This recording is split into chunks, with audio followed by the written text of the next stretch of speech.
Hello, everyone. Welcome in. Where's my game, actually? Oh, there it is. Okay. Welcome to another week of Pillars of Eternity. It is I, Jackal, aka Loperdinger. We are, I think, in part 1 of the White March DLC right now. And we're about to, I believe, enter Durgan's battery to get the White Forge to help out Stalwart. Is that the name of the town? They somehow think it's gonna fix their economy, fix the town right back up, but I don't know about that. I'm just here on a mission. I'm just here to clear the path. Where are we? Oh, I think we were in the cabin in the map. There's like a, where's the Armite? I'll see what's ahead. Okay, wow, they're really loud. Hold on. Map is M. Is my key, okay, no, it's working now. Okay, cool. We're in the basement of Galvino's workshop. Who may, I think, they're a wizard? Maybe? Whew, good thing I sold most of my jewelry. Something over there. Alright, so I guess before we head to Durgan's battery, we're gonna be in here.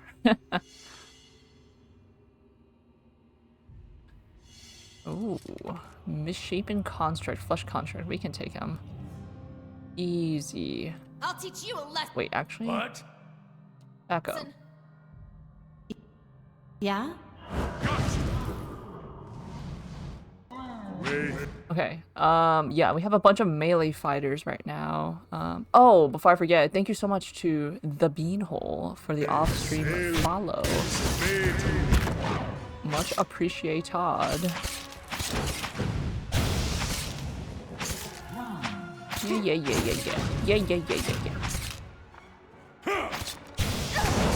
Beautiful. Heravius and the Druid. No, Heravius and Kana took the kills this time. That's settled. What's in here? Anything worth? Not really. A gelatinous green film has congealed along the bottom of the shattered machine. These crates hold innumerable discarded mechanical hinges, faceplates, and limbs. Give me that. And what does the flame reveal? Why is this game so loud for me? Okay. Unstable construct. Are you gonna explode? Do you have a head? No, you don't. Show them. You're like shambling. Oh, Oh, yeah, you do explode. Oh, Zalfa loves loves wounds, so that's no problem for him. Subject roster. This paper contains a loose list of apparent personages separated by dates. Godandag, Long Watch Falls Bandit. Mequensdag in Prima, some smuggler. Folsdag, murderer. Nice hair. Rittligsdag, idiot who tried to knife me. Under the list is a note in a different hand. Diveris, devil. Just give me numbers. I'm going to take all that. What is this? Binding copper. Looks like a big old earring or necklace. Burning flesh construct. I'll teach you. And an iron construct. We are cool. That didn't work. Need to try something else. Didn't work? Consider it dead. Maybe. I'm just letting them default attack. They're fine. Yes. Is Heravius ranging? Oh, he is. Okay. Hey there. He got a shiny blue cape. Give me that. Is it the sparks of your iron body? Viscous green liquid seeps from a crack in this glass tank. It exudes a strong chemical odor that is almost painful to inhale. Step away from it then, jeez. Iron construct. Faithful sailors made. Don't get stuck, man. You can go around. Fear no one. My forsworn Zawa. Trap detected.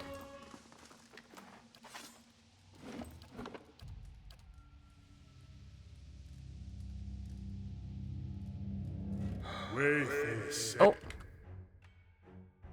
sailors made. okay, knocked down. What's your name again? Manaha? Maneha? Manaha. Oh wow, Durant, you disarmed that trap from all the way over there? Fantastic. This looks like it can, like, come down. It definitely can. And what There does it the is. flame reveal? Let's finish exploring this zone. Ah! Of course it's a trap. That's fine. Durance is fine. It's only darts. We're good. They'll never know I'm here.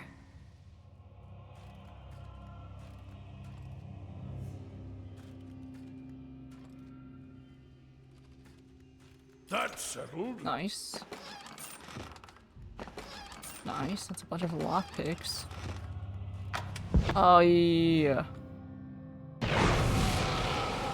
A scattered pile of mechanical finger joints lies strewn across this desk.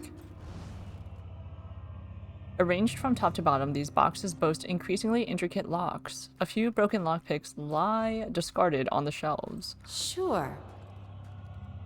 I can do that. Any other traps we should That's know settled. about?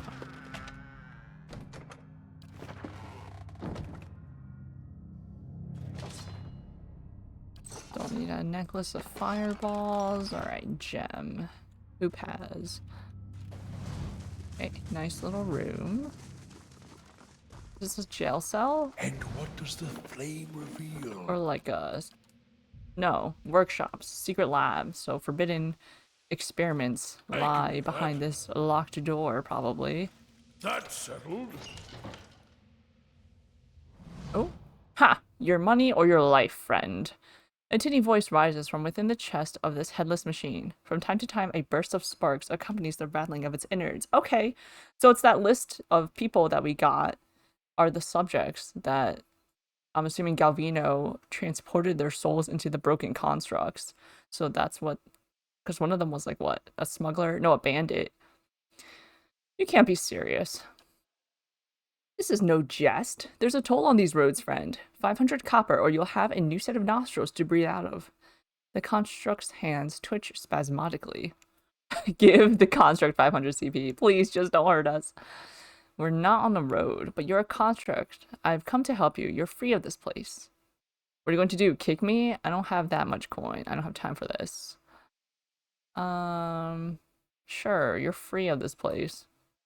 Free? What are you on about? You're in a cell. Look around you. A philosopher, is it? All of us trapped within the cages of our own iniquity?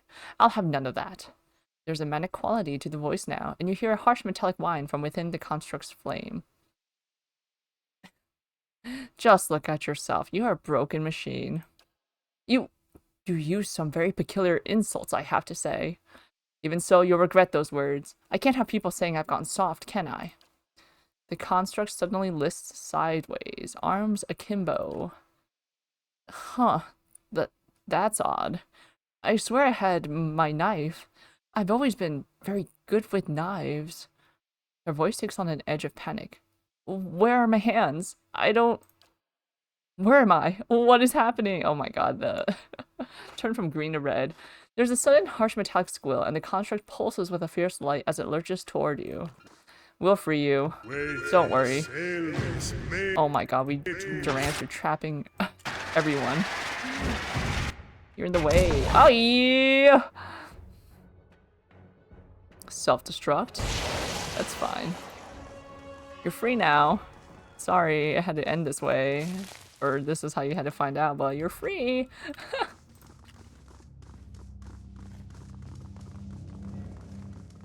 Who else can we free from their burdens? They'll never know I'm here. I think there's like 5 people on that list. So we can free them all.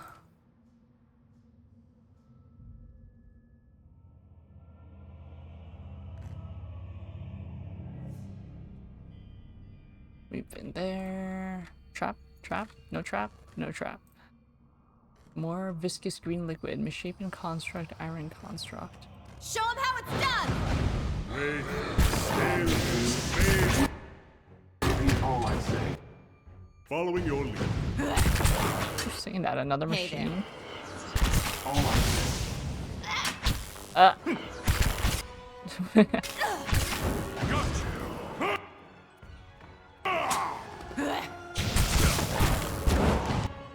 Yeah? Don't do nothing. Don't just stand there doing nothing, guys.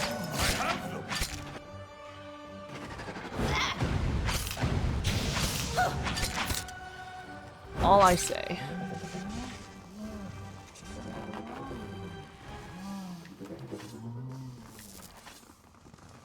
Let's see what lies this way.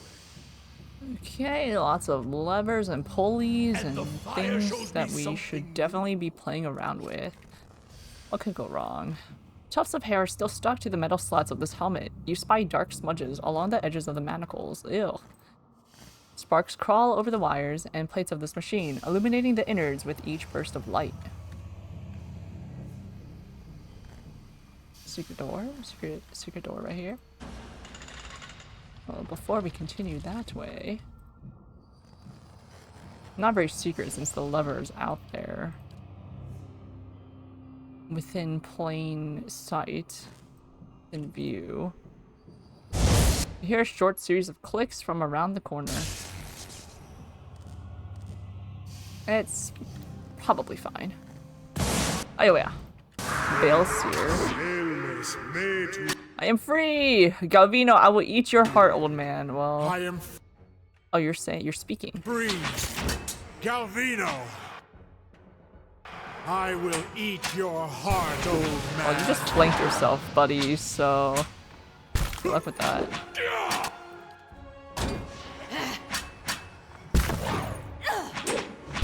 He just farted. Gas attack. Oh. Dominated. We'll just hang out here. There we go. Stand in a little circle around this guy. That didn't work. Need to try something else. Easy. Balesier. Mm-hmm. That's its own bestiary entry. She has outdone herself with this one, Balesier, a common robber with some natural talent for cipher abilities. It has gone to his head. The Bazo believes he is the next Antonino, I think. In any case, the world would be well rid of him. Still, he has yielded promising results. His mind is almost perfectly intact. I might even have been able to determine whether there is merit in his delusions about his soul lineage, but I made the foolish mistake of leaving the man's pistol on my work table. His essence is bound to the weapon, rather than the body I undertook to build for him. Even bodiless, this fool seeks to trouble me. I have sealed him within one of the tanks. I will have to proof the machines against the free-roaming experiments while I think of a solution.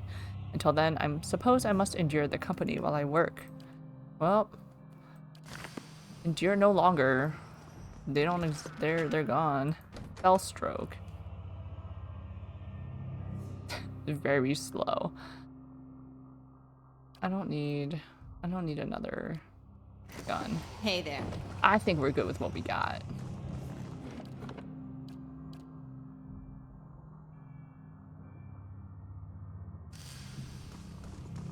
Margaret's fire casts light in dark places. I thought it'd be like a soulbound weapon at least, maybe, but I guess not. Wait. Bullseye. That didn't work. Oh, yeah, you self-destruct on your own. Yeah, that's fine. Not even slowing it down.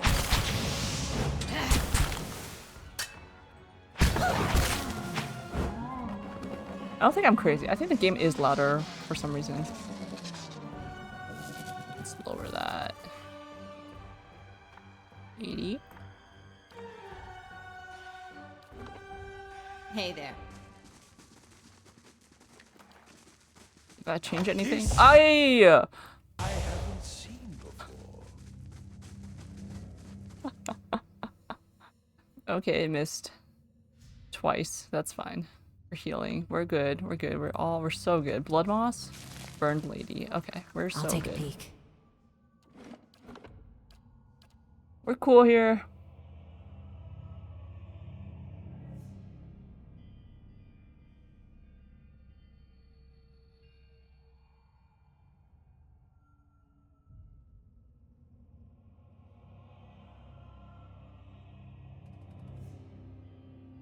What a big workshop. Who constructed these tunnels? Did Calvino do this himself? Themselves? Something over there. Fail to disarm the trap. Thanks. Hey there. Let's carefully walk, okay? Show him how it's done!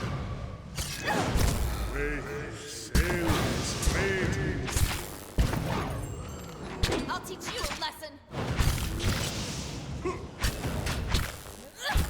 Show him how it's done! Tee-hee! You got a training ground for these constructs? Okay. What's Galvino trying to build an army for?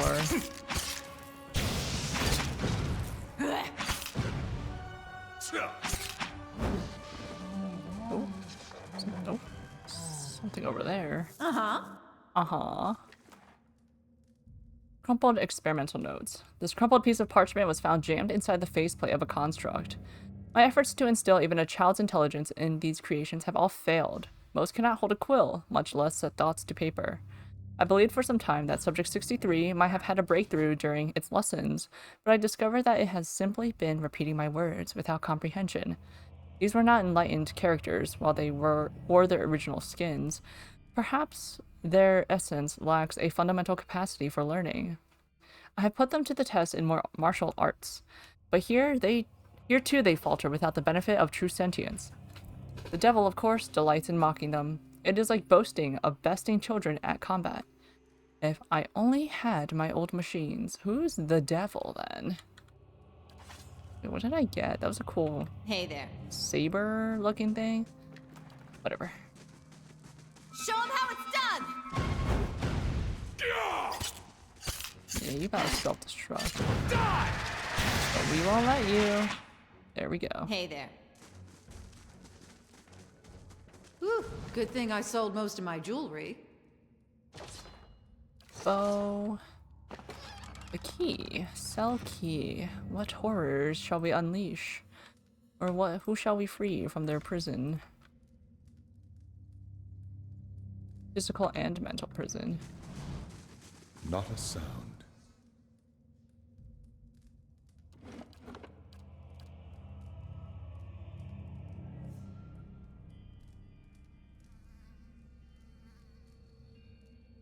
Pick that. Okay, secret book. This platter has gone entirely untouched, leaving the tantalizing meal to the flies. It's a bummer. Ooh, camping supplies and an egg. Okay, we already have max amount of camping supplies. This hastily written entry is dotted with blots of ink. I refuse to continue wasting my time with these stitchwork grotesqueries. What work is spent in granting the rotting corpse the feeblest spark of life is later tripled in repairs. Truly, they come apart at the seams. The sight of them in the corridors has come to disgust me. They hold nothing of the subject's vitality, intelligence, coordination. Only a brute obedience. Flesh has too gentle a grasp upon the essence. That much is clear. Little wonder the fools at Brackenbury were willing to pawn these sorry specimens off so cheaply. Matico, the stench. Workshop key, alright. You know what? We might as well camp. Why not? Consumable duration too? Nah, we don't be consuming. We're fine.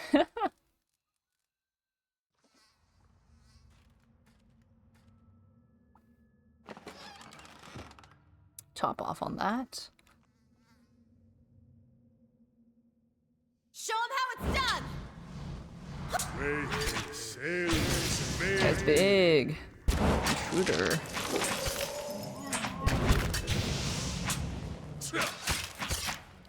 Yeah, we can hog That mode. didn't work. Need to try something else. Are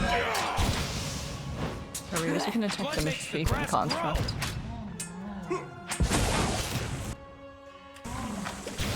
Trap trigger. Ooh. There's a fiery pillar Hey that there. oh, you succumbed to, Kana. It's fine. An impressive assortment of wine bottles line these shelves. Most appear to be Valiant vintages. What am I doing? Easy Sneak. does it. Flesh construct. wait.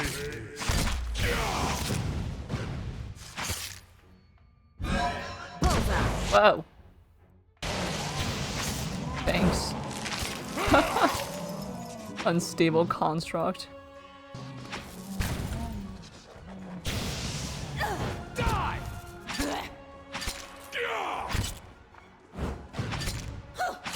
Hold on. The volume? Is the volume still too loud?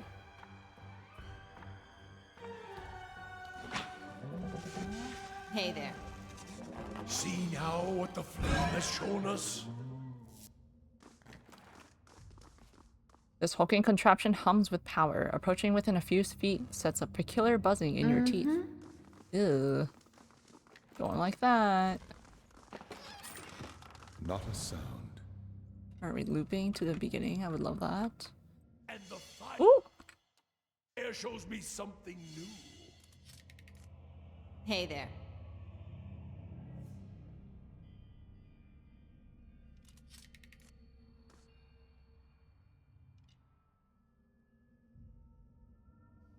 I didn't loot this guy's body. This is... oh, a ladder? Did I check that ladder? Wait. Workroom. Oh no, this is where I came from. This is where I came from. Okay, this is where I started. And then there was a room here we didn't go to. Yet, at least. Hey there. I'm here. Sure.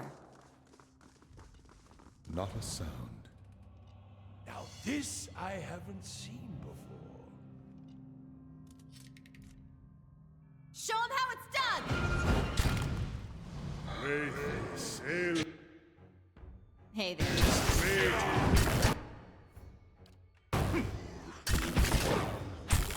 I'll teach you a lesson.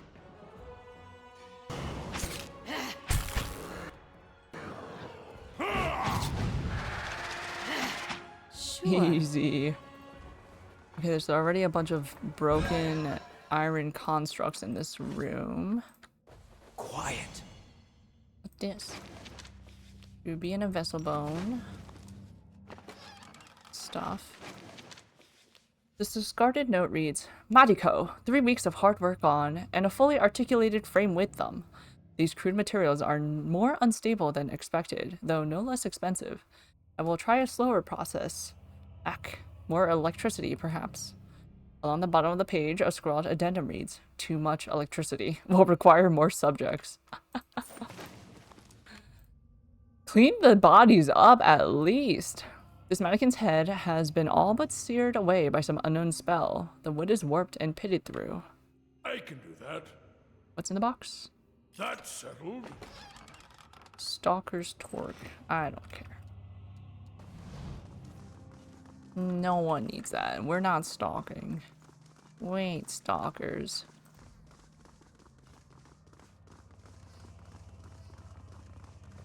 Okay, so that was that room here. Yes. Let me go here. Not a sound. Boss fight?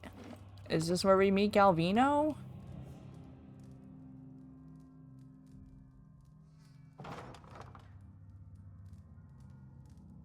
Nope. An elderly man hunches over a cluttered desk in the back of the workshop. His flesh is pulled tightly around thin, fragile-looking bones, except around his neck, where it hangs in loose waddles. He turns as you enter, a scowl already chiseled into his lined face. Back again? I told you.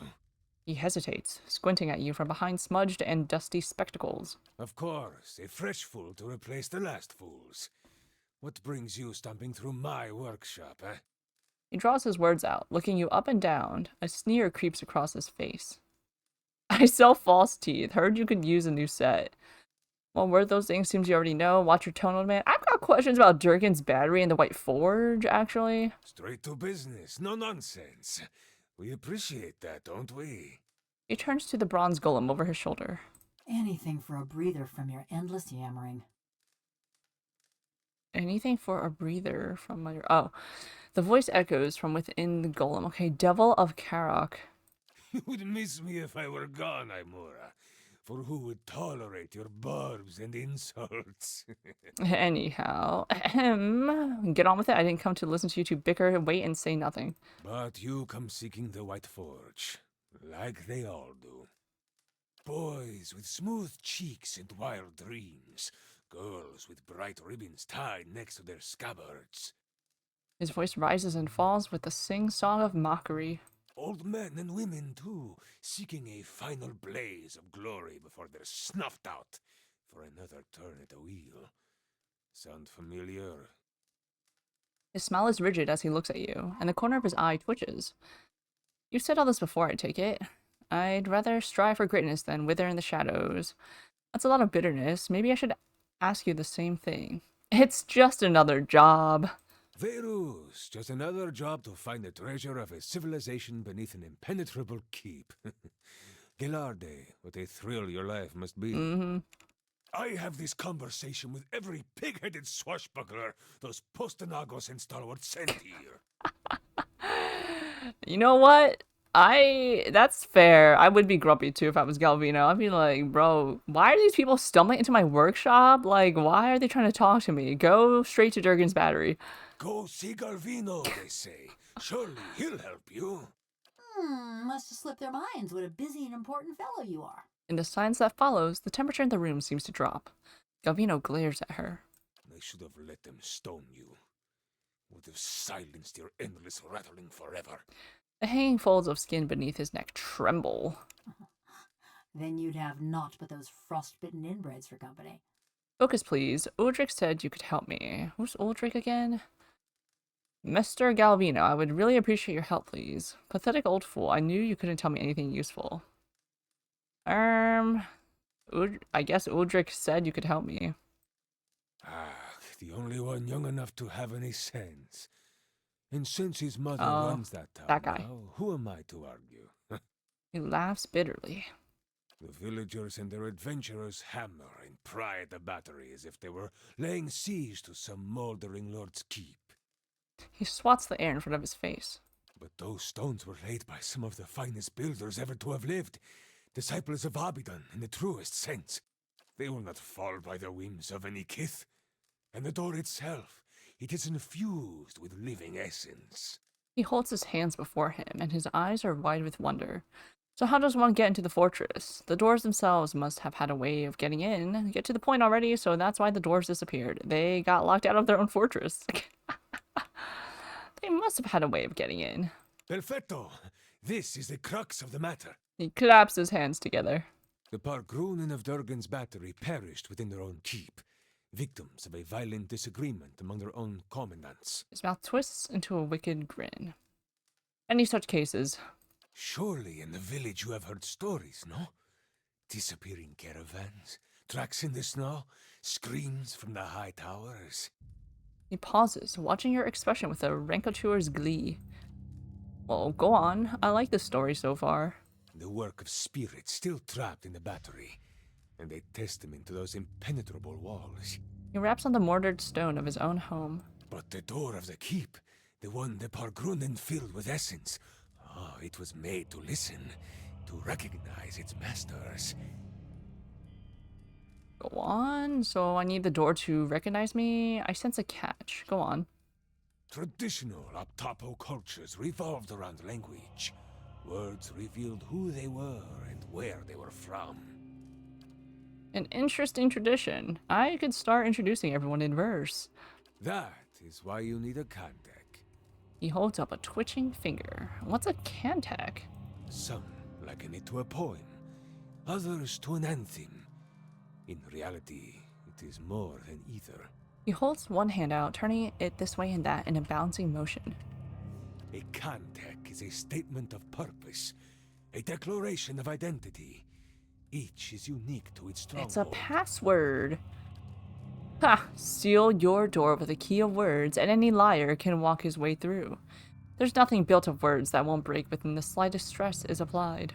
Thus, to enter a fortress like Durgan's battery, you would stand at the gate and recite its Kantek. He spreads his arms, his face aglow. Very well. Where would I learn this cantic? Yawn! Fascinating. What an incredible tradition. Thank you for sharing. That's very interesting. I don't need the history. I just want to know how to get into Durgan's battery. Where can I learn this cantic? To learn the Kantek, you must speak with one of the dwarves of Durgan's battery. A shame they are all dead, no? He rubs his hand together, pacing. Well, good thing we can, see souls, so... But no doubt their souls live on in one or two of the villagers of Star I gotta go Wars, back? like fine wine poured into a cheap pot. Derision curls his lips. But to identify them, that is the first problem. You would need the skills of an animancer. You're an animancer. I'm a watcher. The golem swivels her head sharply toward you. Her mask of a face and the glass eyes behind it betray no emotion, but it seems as if she's watching you carefully. A watcher? Diverus? If this is true, then you could find a sole descendant from Durgan's battery, no question. But the greater difficulty remains. Galvino rubs his gaunt, whiskered cheeks. You would have to learn the Kantek from the dormant soul. And to do that, you would have to awaken it. Awaken someone? How would I do that? An awakening is merely the jolting of a dormant soul into consciousness. He makes a bursting motion with his hands, splaying his fingers wide. When such things happen normally, it is because something has reminded the subject of a past life, often violently so. He smacks his workbench with surprising vigor. So we're gonna turn them into a watcher as well? Thus, to awaken one of the former dwarves of Durgan's battery, you will need to address that soul, and preferably by name. He folds his hands together, steepling his fingers. But show some care. When you examine these souls, whatever it is you watchers do, you may see images, memories. Oh, Faded. Welcome in. Didn't Aloth have an awakening? I don't know what he had. Wait, did he? Cause that other... That lady soul whose name I don't recall was an old incarnation of Aloth? Wait, then how? Wait, so then is he's not a watcher then? Wait, what makes one a watcher? Because we had an awakening, and then we're a watcher. Because we hear voices? I think that's what they call his second personality. Yeah, which I'm sad that she doesn't really pop up after we finish his quest. Like, she's kind of laying dormant. Maybe she makes some comments here and there while traveling with the party, but we don't have Aloth in our party anymore. These are moments of special import. What you see will tell you much about the person, and perhaps the condition in which they awaken. He raises his hoary eyebrows and tilts his head back. She was pretty cool. Yeah, I would have liked more banter between her and Aloth and her and the rest of the party members. Awaken them from a traumatic memory, and who knows? Maybe they awaken thirsty for blood. Or maybe you awaken someone else. Here, this has been tuned to the Aeon of Durgan's battery. Use it near the villagers, and it should tell you if one has a soul old enough to have come from the battery. That's convenient. He just... Galvino's resonance amplifier. Thank you, Galvino. Like, were you just waiting for someone to walk by and need this exact potion for this exact reason? You're itching for the touch of your sister. That's crazy. So this can't take all I need, but this awakening will be permanent, wouldn't it? Oh, yes. Whoever you awaken will live with the memories and the personality of a past life. Maybe peacefully, maybe not. His bony shoulders rise in a shrug. That is why you must pay attention to the soul you would awaken. We're gonna awaken a cold-blooded killer. It is a monumental thing to impose on another, but these are the very people who wish to rediscover the White Forge, Verus. Removes his spectacles and polishes the dirty lenses with his tunic. I see. Thanks for your help. You have much work ahead of you, as do I. He nods and turns back to his desk. I'm going with her. The golem looks between you, her neck turning on its oiled joint. Okay, new companion. I don't got room in my party. It's her first line. Oh, when they're the hecklers were heckling Aloth. You go to Stalwart? Is this your macabre sense of humor, or has something gone to rust in that beautiful head I crafted? Calvino stares at her, agape. No one will bother me while I'm with her. Besides, I can help her find people in Stalwart. The golem's burnished face is eerily impassive. You haven't been to Stalwart in 13 years. And this watcher sees souls. What help could you be? Yeah. Besides, I have need of you here. You owe whatever remains of your wicked life to me. A frown sours on his lips and he taps his chest with a crooked finger. The golem says nothing, but her essence smolders. Resentment rises from her in shimmering waves. She swivels her head to look at you. Ooh, she about to, like, kill him. Awaken the dormant soul of Charles Manson. We're gonna see what contenders we have in Stalwart. What's the story between you two? I'd like her to travel with me. I have no need of the golem's company right now for a while. Well, what's the story? This charming specimen is a convicted murderer. Oh, maybe this is The Charles Devil Manson. Carrick, she's called. Mighty fine of you to start with my good qualities, and you wonder why we don't get more visitors. Killed over a dozen people before they finally caught up to her in Stalwart. Perfect company for lonely camps and mountain passes, no? He nudges you, all the while grinning wickedly at the motionless golem. Hey, I know how to start a campfire. We do too, so... The only reason she's not a frozen corpse is because I convinced the old mayor to let me try an experiment. Put a person's soul into a metal body. He leans back, raising his hands. Into a work of art! Look at this! Craftsmanship. I need to worth zoom of in, a I can't jeweler. see. He traces the scrollwork that runs along the golem's jaw. Fully articulated joints, capable of grasping a pen and writing her own name. He grabs her hand and delicately bends her tapered fingers. And of crushing your throat. She snatches her hand away. Show me another smith anywhere in the Deerwood who is capable of such delicacy and precision. She. Why is didn't a you build masterpiece. more of her? And why'd you build her? Why build a fortress or a village or anything? To make something that keeps, that... It was the early days of the legacy.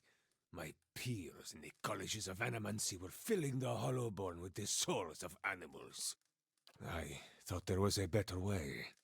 One with a plum academy job back in Salona. Don't forget that part. Why is she called the Devil of She Carrock? committed her first crime in the village of Carrack. Burned a family alive in their home. Why? Did the same thing in half a dozen other villages, but the name stuck. Why? Girl, why? I take it your experiment didn't go over so well with the rest of the village. Here we go. They were going to stone her anyway. Why not allow her to be put to some useful purpose? My life's ambition. To serve somebody's useful purpose. I approached Mayor Sinahiod and begged. He saw the potential and allowed me the privilege of attempting my little experiment. Then, I accomplished what few animancers have even dreamed of. No academic support, no patron. Just me in the middle of nowhere. Good for you, but also that means no one knows what you did, so you don't get any prestige. Oh, now you got 'em all wound up. I transferred a fully intact soul from a living subject to a fabricated body. She retained her personalities, her memories, all of it. Yet the villagers saw only a stolen corpse. Aren't you afraid she'll murder you? She may be mad, but she's no fool. She wouldn't survive long on her own. If the villagers didn't send a hunting party after her, the elements would claim her. Her joints and mechanisms require maintenance, and she cannot perform all of it herself. Okay. See, he's reminding me. In case I get any bright ideas. That's all I wanted to know. She's a fine specimen, her personality notwithstanding. Sure. No, you don't know what you ask. This woman, the Devil of Karek, she was a notorious murderer, burned people alive all over the region. Past tense. She's got experience. Like, her resume's looking pretty impressive. Besides, she works for me. After all, I am the one who preserved her. I'll pay you. She's a How much? valuable assistant, and one I've worked hard to create. I must seek payment for her services. I'm sure you understand. Deal. 700 CP is nothing. Fine price for a blacksmith striker. Suppose I should be flattered. And there you have it, a bargain. Okay, let me just dismiss May Haravius. Wal watch your step. Devil of Karok. A moment. You are going back to Stalwart, yes? Perhaps you could do me a favor. Tell me about this favor. There is a man in the village named Grinde, the head fisherman. The rest of Stalwart kisses his feet because he fills their stinking blades with speckleback. But I know he's not as virtuous as he seems. What exactly do you want me to do to him? Humiliate him, of course. Show his neighbors what he truly is. What is he, though?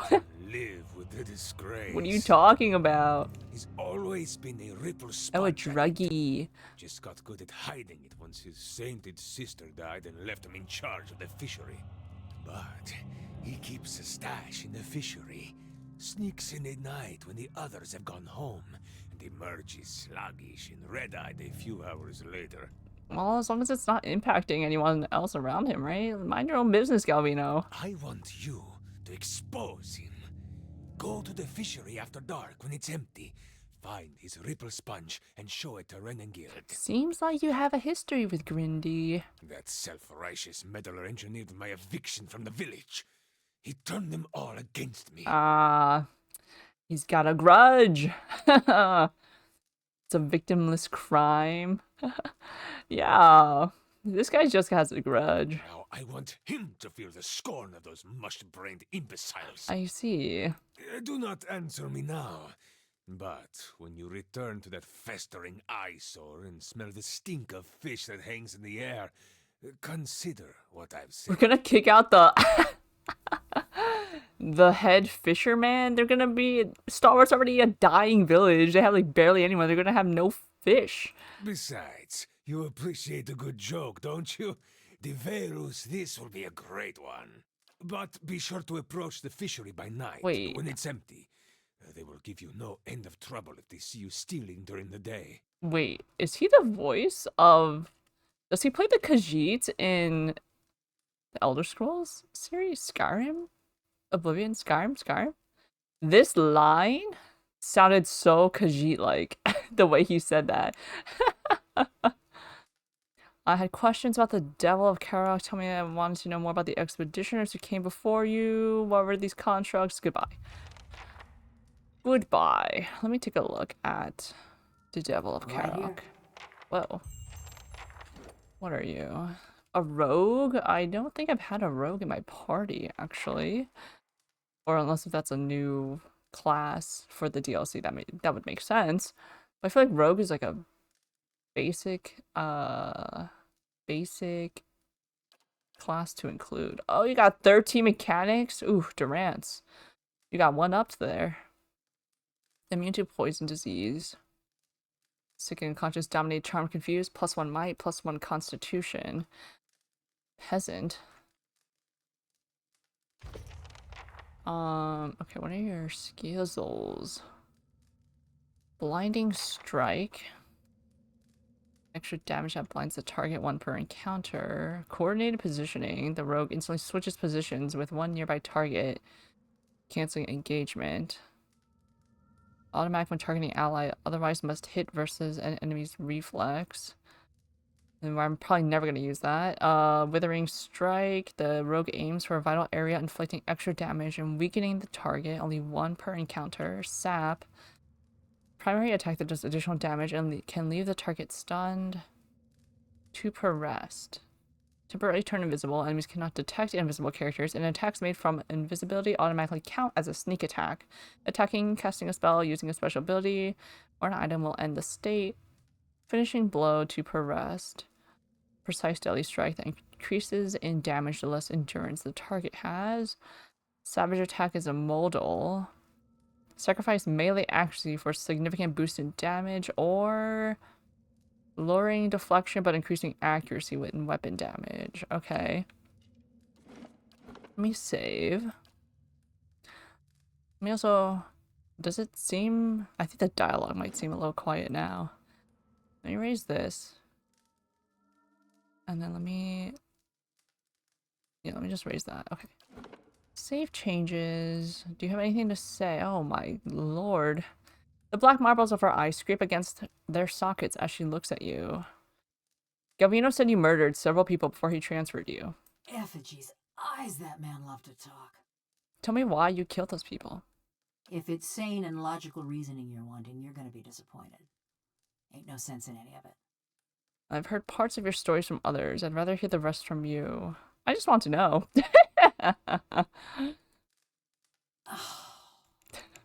Mayhap you've heard of Coldmorn. Was a quiet, forgettable patch of the woods. Till a pack of rabid clodhoppers set it afire. What exactly happened to Cold Morn? A sudden burst of heat flares from her seams as her essence surges and boils. A farmer on the other side of the mountains woke up one day with his head all aflame and took it for the gibbering speech of his god. And so did a few thousand of his countrymen.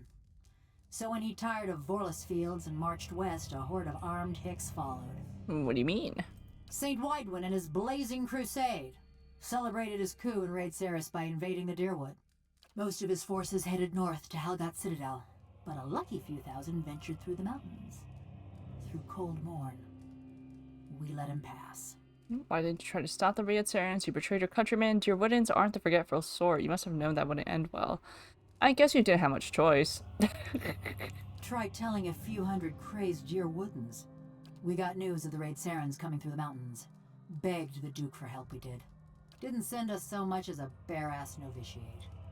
They went to towns with full coffers and lofty connections. So we let Widewin soldiers pass. Left him for the Duke to wrangle on his own terms. So Coldmorn was purged in retaliation. Was after the Godhammer made a fine grit out of Widewin.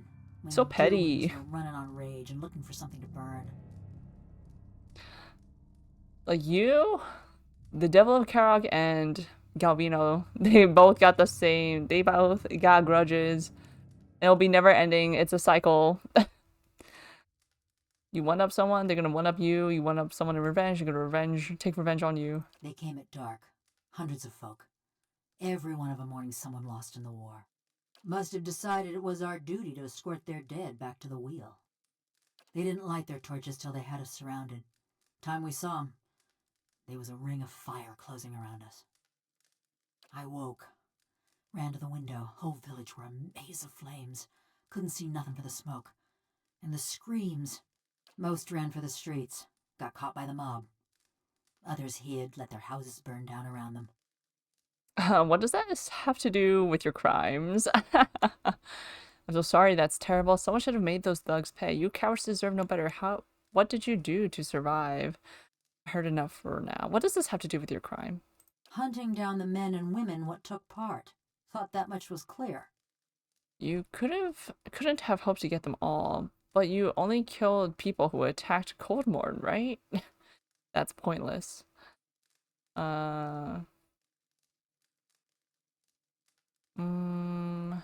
You couldn't have hoped to get them all. Well, we just gotta do our best with what time the gods give us, don't we? Okay, I'm impressed. That's pointless. What exactly did you hope to accomplish? It were a mob that destroyed our village. But it was just one man that burned my family's house. Kept hoping I'd get to him as I was working my way through the rest of those maggots. No matter now, I suppose. I mean, can't you still, like, set people's houses on fire? Nothing's stopping you from doing that. You and Galvino had an unusual relationship. Only kind to have with someone like him. Or me. He claimed he made you. Did you ever consider murdering him? Every day. Just kept putting it off. It's not like either of us was going anywhere. What's your, like, actual name, though? What exactly did you do for him? She regards you for several seconds. She shrugs. Looked after his tools, cleaned the workshop, swung the sledgehammer. Oh, and snatched up travelers for his soul tinkering. Those other golems, you mean? But don't you worry. They were all bad folk. It's fine by me. Just so you know, you got a real professional working for you. Yeah, I believe that. You have a nice repertoire. He claimed you resent him. How long have you two known each other? Around about 13 years. Too long, you ask me. Resent him. No other way to feel about the man who flayed my living soul. He claimed he made you. He'd spread butter on bread and claim he made something. Never been accused of modesty, that man. He managed to stuff my soul into this heap of bronze, true enough. Maybe that makes him a genius. Also makes him a son of a bitch. Let's talk about something Yeah, else. I had enough of him too. Why did you want to come with me? Stalwart's great this time of year. She's gonna find that Barrel man smells in bloom for up to revenge. 5 days, and the mountain squall actually blows the fish stench away from town. You can't smell, though. You're a construct. Better than staying at Galvino's anyway. Or maybe you can smell. I don't know. I get the feeling you're not welcome in Stalwart. I got a reputation. People in these little villages ain't the most open-minded. Did you murder someone here? Not yet. Right. I'm supposed to believe that you came all the way to Stalwart 13 years ago for the scenery. Believe what you want. I killed a lot of folk, but none of them was in Stalwart. About Durgan's battery. Just 'cause I'm made of metal don't mean I got any special fondness for smiths and forges. Do you know anything about it? No more'n what Galvino already told you. Any thoughts on which villagers I should check? For fancy dwarven poetry? None of them ever struck me as especially literate. So whichever you can stand to get close to. And that's on you. I lost my sense of smell 13 years ago. Do you remember any of the other expeditions that came to Galvino? Yeah, nothing specific. Everyone looks about the same when they got their fingers up their noses. Only the last group, one before you, there was something different about them. Couldn't put my finger on it, but they was dangerous. Almost felt the hair on the back of my neck. Ain't felt that way about anyone else walking through Galvino's door, that's for sure. Is that the leaden key, or was that's the leaden key, right? Murder, tracking, and the best materials for kindling. Those are more my area of expertise. What was your life like before the Saints' War? There weren't much to say about it. By my reckoning, that means it was pretty good. Ma was a trapper, taught me to set snares and dress game. Dad was a tinker. I never had his patience, but it were fun to watch him work. My brothers and sister, they was good folk too. Part of me's glad they ain't here to see me now. That's all. All right. Hey there. The devil has not scorched you yet, eh? Perfetto. This ain't stealing. Let me save. That was a lot of chatting we went through. Let me save before I take these supplies. Oh! It doesn't say steal. It didn't say steal, Galvino. We're not living up to our our thievery.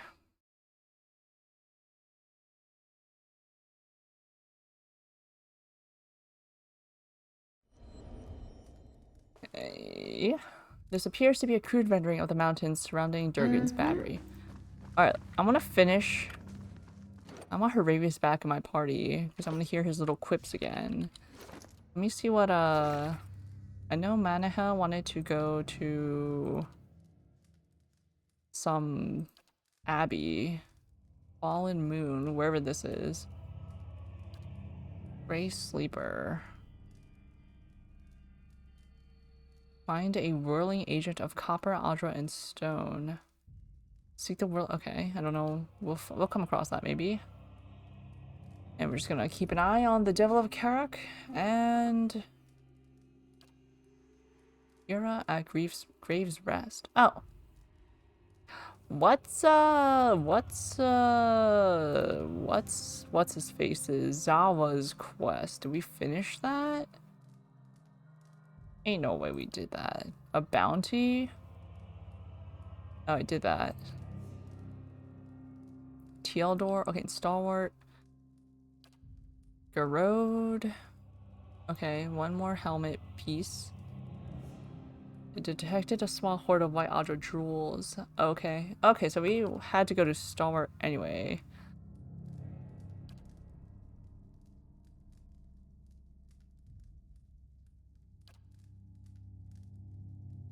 Okay, this is the main.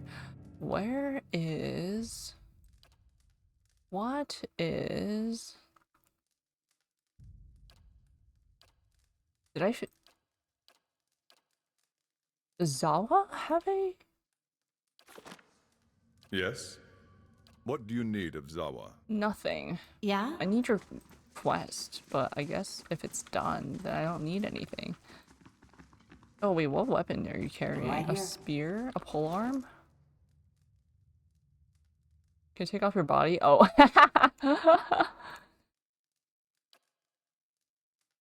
A spear? I can give you something better than that. You can get the saber. Is this crowbar? A pry bar?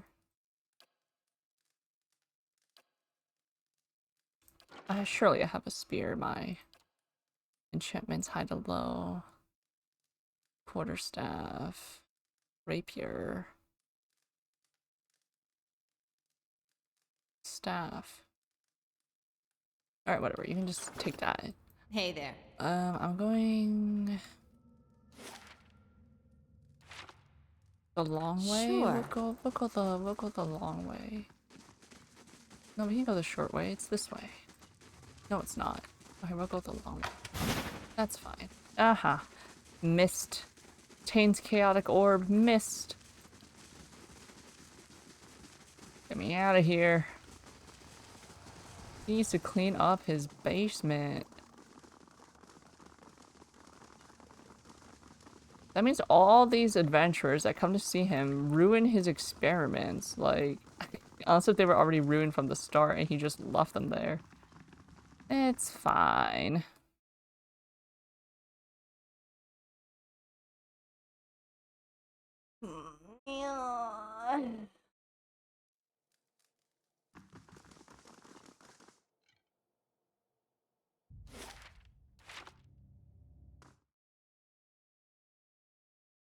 But what happens if we try to go to Durgan's battery? I guess we see the... Because there were those spirits, but... I guess nothing's in there.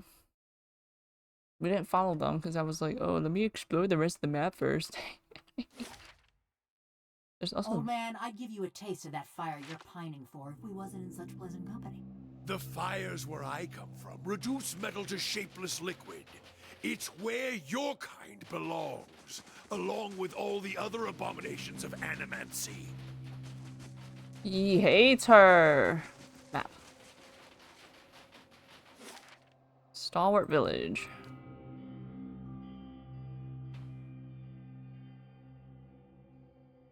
Okay, we got a lot of things to do in here. Once it loads.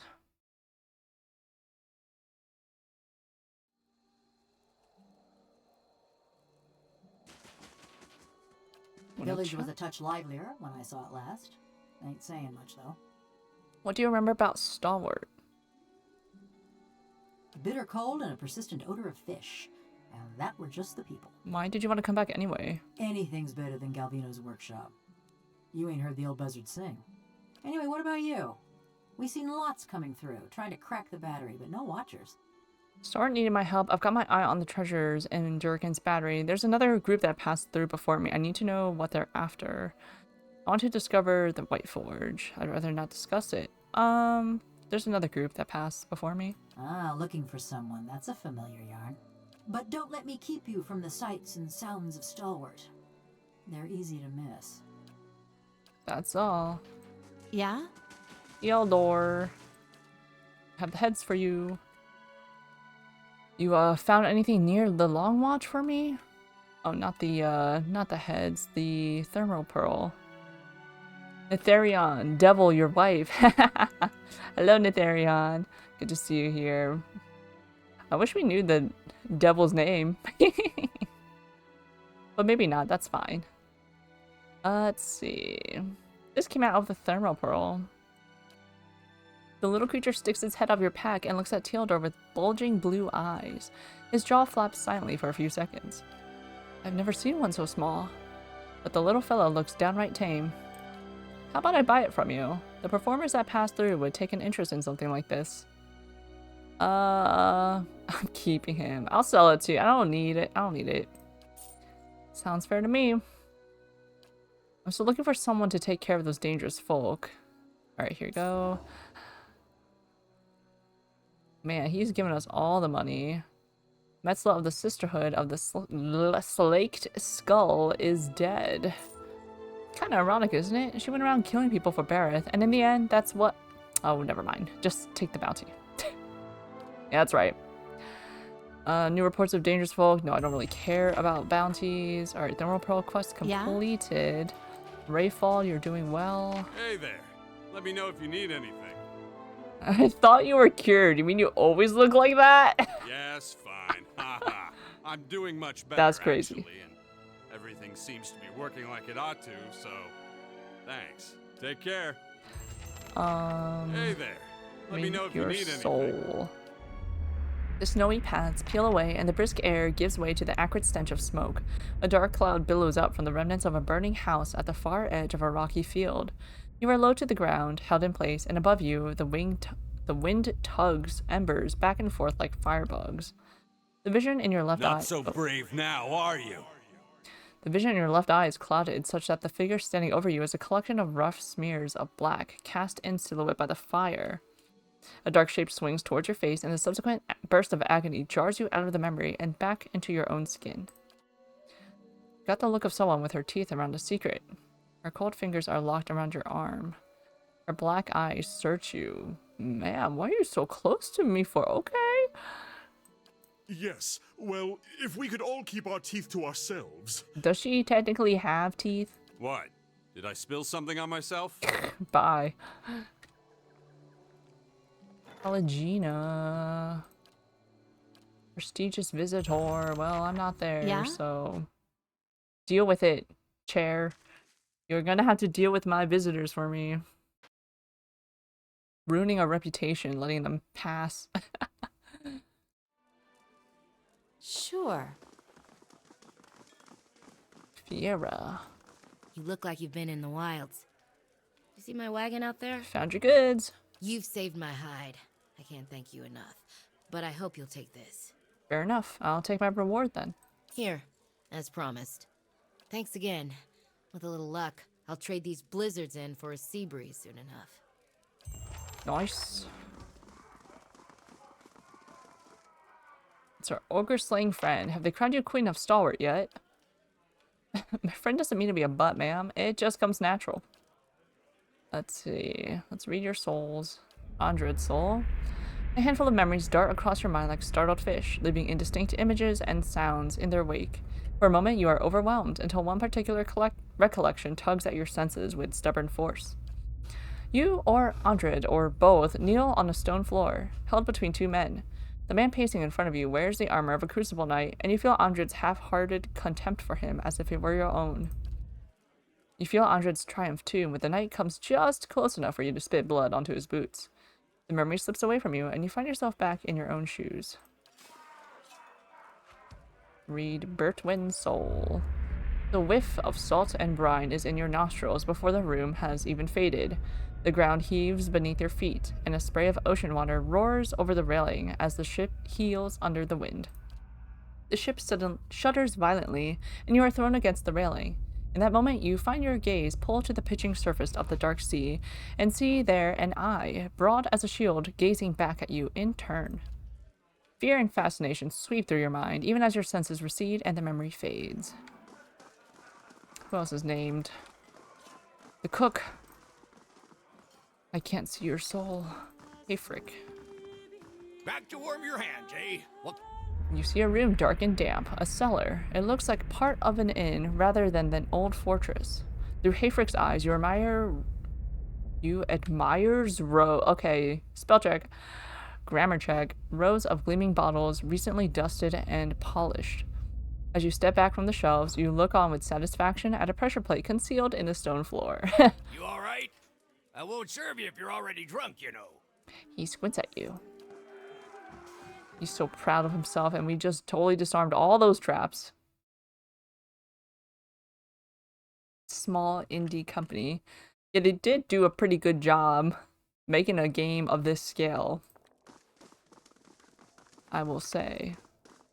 So they should get some more proofreaders. I feel like that was like the 4th typo I've caught. It's no big deal though. What can I do for you, Ogre Slayer? Fancy a roll of the dice? Read his soul. For a moment, your senses are overwhelmed. There are fumbling hands at your belt and your own low laughter in your ears. Your shoulder is jammed up against the cabinet, and it rattles every time Britwin leans down to kiss you. There's a sedate pleasure to the memory, but nothing in it has much to do with the battery. Odd place for a game. Is it? Hayfreak doesn't like me asking a ruckus. Well, doesn't like me making a ruckus upstairs. It would help if I could read, too. So I get the cellar to myself, provided I don't go digging in his stores. That's a fair bargain, right, lads? We have our fun. I want more spicy. Show me more spicy. Okay, Tanklig and Bertwin. Okay. Who else is here?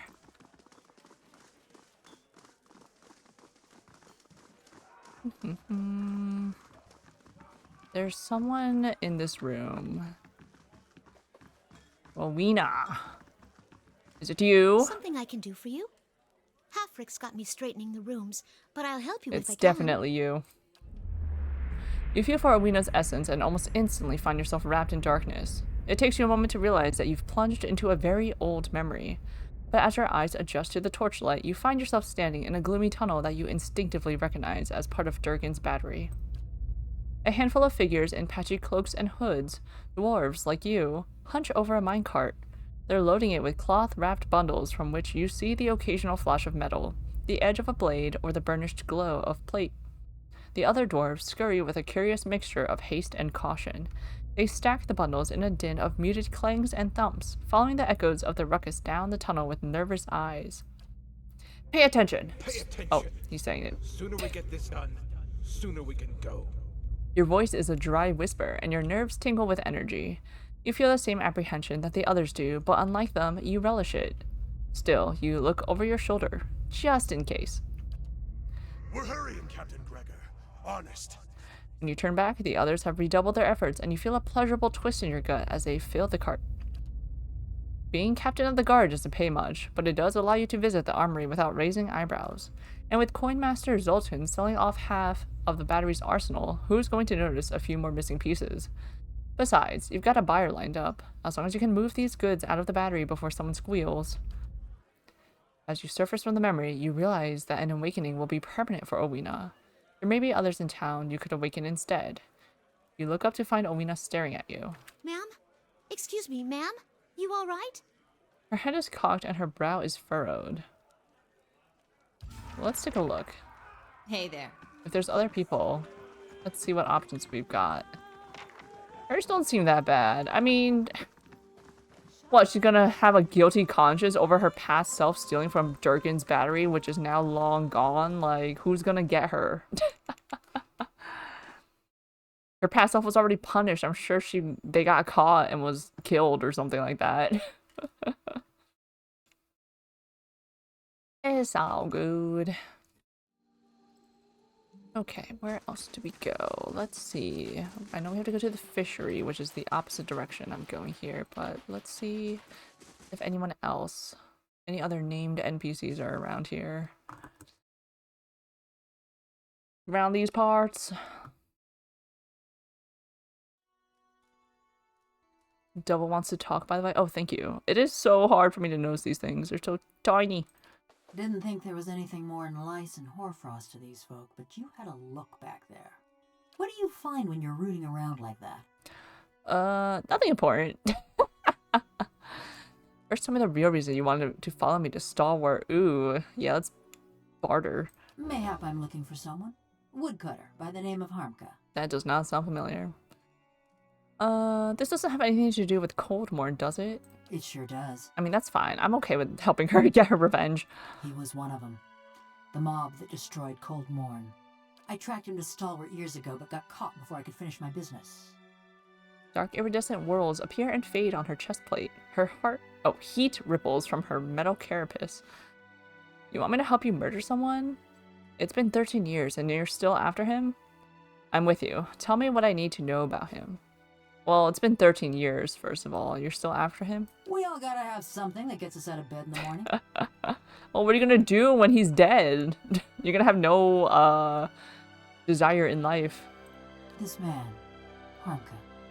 I saw him outside my house the night it burned, staring into the flames the way I seen you stare. Oh, he's the perpetrator. I knew it were a fool's errand trying to hunt down every man and woman that carried a torch into Coldmorn. But if I knew I got the one responsible for my kin and my hearth, I could rest easy. How can you be so sure about this Harmka fella? What does this have to do with me? How can you be so sure? I took a good long look that night. Ours was a little place with a yellow door right on the edge of town. He was there. Besides, I asked around when I first got to Stalwart. Townsfolk said that all the woodcutters in town took part in the purge. A point of pride for them. What does this have to do with me? I told you he was part of the mob. I spotted him watching my house when it burned. But when we find him, I want to know if he's the one responsible for my home, my parents, and my brothers and sister. I never thought I'd have the chance to know for sure. But you could look into his soul and find out. You being a watcher and all. I'll do what I can. Mighty fine of you. Mighty fine indeed. Yes, ma'am. Don't know where he dallies these days, but someone in Stalwart could tell us. People from little villages, they always know. That's all. Hey there. Thirsk. Welcome. Have a seat by the fire. Oh yeah, we if killed your the cold werewolf has son. gotten into your- Thirsk's soul is a vibrant, stolid thing, and as you reach out for it with your senses, you see your breath begin to fog in the air. You find yourself far above the ground, wedged into the juncture of two branches. The moonlight is bright upon the snow, and in the distance, your quarry steps out onto the ice as if onto an illuminated stage. You still your breath and draw back your arrow. Warmth bleeds back into your limbs, frost and snow giving way to the smoky interior of Thirsk's home. Welcome. Okay. The wax maker. That sounds like something Aloth could handle.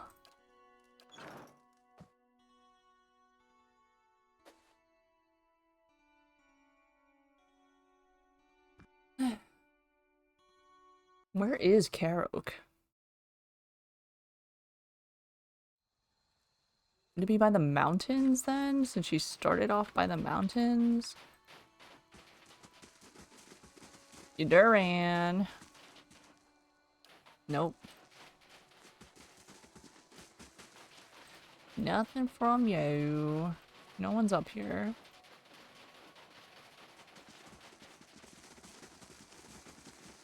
No one's out here.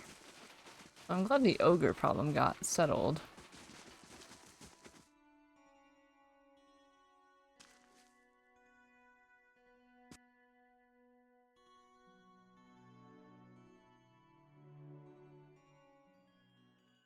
Oh, that's stealing. We don't steal. The druid does not steal. Sometimes by accident, but that's an accident, not intentional. The druid does not intentionally steal. Unless she has to. Which she hasn't had to, I don't believe. Ista. I hope you've had some luck. And do take care with that device. It has a few rather delicate components. I didn't find any ore deposits, but I did find this. What? So it works? What a day! But why these gems? I didn't think the device would be able to pick up inert Audra. Fascinating. I have to study this further. But all the same, it worked! At last! A breakthrough! With that Audra to work from, I can refine the enchantments. We'll be digging up iron, gold, Audra, all of it! I'm keeping the gems. These gems look pretty valuable. I don't need any more money. Here you are. This is going to change everything. Oh, and I won't leave you empty-handed, of course. Here, I had this set aside for supplies, but I don't think I'll be staying in Stalwart much longer. Good for you, Ista. I won't forget all you've done for me. They'll hear about this back home, I promise you. Who knows? Perhaps they'll name the next battery after you. Why me? Enough with your flattery. Your Honor, my hand slipped into that dude's wallet.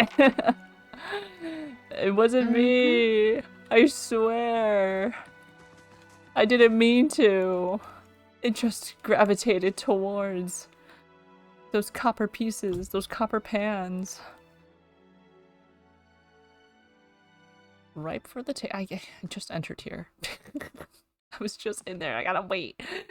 Sit in this loading screen again. Yeah, the loading screens in White March, I feel like, are longer than in base game. But maybe I'm delusional. Maybe it's the same length of time. Alright, the druid.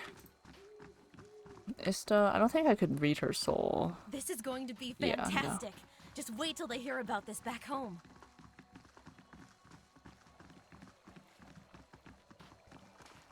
Alright, this should be the fishery.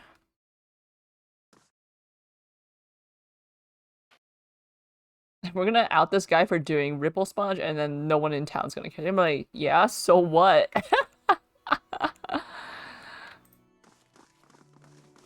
What do I have to do? Oh, do I have to do the stealing thing that we just said? This one. Search the building at night. Oh, good thing it's nighttime.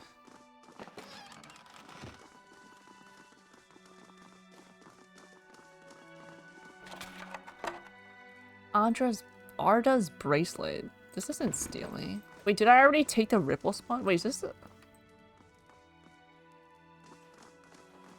I feel like I looted this place already. And there was already a ripple sponge. I mean, I definitely do have ripple sponge in my stash.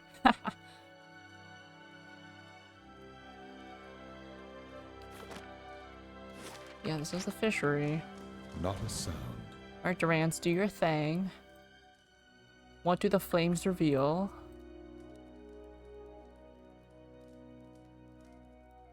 Show me the money. Show me the drugs.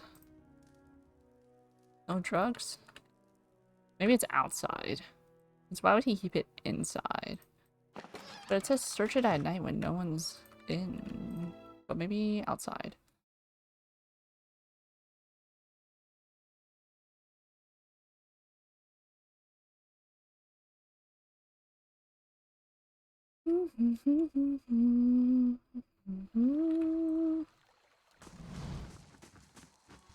Zawa, how is it the Nalpazka are so untroubled by ridicule or self-doubt?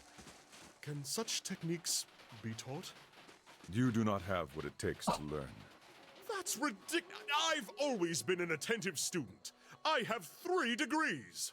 And your nose is too big for your face. It may be a little ungainly, but it's... Oh. Oh. I see now. Dang, Zawa. Should have killed the matron when you had the chance. No. Buddy, no. I don't know if I broke the fishery revenge task. Since I may have looted the fishery prior of its ripple sponge, or I might be missing something, which is not surprising if true. I need another dwarf. Need another ex-dwarf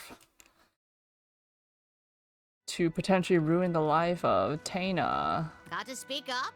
My hearing ain't what it was.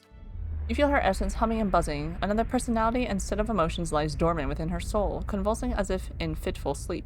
The contours of that dormant soul are sharp, ragged. As you reach out for it, it seizes you violently. You're standing in a darkened feast hall. Sturdy tables and benches have been stacked against the door in the far end of the room. You know it won't be enough. A few dozen other dwarves from your tunneling crew wait with you, shovels and pickaxes in their shaking hands. Zenove, please. If we go now, we can get behind the barricade. We won't do any good here. He's right, and you hear agreement in the quiet murmur of the others. But Arms Warden Maroon ordered you to hold your ground here. Yet in those rising whispers, you hear the opening bars of mutiny. You've never tolerated insubordination from your crew, and you aren't about to start. So you heft your pickaxe and swing it into the man's skull. He collapses, and the others fall silent. The acrid odor of urine rises from his body. We're gonna go down fighting. Anyone who feels differently can settle it with me right now. Your voice is hoarse from hours of shouting orders, but no one else moves. They cast their eyes down in the flickering torchlight. Something thuds against the door. The others raise their weapons, picks, shovels, and a few swords, but they don't dare flinch. Your own pulse pounds at your temples. You pull back from Taena's soul, but you feel Zenovi's wrath and ferocity tugging at you still. Her essence thrashes, lashing out at an unseen enemy. Zenove is powerful, but dangerous too. Her fury has anchored her to old and threatening memories. What is that? Get that out of here.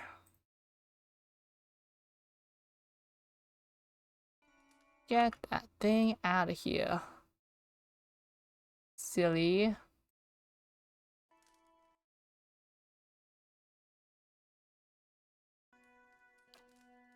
Taena, however, seems unaware of any of this, and she blinks back at you with cloudy, placid eyes. You know, I think I should awaken Zenovi. I don't want to ruin Obina's quaint little life. I don't know what Taena is. She's an old lady, right? A tremor passes through Taena's face, and then her rumpled skin goes slack. After a racking cough, she blinks like someone slowly coming to consciousness. You remember your battle in the feast hall. That name. It carries memories of death, war, fury, the taste of blood. What do you want with it? Her eyes have grown unusually clear. A true warrior was buried beneath. It would explain the dead bodies all around her. I need to enter Durgan's battery. What trickery is this, stranger? You think a Pargrin would so easily betray her own people? Her hands clench and unclench around an imaginary weapon. Zenovi's essence stirs with the same battle-ready furor you sensed in her memory from Durgan's battery. She is dangerous. Beneath Zenovi, Taena's overwhelmed consciousness struggles. I mean no harm, Zenovi. You died long ago. Has your time in the mines so darkened your eyes? I fought alongside you. I remember when you killed the coward. Forgive me. I didn't recognize you. Her fury abates and confusion seeps into its place. You test its contours for purchase. Then you're not one of Zoltan's visiting merchants, or Exandru's foreign zealots. Nope. You're one of us. Yes. Even as Zenovi speaks through the old woman, you feel Taena's consciousness recover and steady itself. Faithful Pagrumen like us must protect Durgan's battery from Zoltan's and Exandru's recklessness. Let us share the cantic as proof of our shared purpose. Her eyes fly wide, and she recites something in chanting rhythm. Hammers of Durgan, ring loud. May the anvil's deep music resound. Walls of the battery safeguard our works from marauder and wilder alike. Abaddon's faithful travail by the forge and the fires that brighten the ore. She takes a deep breath and her eyelids droop. Inside the old woman's body, the personalities and memories of Zenovi and Taena vie for dominance. Taena is beginning to surface, but Zenovi is stronger still, her rage and panic temporarily diminished. You perceive both pieces of the soul as something fluid and malleable, if only for a moment. We can do nothing. I mean, we got what we wanted. We don't need Zenovi to take over Taena. She lets out a great sigh, expelling the rage and trauma of her past life like so much vapor. But when she looks back up with you, her eyes are bright with new energy. Did I nod off? My, but I had the strangest dream. So much work to be done. Pardon me, but I'd better check on those miners. At the rate they're going, it'll be another year before they clear that blazing shaft. You're welcome, ma'am. Yeah? Recluse of White March. It's done, though. Nice. We got it, and we completed it. Fantastic.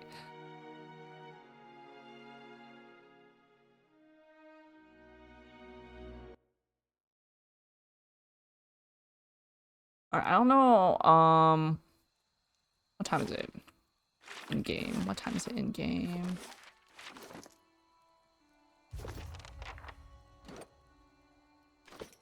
Oh. Check it right here. Hour 3? It's day 103? My goodness.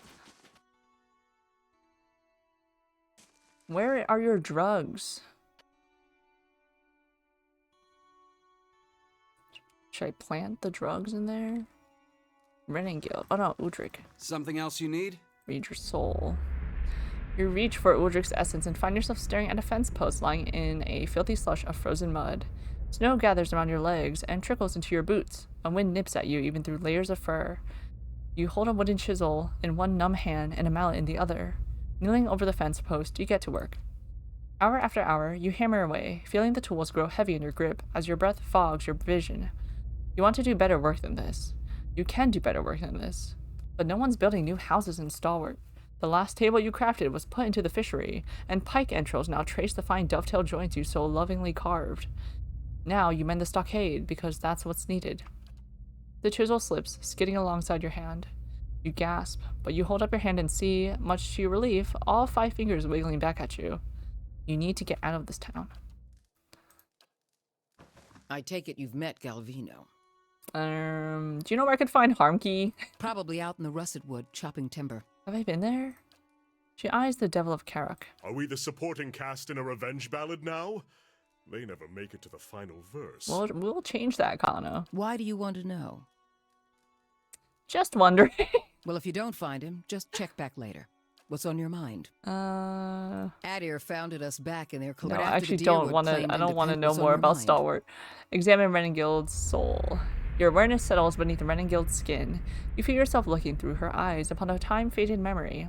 You're standing in the inn. The room is stifling, but it's the body heat of so many furious villagers, not the neglected fire pit that's drawn sweat from your pores. Your husband waits by the door, about as far as he can get from the assembly. He holds Uldrik, whose cheeks are bright, as he watches the adults bicker with wide, fearful eyes. You'd never realize how badly your neighbors stank, but something rank and repulsive rises from them as they pack together in this room. How much did the old snake pay you, Sinahiod? It's Grindy, the head fisherman, jabbing a furious finger back toward the back of the room. Sinahiod, your erstwhile mayor, squirms in a corner, pinned by the accusing stares of the entire village. Oh, those eyes. They're cruel, porcine eyes, and they're watching Sinahiod with the dumb gluttony of hogs staring at fodder. I take offense to that. The only sight that turns your stomach more is Sinahiod himself, trying to wriggle free of his own lies. Maestro Galvino and I came to an agreement. It was for the good of Stalwart. I thought... You thought you'd let a killer walk among us? Among us? Cries of fierce agreement rise from the others. What began as a collective grumbling is swelling and congealing like storm clouds. You look back at your husband. He's whispering to Uldrik, but when you catch his eye, he directs a silent supplication to you. Let's go. A wet smack draws your attention back to the other end of the room. Someone's thrown a potato, and Sinahild cringes and rubs his jaw. You want to shout at them all for this nonsense and waste, but you know this is about to get worse. Stalwart will have blood, and Galvino in his horror had the sense to flee already. You turn again, and your husband is beckoning you with swift, chopping motions, but what stops your breath is Uldrik. His little eyes are fixed on the churning mob, and you knew ever since you started hearing about those hideous purges that he'd see something like this one day. But did it have to be so soon? It's what drove that devil woman to madness, and now his little eyes have gotten big enough to swallow the whole scene, and now he's seeing you as a part of it. You want to leave now, but if you do, this is what your boy will remember. Cowardice and madness. About people. About Stalwart. About you. The people around you jostle and bark in their rage. They're dangerous animals, but animals nonetheless. They just need to be led. So you push your way to the end of the room, where Sinahild trembles in a puddle of his own pee. Enough. Your voice boils up from your throat. The others fall silent, watching you. They listen, dumbly trusting, as you turn Sinahild's death sentence into an exile. No one contradicts you when you explain that he's going to march out of this village alone and into whatever miserable hamlet will have him. They silently agree when you explain that their hands are too clean for the likes of him. But there's something else forming behind their eyes, a kernel of trust and dependence. You feel it curdling around you, encasing you like a pearl does sand. You only wanted to spare Cinehild's life, not volunteer for his job, but you see so much fear simmering just beneath their expressions. Fear at godmen marching through the mountains, at dear woodens and their purges, at dying the slow and lonely death of a ghost town. And you see their grateful reassurance mirrored in Ojik's expression.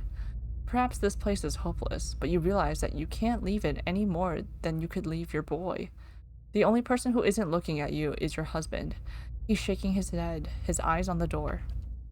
You retreat from Renegil's memory. Vivid though it is, it has nothing to do with Durgan's battery. What's on your mind? Yeah? Okay, I see, Renengil. You had it a little tough. You had to choose between your town or your family, but your town is partially your family because you're thinking about your boy. You think about your son over there, but you fail to realize that he hates this town and he wants to leave. Sure. And you're still struggling to have this town be fixed, and for what? Your son still wants to leave.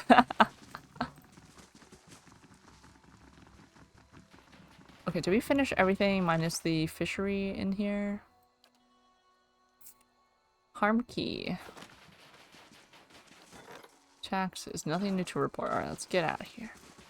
I think Russetwood was to the west, right? We unlocked that. Let's get this guy. Let's chop up this woodcutter. 2 pieces!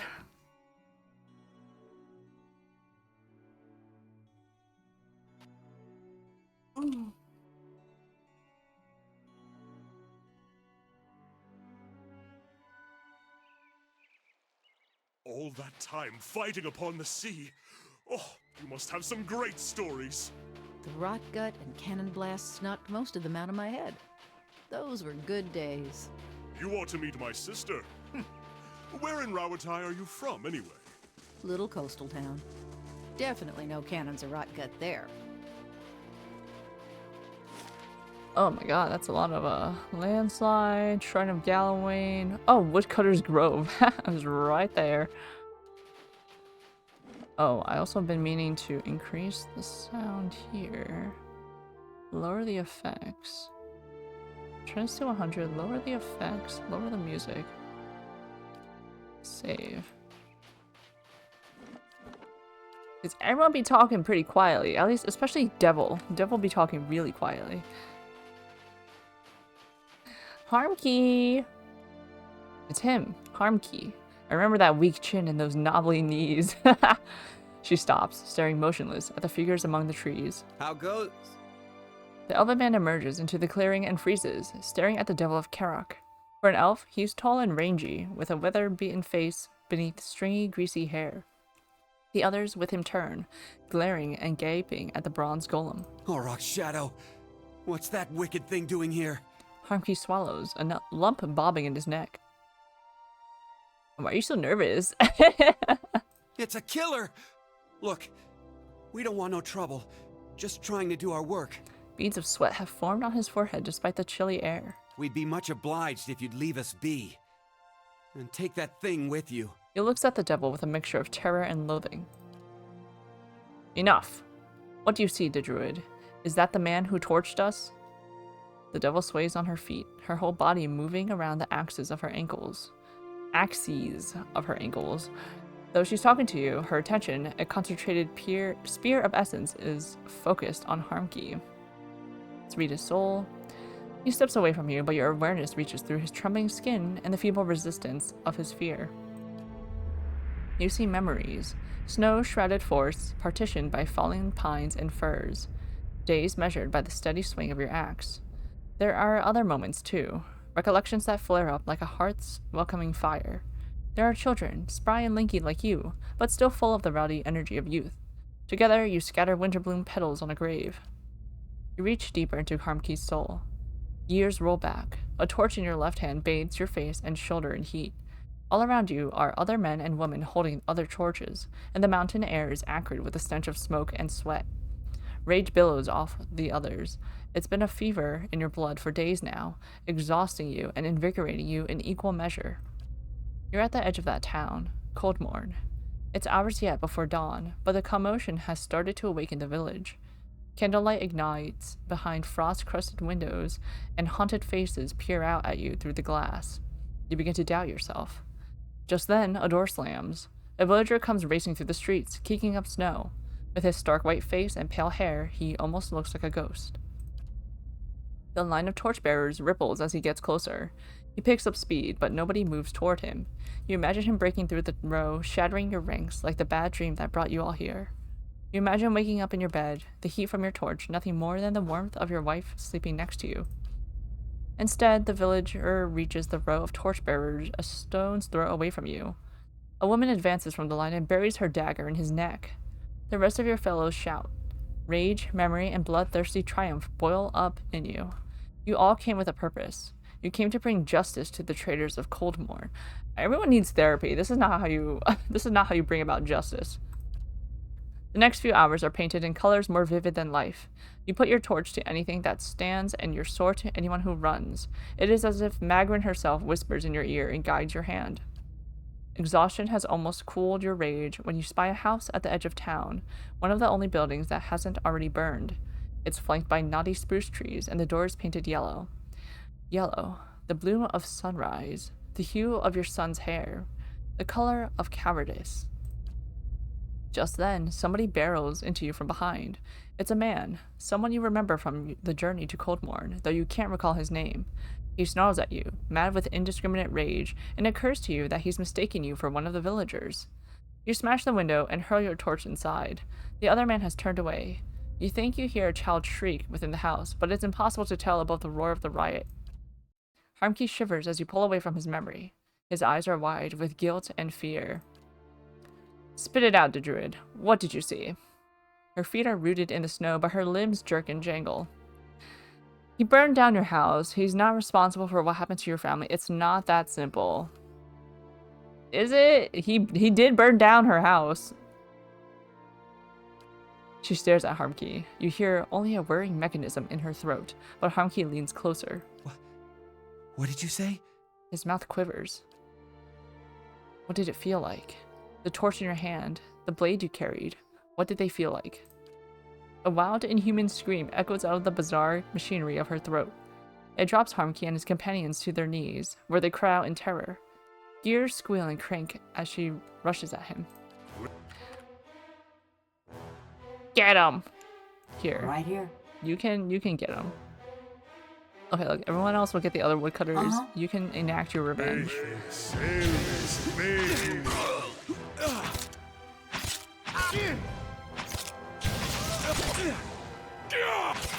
You better be the one to kill him. I'm leaving it up to you. Devil. Uh-huh. What? Mm-hmm. Uh-huh. Yes? Nope. Zawa killed Harmkey. Well. Right here.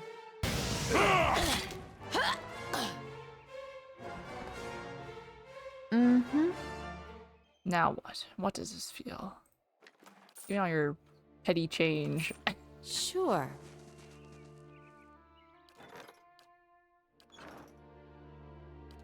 Almost 15 years I've been looking for him. She stares ahead as you approach, the ink-black marbles of her eyes fixed on some distant point.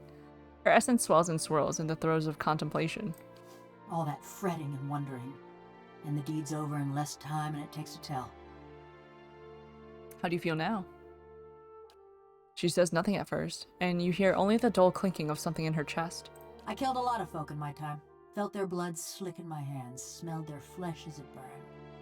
And I always used to imagine what it would be like to have Harmka under my knife, feeling his breath come hot and fast, smelling the fear ooze out of him. Well, you can't smell anymore, so you lost that sense.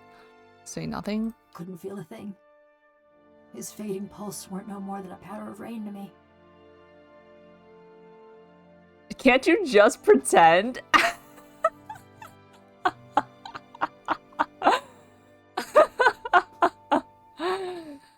That's anticlimactic. Trust me, he's definitely dead. What do you mean? Can't you just pretend? What do you mean? This body, it weren't made for feeling. Gouging my fingers into Harmka's wasting flesh, his screams just buzzing in my skull. All it did was remind me. Of what? That this is a madman's fever dream. Like a prison, but no, because in a prison, you lay your head down and you feel the straw soft beneath you. Your flesh prickling in the cold, black bread crumbling on your tongue. She turns her arms in front of her, examining the scrollwork on the backs of her hands with horror and wonder. After 13 years, can't you get used to it? Your body has unique strengths and advantages too. Come now, it can't really be as bad as all that. Pain and pleasure are distractions. You're lucky to avoid them. You're right. That sounds awful.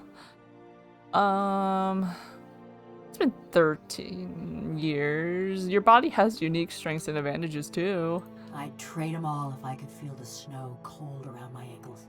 I still dream I'm folk. I wake up some mornings wondering why I can't feel the floor beneath me, thinking I must have fallen and gone crippled. But then I lift my head, see a bronze corpse stretching out in front of me. I see. At least you're alive, that's something. I'm sorry you have to go through that. If you don't quit complaining, I'll think up something worse for you. No, I think she might want. I think that might be better for her. I see. I dreamed too of what Galvino did that night. Those moments. I'd endure another cold morn if it'd spare me this fate. What happened exactly? It was after I got caught in Stalwart. They'd locked me in a little house by the inn, the old mayor and his cronies. When a crowd of them came for me in the dark of night, I was only surprised it had taken them so long. Only they didn't march me to no gallows. No, they snuck me to another house on the edge of town, real sneaky-like. That's where I met Galvino. Galvino was living in Stalwart at the time? True enough. This was before the locals gave him the boot. Still weren't a popular fellow, though. He was fiddling with some machinery in his workshop. Had his sleeves rolled up even though it was cold enough to see your breath. Never actually looked at me until he started fitting some copper helmet over my head. By that time, the mayor's goons had me trussed up good and tight. Galvino was having himself a grand time barking orders at that lot. What did the mayor have to do with this? He'd agreed to hand me over to Galvino for an experiment. Claimed it was a fair punishment, but the townfolk weren't too pleased at being denied their stone pitching. Didn't help that they heard the jangle of copper in that deal. In the end, that's what sent Galvino and the old mayor packing. I see. So while Galvino's fastening that helmet over my head and them copper bands around my arms, I'm starting to look at his contraption. And that's when I see it. It's this metal suit strapped into the machine just like me. A cold, dead-eyed thing, all done up with fancy carvings and such. This was the suit you inhabit now, you mean? The one. I start asking Galvino and the rest of them what's going on, but they're too busy to answer. Then suddenly, they're waiting, staring at me with that fixed, horrified look. But they ain't watching me. They're watching for something to happen. Part of an experiment. Galvino tells the woman nearest the machine to flip the handle. And pull the lever. And then, just pain. Being torn apart every which way, feeling my soul peeled from my body. By the time I came to, I couldn't feel a thing. Just this dull, distant sort of ache. I heard the old man cackling and chattering. When I saw him looming over me, looking down at me with hungry eyes, I tried to scream, tried to swing at him. I think that was when I knew. And that's how you ended up here. How could anyone put another person through something so terrible? Well, it's over now. That's how you ended up here. Sure enough, and how Galvino ended up in that little shack. The rest of Stalwart didn't take kindly to having a killer in their midst, nor to seeing their mayor and the Ornery Valians strike a secret deal. They drove Galvino out, destroyed a fortune in machinery, and wrote a letter to the Academy in Salona, ruining what was left of his name. Still, he's lucky he didn't get a pelting. The old mayor fled too, and Stalwart's been as snug and cheery as ever. Oh, that we've dealt with Harmkey. Why have you stuck around? You're better company than Galvino. We can finish Galvino off, you know, like... we can figure. I mean, we can figure out how to tinker you. Slash, do you really want to stay alive? Been a while since I were out in the world. Guess I'm keen on seeing more of it. Even if I'm stuck with a bleeding heart. Anyways, I've been wondering about that fortress. Okay, so she got more left in her. Will to live. Durgan's battery, what about it? She's quiet, fixated on her squeaking joint. Near everyone thinks it'll have just the thing they need. Those villagers want it to fix up their brook downtown. Galvino always thought it carried some great secret of Animanson. And all them adventurers came looking for fancy gear. What were you hoping to find? I don't know. Something to help me feel. Or forget. Effigy's eyes, maybe just something new. I just figured, with those dwarves being expert smiths and all, maybe they had something to unmake me. Put me back into my body. I doubt that's possible. Your body's decayed by now. I bet you'd be a vampire. Come to think of it, that might suit you. Your body's decayed by now. I know, it were just a passing fancy. I wanted to ask about something. No, I don't. Okay, well. Hey there. Well, wait, is her quest completed? Easy. I mean, she wants to adventure into the Durgan's battery, so I suppose we should keep her with us to Durgan's battery. Alright, it's daytime. Can I confront the fisherman? I found the ripple sponge that you keep not so hidden in your fishery.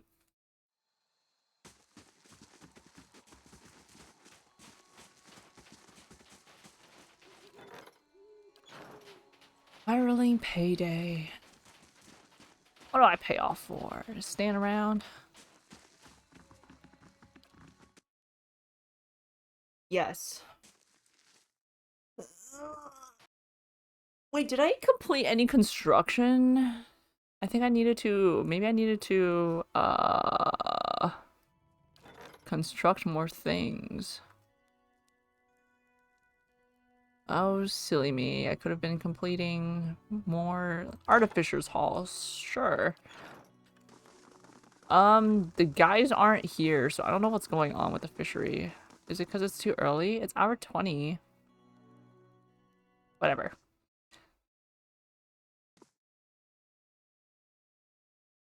I think that's it. I think we can go to Durgan's battery, and maybe the Abbey is in there.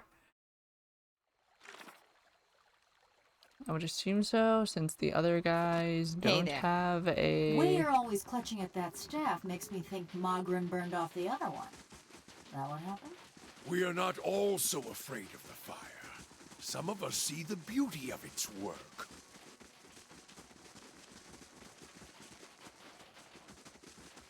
The other one?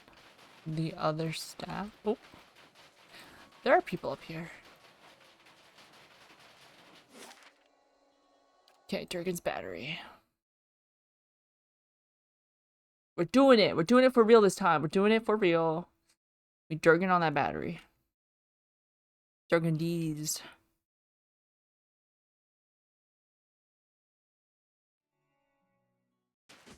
So, Maneha, I just... You handle yourself very well on the field. Why, wait. Are you flirting with me? I know I'm a little young, but I've always... No, I interrupted their conversation!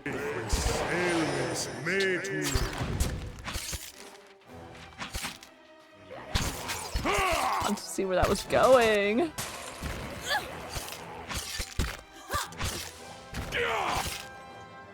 Hey there. Wait,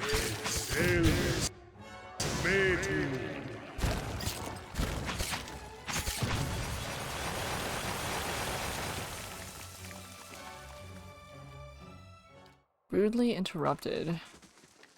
God. The trampled bloody slush around this toppled wagon. You spy tracks leading back south along the path. Light, flame, and sound. Campfire that I don't need. Okay, somehow didn't... No. Whatever. Never went up there.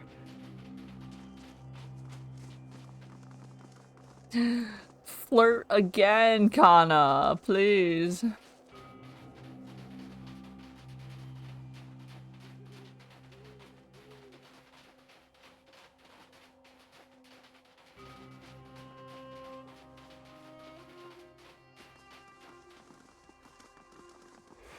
We go. I've got the contact. That caravan must have had a half-ton of steel. Coinmaster Zoltan's finally getting his way. For now, the other commandants will have his head. Only if they don't tear each other to pieces first. I heard Maroon and Exandru. Shh. Last thing I want is to get on Maroon's bad side. Fine, just say the words then. I'm getting hoarse. Folk round here say the batteries swallowed more adventurers than the ogres. Thought you'd want to know. It's fine. We'll be fine. Don't you worry about it, devil. We're fine. There were other ghosties, I think, on the side.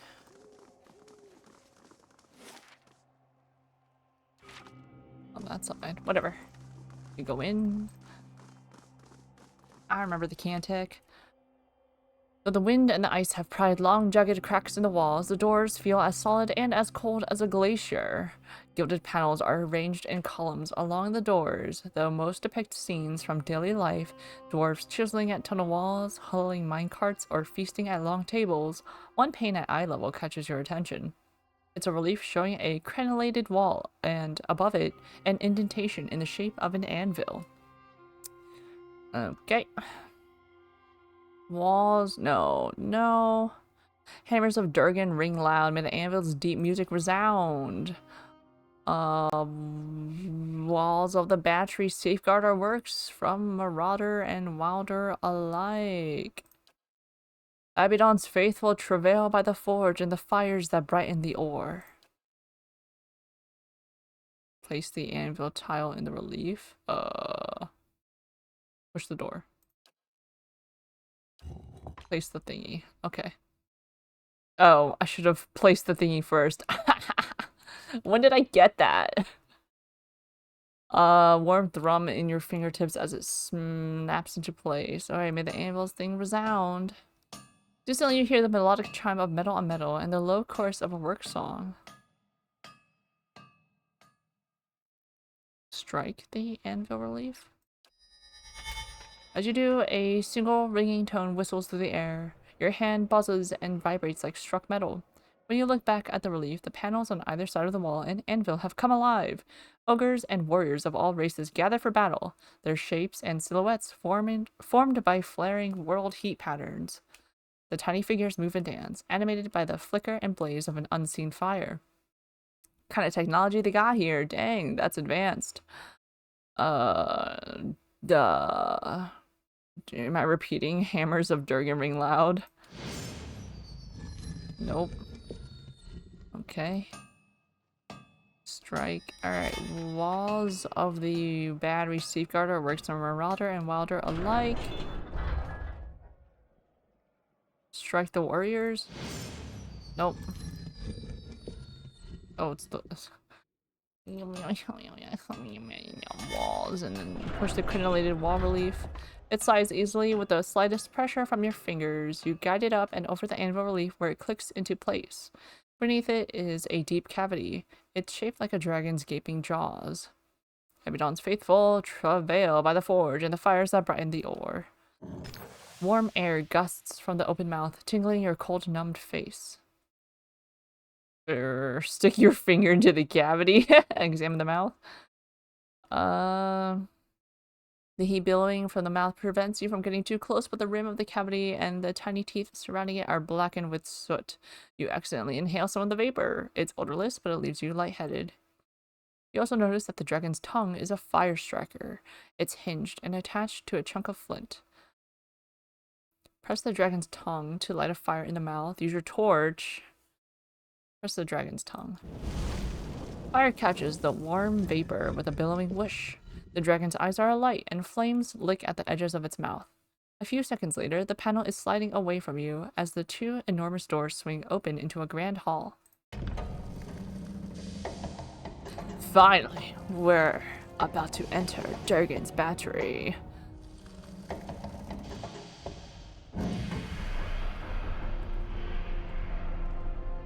It's very, there's some spectral energy coming from here. Yeah? Alright, we in it, lads.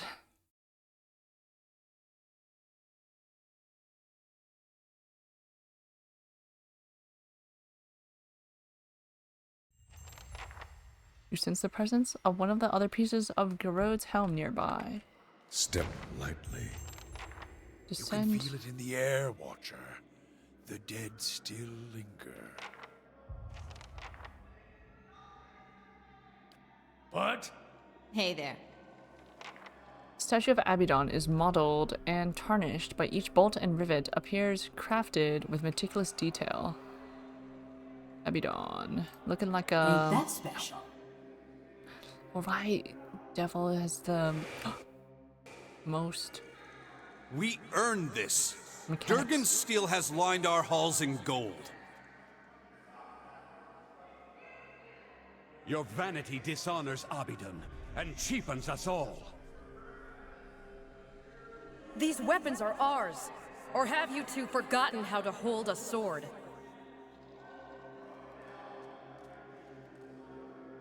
The Malkachoa is strong today.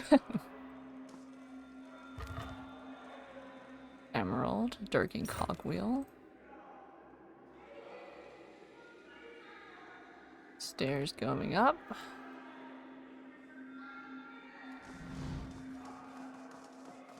Easy does it.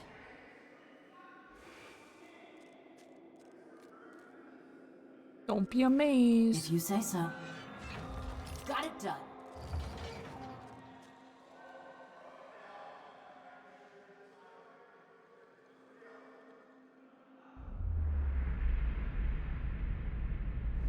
Damn you both!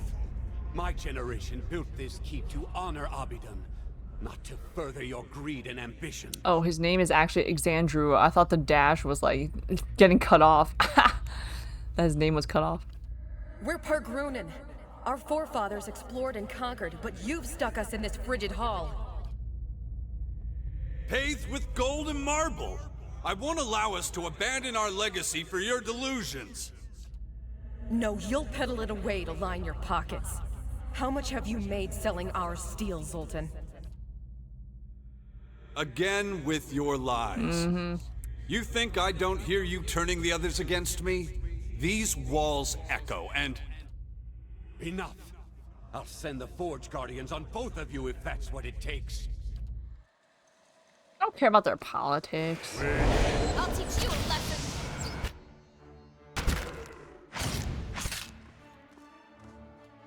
Are they vessels? They're vessels.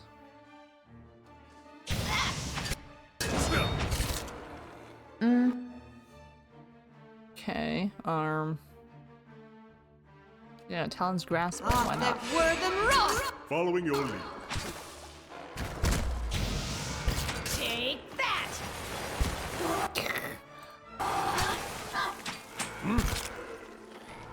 Hey there. Easy does it. All mine. Mirror. You think you glimpse flickers of movement in this tarnished, clouded mirror. Record of production. Here is a current accounting of this month's production. 20 longswords, 15 axes, 12 hammers, 7 maces, 2 flails, 7 full suits of armor for Forge Guardians, 3 additional suits of armor. If the commandants remark on production rates, kindly remind them that we received 3 different work orders from them. Vale, Master Smith of Durgan's Battery. A note in another hand is written at the bottom of the page. What does Exandru need with so many Forge Guardians? Keep an eye on him. M.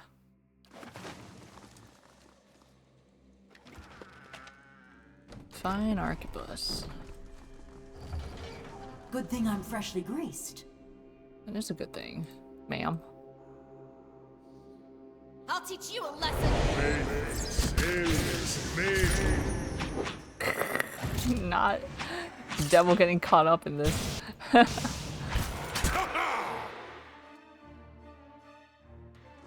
Lead the way. Oh.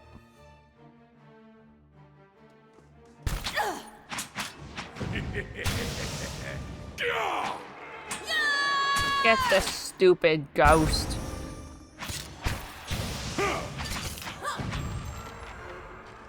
Easy peasy. Most of these crates and barrels are empty and several are overturned. It looks as if they were cleared out in a hurry. I'll see what's ahead.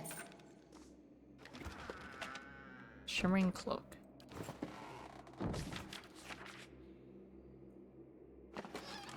Give me all your goods. Bill of sale. You unroll the scroll and see an inventory of weapons and armor, swords, shields, breastplates, and helms. All are listed as sold to a Lucan of Dunrid. The bill is signed by Commandant Zoltun, Coinmaster of Durgan's Battery. Mine.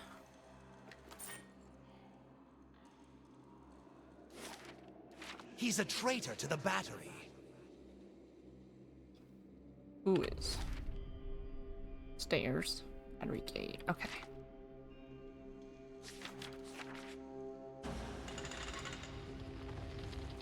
And the fire shows me something.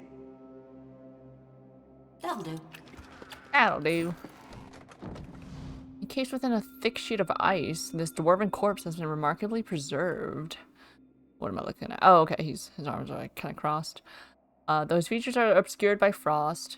Clutched in the dwarf's hands is a large cloth-wrapped bundle, perhaps a pack. Cast burst of summer flame. Flames flow over the surface of the ice, which swiftly begins to melt away.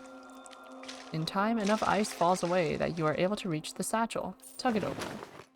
The contents of the satchel are largely unharmed. You find a handful of stamped coins, some papers, and a scroll, along with a heavy iron key. Further searching uncovers nothing else. Rolled parchment? Let me take a look at that. Mayrune's getting suspicious. I've got her sniffing after Zoltun for the time being, but she'll keep an eye on me. I had the lads put the last shipment in with the coal in a cart across the tracks. I'm counting on you to make sure it gets topside. You don't mind getting your hands dirty, right, Gregor? Was that Owena's past self? Past life? Owena. I'll keep an eye out. Mine. That'll do. That'll do. Wait. Boots. Boots of speed. Who wants that? You can wear boots of speed. Maneha, since you are I'll keep an She'll eye out. bring these walls down around us. Oh, that was freaky. Melee is what I was trying to say. You are melee.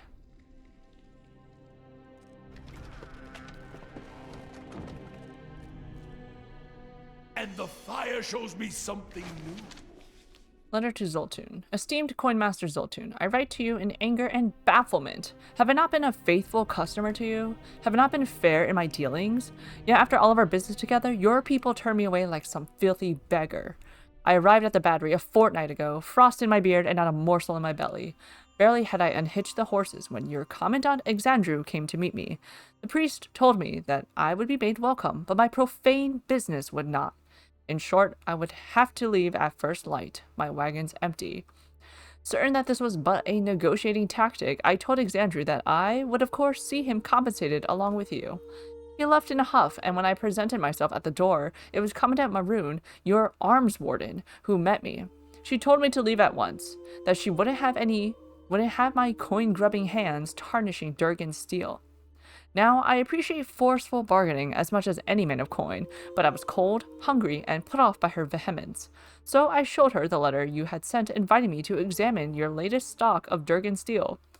Commandant Maroon drove a rapier through the letter and sliced it in two. She then warned me that her blade, a fine weapon indeed, would be the last I ever laid eyes on if I did not hie away back down the mountain at once. Never have I endured such humiliation and expenses, only to return home empty-handed. I do not understand what has passed between you and your associates, but I urge you to take charge. I fear the other commandants will be your undoing. Indeed, that of all Durgan's battery, if you do not deal with them swiftly and decisively. Yours, Maester Annetto of Cesaro. Now, that's a poor review if I ever heard one. 1 out of 0 stars, if you could. You gotta see this. You gotta see this. Tables, shields, and collapsed stones have been piled up to form an impassable barricade. Oh, there's a guy there.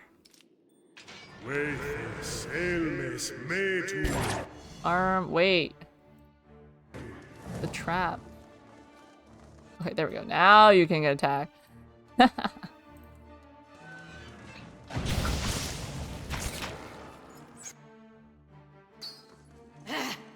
Following your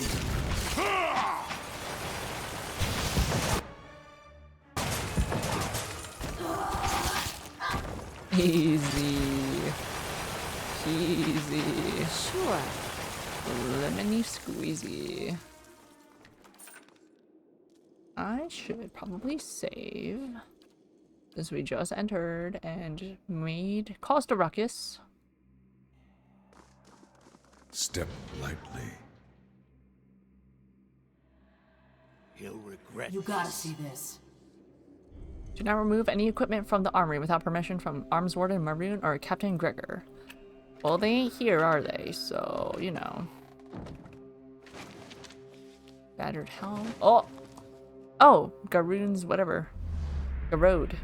As it has twice before you, your vision blurs and fades to black. When it returns, you find yourself on your knees, a shattered sword in your hand and a broken, battered helm in front of you.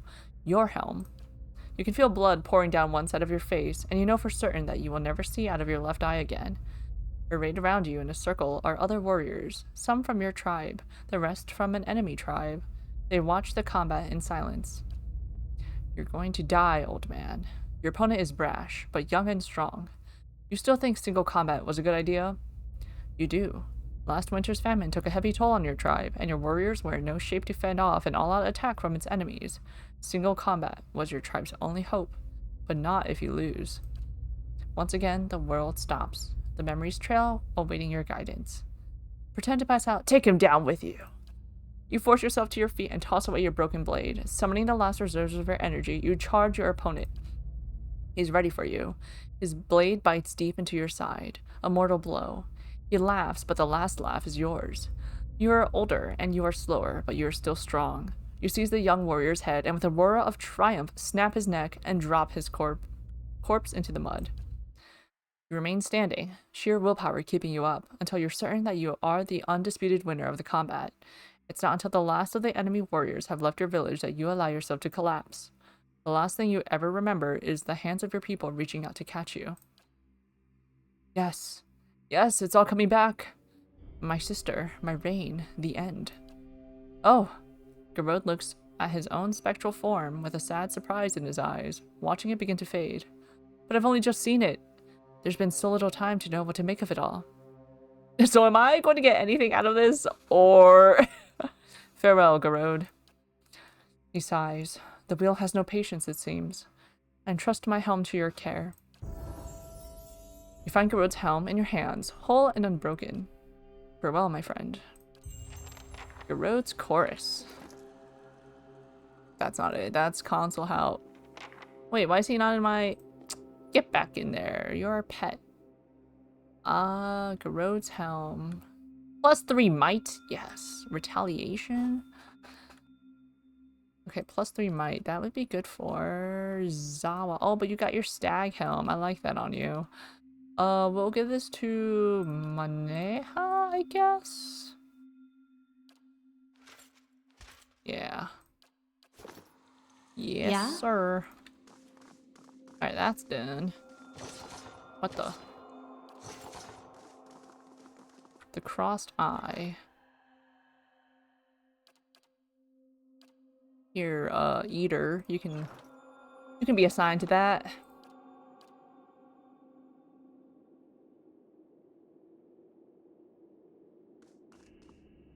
That'll do. That'll do. Ooh. Badgratter's barricade. No one uses a shield here, though. Sorry. That's camping supplies that we don't need right Step now. lightly. We can level up. We'll save that. Spell mastery. What's a good mastery spell? Wicked Briars. Calling the World's Maw, my favorite. Yes.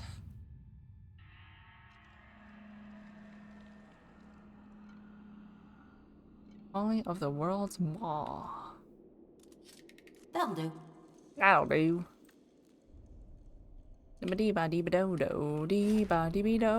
missed this. Get over here. Come get this chest. I must loot everything. Oh, and if I find something good, you can have half. Snowcap. Zawa's favorite. Following your lead. Yeah? Step lightly.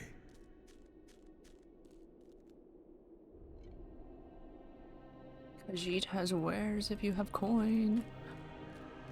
Let's go up here first. No, looks like a big haul. Let's get these guys.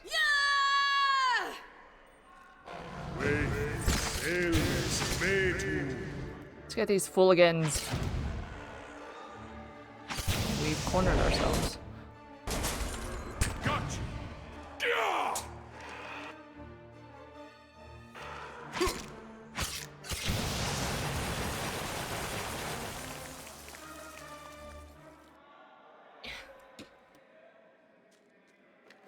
Sure. Light, flame, and sound. We'll keep to ourselves. Oh, and if I find something good, you can have half.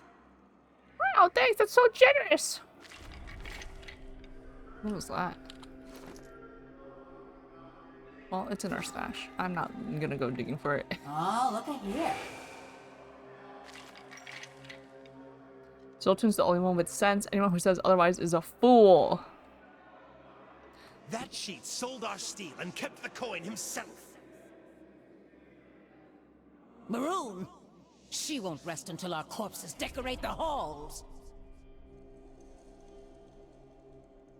Okay. Bronze statue of Abaddon stands over incense ash and rusted metal tokens.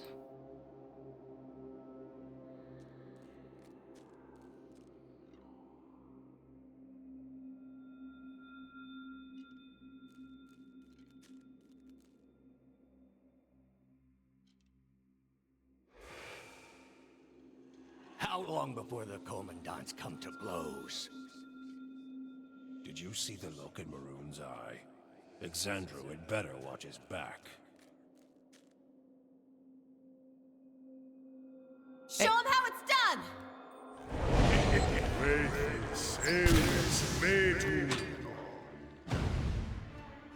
Show him how it's done!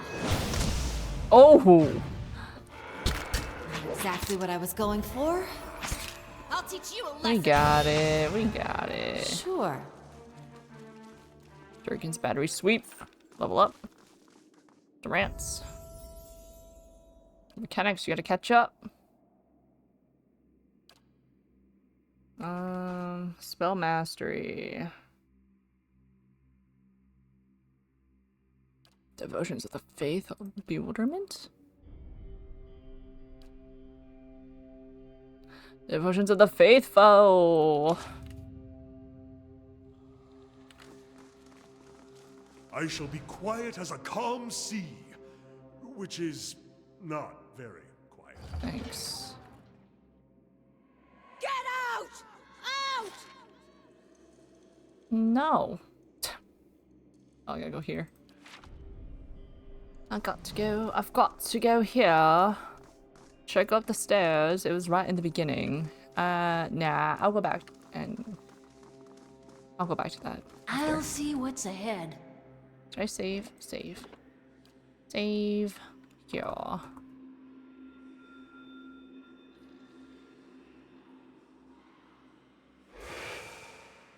We've got to survive, by any means necessary. We'll have blood in these halls before long.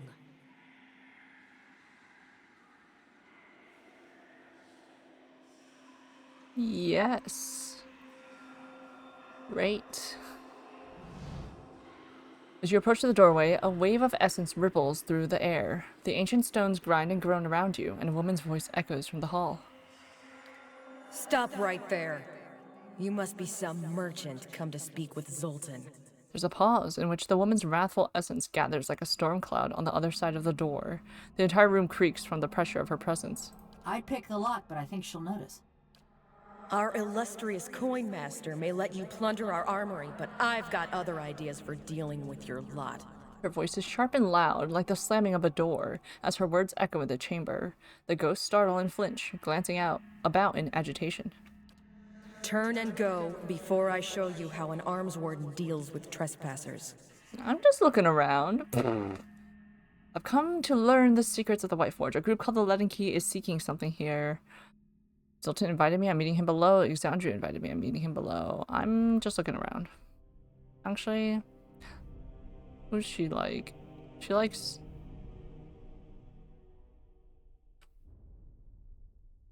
Yeah, no, Exandria invited me. A tremor rumbles through the hall. The growling and grumbling of the stones echoes all around you. The ghosts stir, looking around and shivering. Their eyes widen and glow as they light on you, as if they're noticing you for the first time. Just as quickly, they gaze away and seem to forget you once more. But now they seem alert, wary.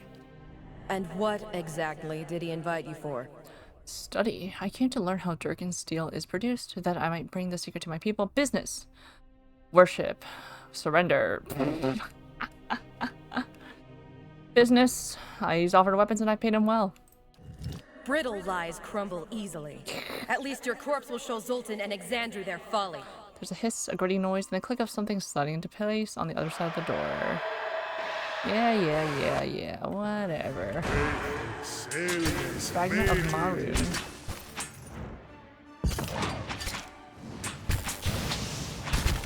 Uh-oh. What? That's Durance. Defend me! Following your lead.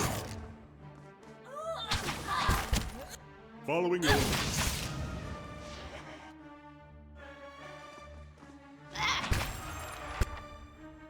Now we can get the other ghosts. Yeah? I'll teach you. Easy. I don't remember who Exandria was. Definitely not a shopkeep. A leader? I don't know. Study? No. Well, anyways, we can get in. Margaret's fire casts light in dark places.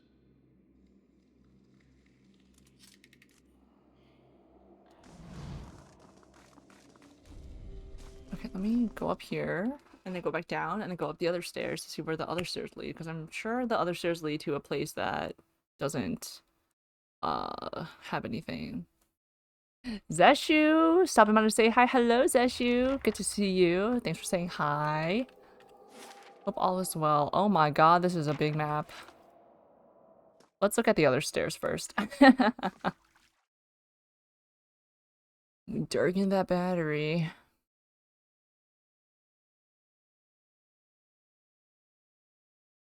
The Druid, we've been like, we're kind of coasting. We're cruising and coasting in the White March right now, which I am not complaining about after struggling with Craighold. Yeah, I'm okay with this. You're okay, just busy with work. Gotcha. Hope work goes by nice and smoothly for you. Nice and easy.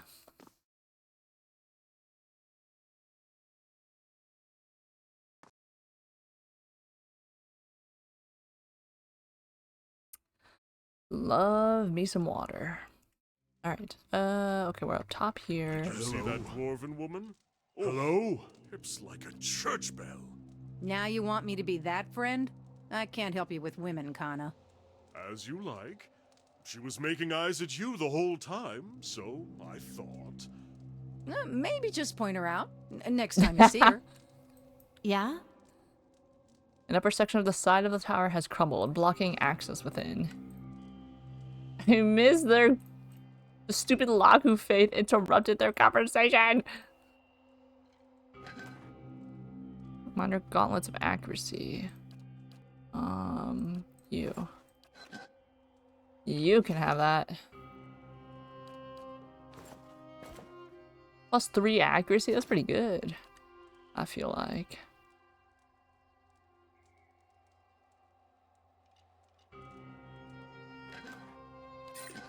Alright, that's a good detour. What dwarven women are you talking about, Kana? The spirits that we see?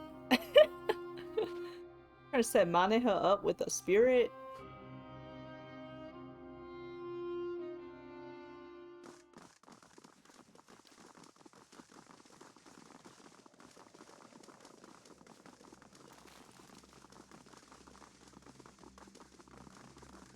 Right, to the mines below. The master below the mines. The Great Hall. Easy to...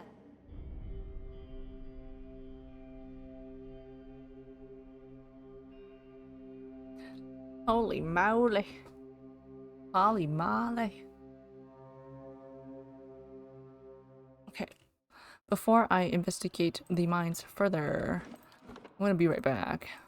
So take this time to stretch, get some snacks or some water, or use the bathroom, all that good stuff. And I'll be back.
Okay. I'm back. We've topped off our water. We're Gucci gang. Let's resume. Sure.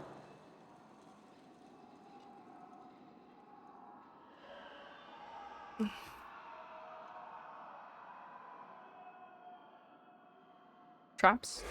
Nope. We can't hold him off! Fall back!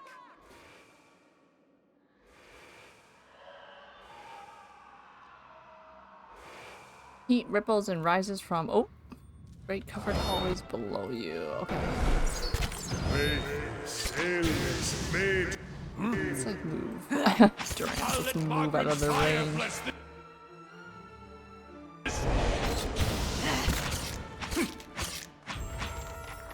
Who leveled up? No one leveled up. Oh no, Devil leveled up. Awesome.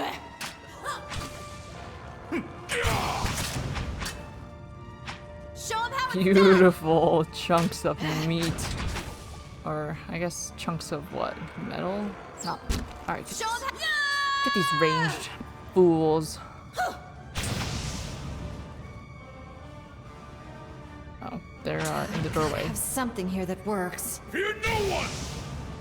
Yes. Next person. Since the druid's weapon doesn't work.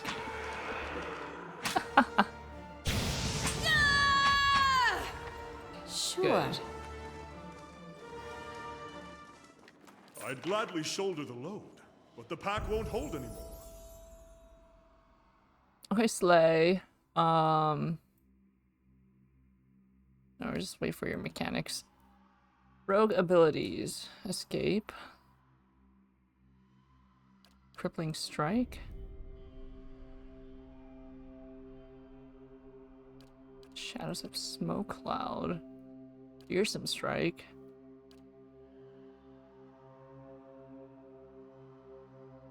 Let's do crippling strike. Alright. She got a rusty looking blade she's carrying that I gave her. Oh well. I'm here. Every bone in the skeleton has been snapped in two or more places. Something heavy broke through the railing. Hey And there. gouged a chunk out of the bridge. Not a sound.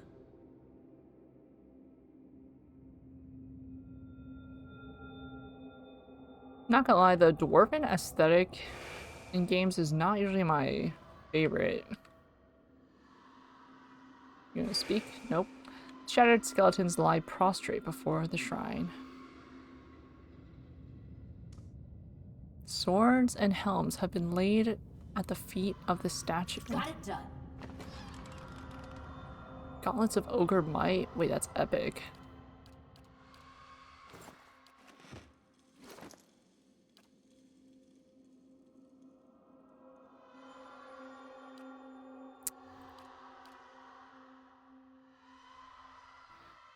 I don't need crit multiplier bonus. I need might. Where is it?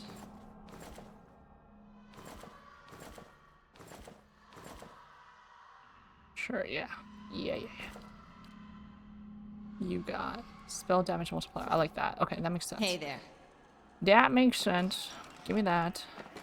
Give me that. I like that the potions look different in this game. Or in this DLC. The vials. Oh, and if I find something good, you can have half. Oh, thank you very much, Maneha. Very kind of you. Keep running! We in this mine. We in the cart. Heat from the level below prickles your skin. Out of my way! I need Durans to not be in front. Something burns beneath you, but you can't see what.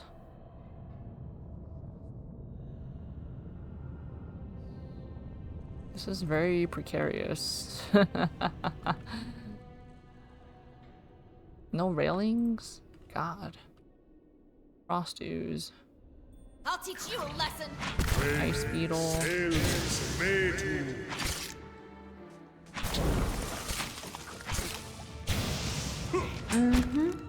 Alright, you petrified one of our guys, and got one of your guys petrified. That's a fail. Show them how it's done! Oh. Nice. Mm-hmm.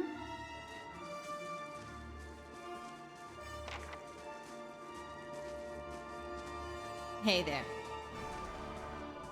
Mm-hmm. Sure. Don't need a campfire. I'll see what's ahead. You can rest. No bonus? Oh, maybe she needs more survival. We can update her survival points. So she can at least get the damage multiplier, damage reduction bonus when we rest. If that's applicable for her.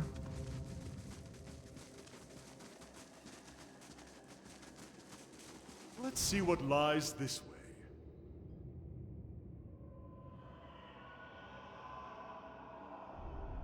They're coming over the barricade! Yeah? It's a fine touch. Really opens up the hall.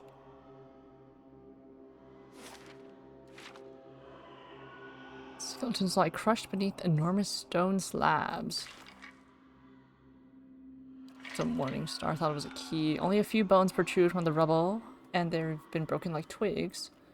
The walls have been smashed into great jagged shards. Who sees us? Losing ground! This is where we were.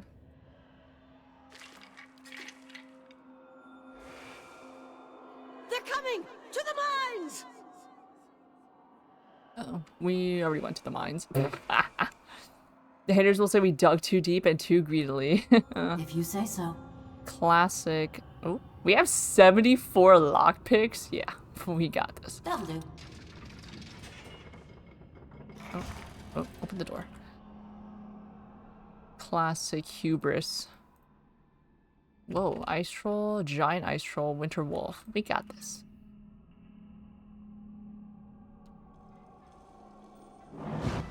Right. Mm-hmm. Let's charm the beast. Don't miss. Don't miss. She's gonna miss. What? She missed. I hate that.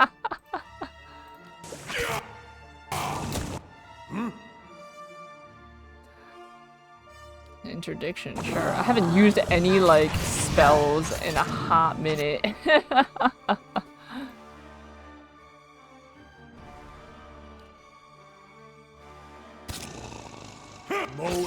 Yeah? Don't just stand there, Druid. Moa Ixiana. Circle of protection.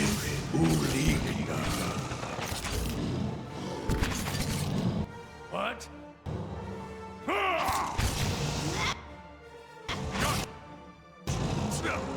Bullseye! Bullseye.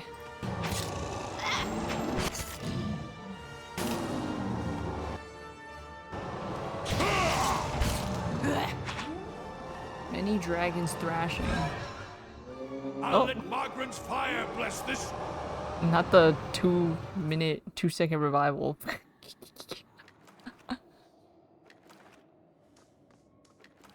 Sure. A freezing draft filters through the collapsed wall. It looks as if something broke through from the outside. Yeah, we found out what that was. Stone dial is a quest item. Okay, good. Another campfire that I can't pick up. These scrolls catalog quantities of ore and minerals taken from the mines. Sigil of the sword added. Okay. This is a map of the mines, but various tunnels and choke points have been marked off with arrows and X's. It looks like a hasty battle plan. Easy does it. Let's save.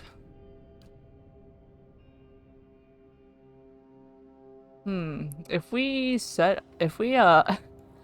turned on that difficulty, that level scaler, that would have been, we'd probably still be dealing with the ogres. Show them how it's done!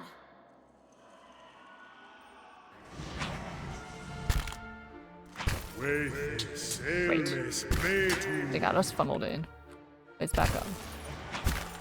Let's back up. Come in here.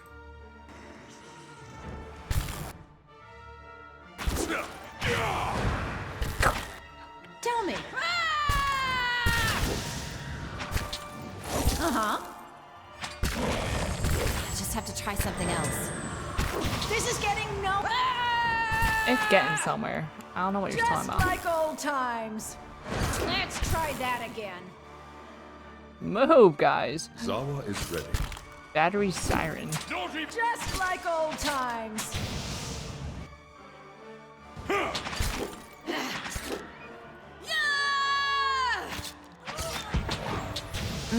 Show them how it's done!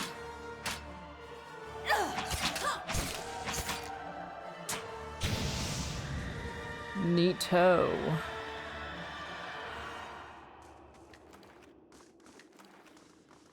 Zawa wants to speak. Monk abilities. Skyward kick? Yeah, sure.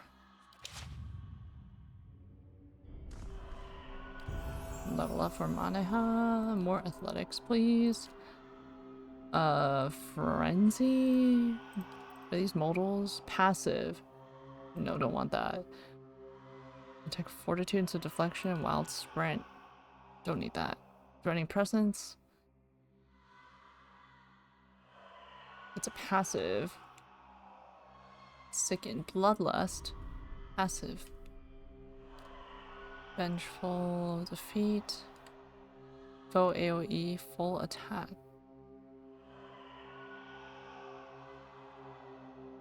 That's kind of crazy.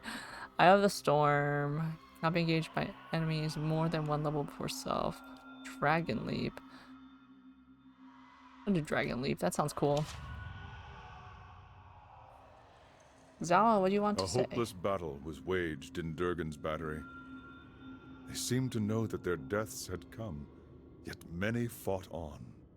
For all the good it did them, all men fight who fear death. They had built a great legacy. They had no reason to fear death. Even now they continue to fight on. They had no reason to fear death. Their bravery was not enough in the end. They might have made great Alpazka warriors, if only they had been born to Khan. Hey there. Well, hello. If only. Hello? If, ands, and buts. Was it a civil war type deal? Okay, well, let's head up here first. Follow the spirits.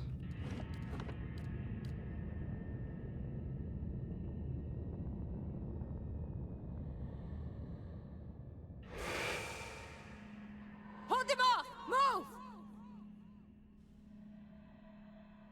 Abaddon's gears. They're coming! Who's coming, though? Is it supposed to be vague, or am I missing something? Maybe it's just like spirits and creatures and whatever. I get, or maybe we don't know yet. Sigil of the Helm added to the stash. Iron and copper deposits are spattered with blood.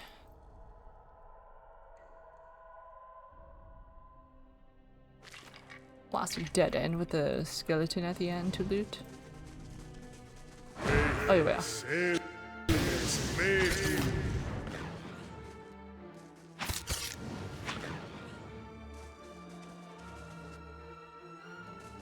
Can't target you. I'll teach you a lesson. Oh, I guess because you were cloaked. One hit KO. I will walk unseen. You better. Nice beetle. Where did y'all come from? Hello? You got me flanked. Hey there. That didn't work. Good strategy, I will admit. Oh my god. Oh no, Durant. Hey there. Perfect! Oh my god.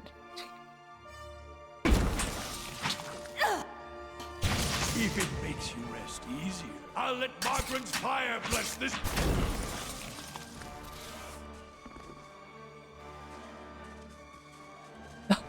Yeah? Couldn't finish his sentence. He got petrified. Hey there.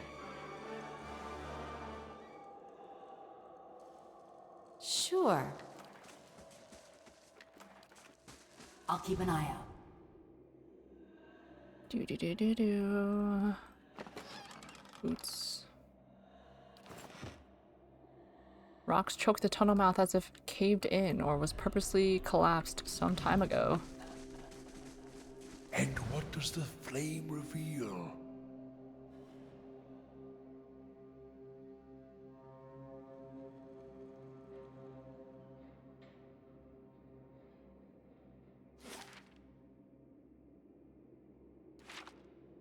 Go up. Good thing I'm freshly greased. Oh. Minecart tunnels.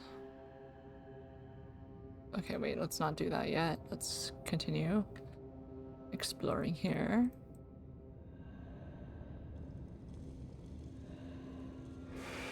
Oh. Listen, you hear that? Erasmer's letter. Something was hastily scrawled across this page. It reads, Floru, we're trapped here, but I take heart in knowing you're safe below. When this ends, take whatever you can carry and leave for Fort Bonepicker at once. Take our nephew if you can. It's not safe here. Keep this with you. Your love, Erasmer. The other side looks like a poem, but it's obscured with dirt. Well, they didn't make it.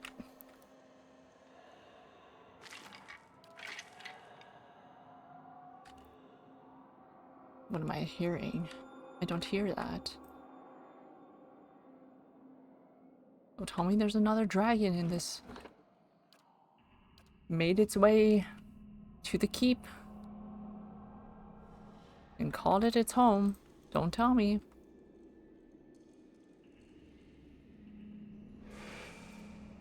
Are we safe here? Quiet. I'll teach you a lesson.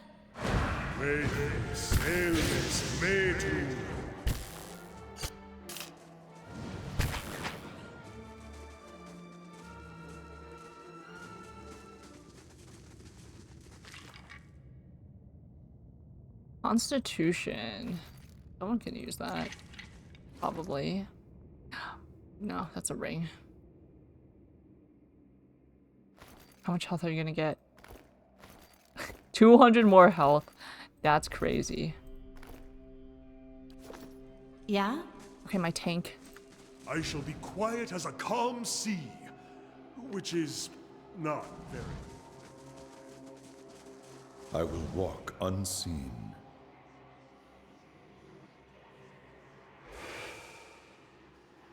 Hurry! We can hide here! They're going to come for us here, and...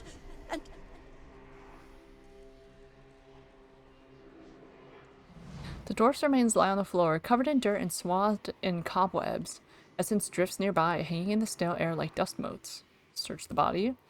A key glints in the dirt next to the corpse's femur. As you examine it, the nearby spirits grow restless, growling and fidgeting. Well, let me learn its story first. It takes a little additional effort, but you manage to gather the floating essence to you. You work your way into it, and suddenly you find yourself immersed in the soul's memory. The shock hits you with an almost physical force. Your heart hammers within your chest. Other Pagrunin rush past you, retreating or attacking. It's gotten hard to tell. You're running along a dark tunnel, pushing your overtaxed body as fast as it will go. Your heart pounds harder with each step. Concussive thumps echo above you. Each one seems to resound in your heaving chest. You pass the mines and reach the main hall. It's packed full of shouting, shoving, panicking dwarves. Even if you could reach the door at the other end without getting trampled or beaten to death first, something in the fever of the crowd tells you it's already locked. The tunnel behind you rings with screams. You had another dial for the door to the forge below, but it's locked in the workshop, on the other side of the barricade. The sounds of battle grow closer. You race to the mines, ignoring the building pressure in your chest. You scurry deeper into the mines, losing track of your path. The tunnels seem to close around you. You stumble and fall, You try to pull yourself up, but your arm is dull with pain. Even though you've stopped, you can't quite catch your breath. For the first time, you notice a squeezing agony in your chest. Darkness gathers around you. We died from a heart attack? Take the key. You push the bones aside and grab the key. As you do, you hear screams of horror and fury. The dead of Durgan's battery converge on you, their unnatural teeth and claws bared. It's fine. What the?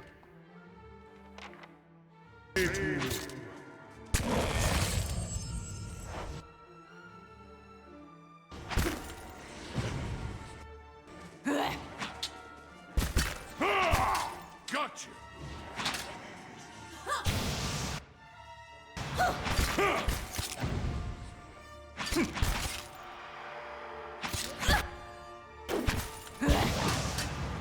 Beautiful.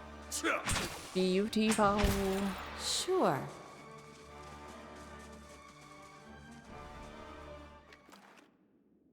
I don't need these ingredients though. Okay, so this is nothing. This is a dead end.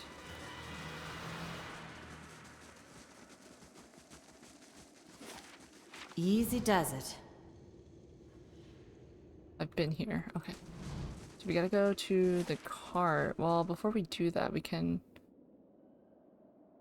look down here. Okay, let's do that.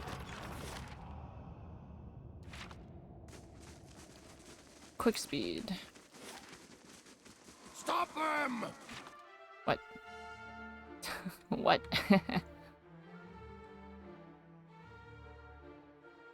I'm slowly getting over here. Okay.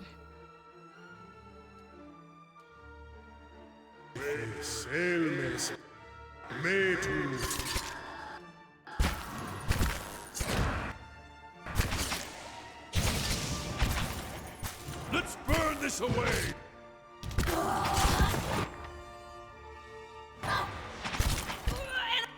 I'm stuck. Beautiful. Beautiful. Show him how it's done.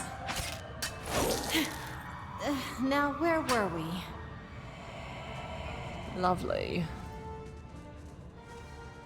Okay, so the scream of that essence ghost just summoned more apparitions, Sure. I guess. So I can't have an easy trek back to where I need to go. That's okay. We can take these fools.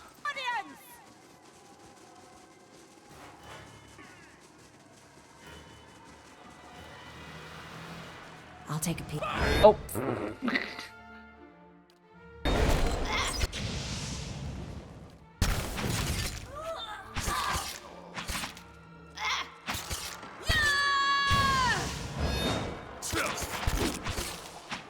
You ain't clearing nobody out, buddy.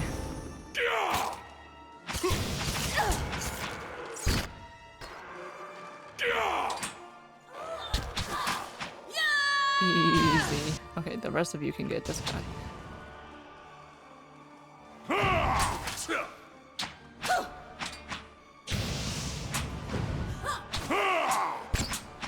Gotta have something here that works. Let's burn this away! It's simple. Oh god.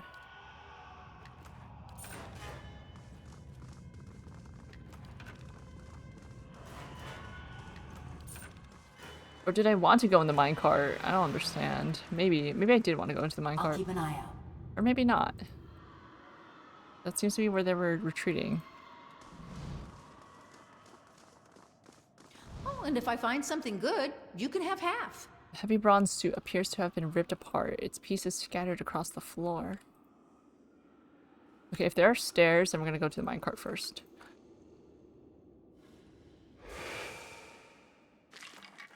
Key. Let us in. They're coming. Oh, I forgot we're here for the White Forge. Okay, wait.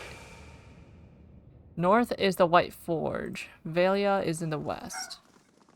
cold wind from the south and currents in the east. Hey there. As you approach the door, you notice a round depression within the surrounding flame. The molding around the depression is elaborately carved, with a row of foreign symbols lining the topmost edge of the circle. Examine. The depression is about 3 finger widths deep, and a few small stone fragments jutting out from within the wall. Some pieces seem to rotate independently along slots, but they have no obvious effect in and of themselves. Place the stone disc in the socket. At first, the disc does not seem to fit until it is oriented a specific way. You hear a quiet click of casings as it sinks into place. Nothing appears to happen right away, however. On the disc itself, an arrow-shaped protrusion points north. Push. The dial spins out of your hand. It makes a complete revolution and rises so that it's flush with the rings once more. It comes to rest with the arrow pointing north. Clockwise. Okay, it points east. Push the disc. Okay, clockwise, push the disc. You feel a satisfying thunk and notice that the dial has sunk a fraction of an inch into the depression. The door is still locked, but it feels like a step in the right direction. So, okay. Okay. You feel another thunk and find that the dial has recessed further still into the stone rings.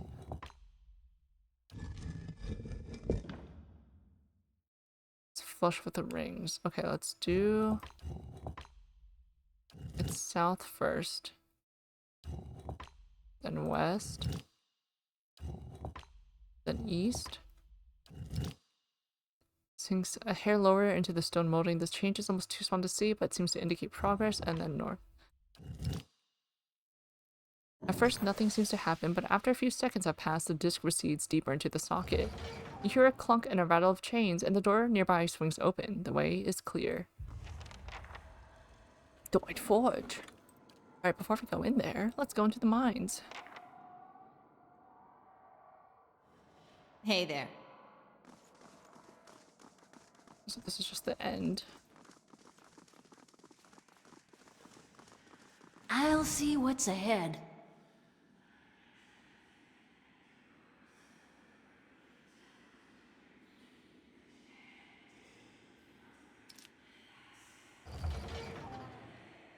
Nothing down there. Okay. Blasphemy! Despite the years of weathering, where the helmets on the other armors in the room are plain and lusterless, this one is brighter and more reflective. The armor has been posed bracing behind a broad shield, thick and sturdy as a city gate. Circular depression carved into the stone sits below a relief of a dwarven warrior. The armor-clad figure stands over the defeated enemy. Inspect.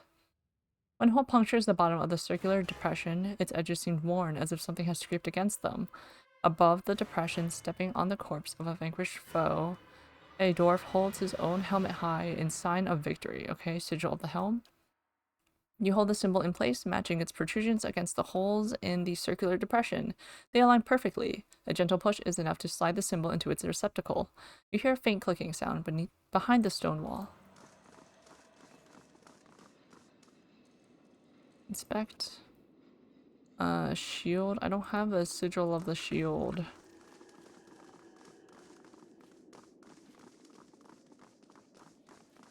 The hole bores into the stone. Night Shroud. Oh! Signs of the rogue and priest. Mace, one-handed.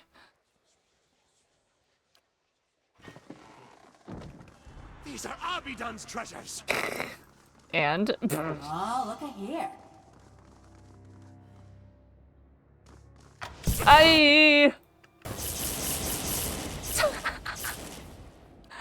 I guess that's what happens. and that.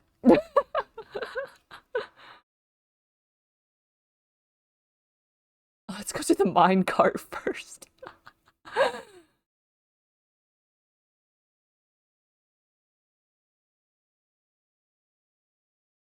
Game. Sure. Back we go. This way. Clicking all over the place. They got me clicking all over the place.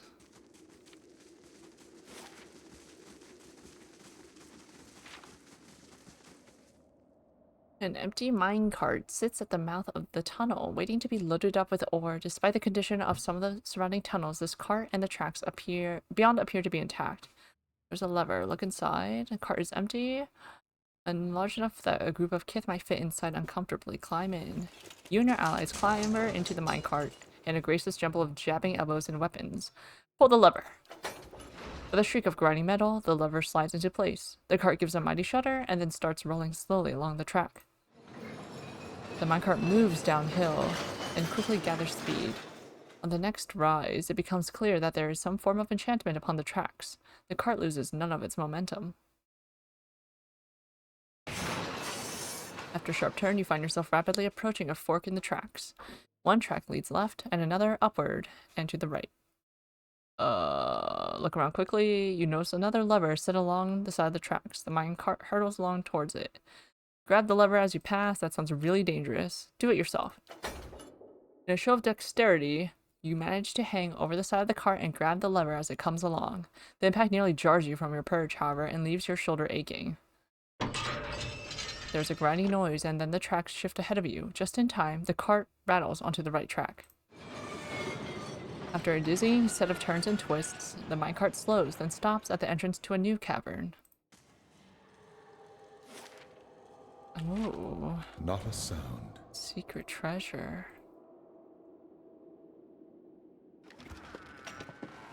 There it is, Sigil of the Shield. Oh, nope, stay here for now. Alright, now we can hop in. Margaren's fire casts light in dark places. Our shoulder's fine. Alright, let's go and put the sigils in the sigil stone of the sigil. Man. Blasphemy. Light. So this is the Temple of Abidan then. We'll keep to ourselves. Inspect. Helm. Oh, let me Good thing I'm save. freshly greased. Let me save before I mess something up and Abidan smites us.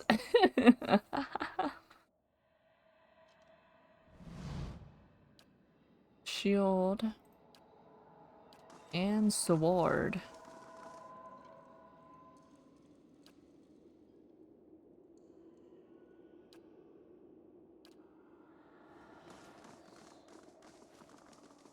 Okay. Let's not change Night Shroud. These are Abidan's treasures. Step lightly. So we know. Does it just turn off the traps? Okay, we're good. Easy. You'll never know I'm here. Oh. You profane Abidan's sacred ground. Yeah, we're good. Yeah, we're fine. A fragment of Exendru. There we are. Get the wizard. Following your lead.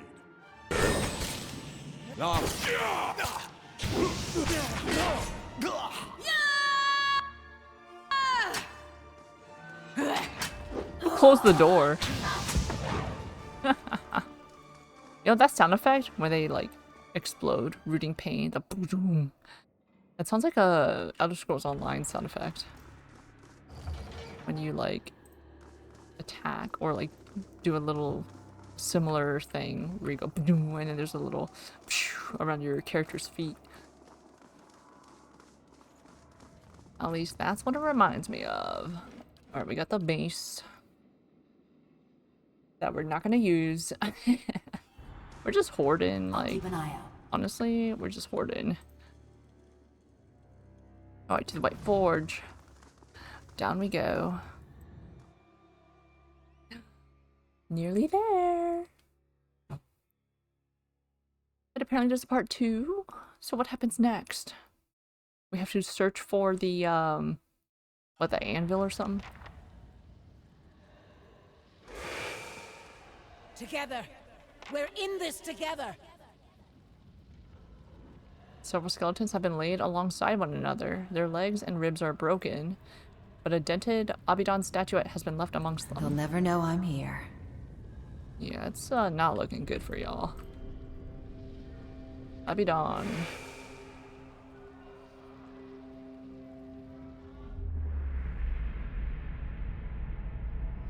I'll organize the troops to guard the stairs.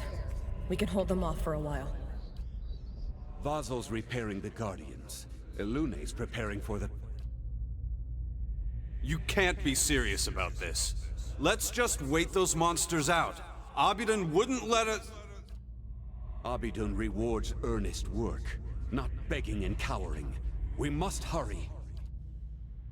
Abidan's the religious one? The super religious one? The priest?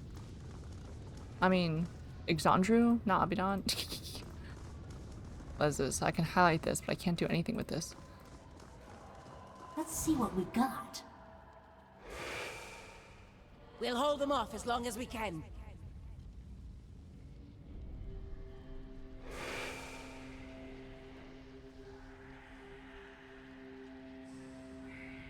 The wall was a yard thick and solid stone, yet something broke through it. It's a mystery. Boulders and stone blocks tumble from the broken wall. It would require at least a dozen Almawa to move even one of them. So what did charge through here? It's not big enough to be a dragon, I don't think. So if it's a small but mighty dragon. Ooh, this place looks like a mad industrial. Abidan, guide us.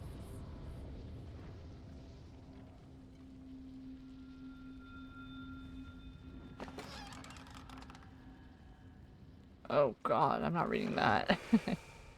Strengthen us with your flame, Lord Abidan. Temper us for the crucible ahead.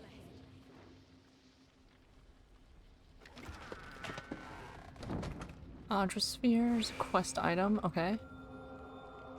I'm just clicking. I'm just pointing and clicking.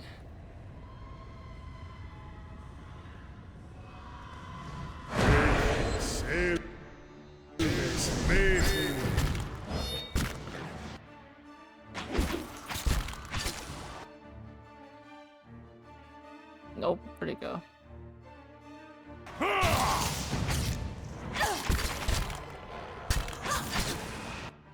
Following your lead. Zawa is ready.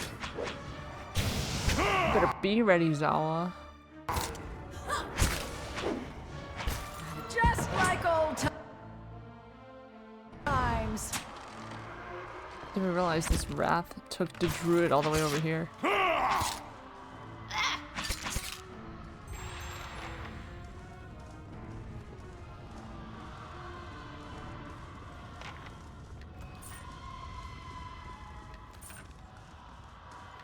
Bestiary's making fantastic progress, I will say. Not a sound. Is this where I'm supposed to go? It might be. Wide staircase down, leading up to a grand open hall. Okay, we'll be back. I'll keep an eye I out. probably need those items, those orbs.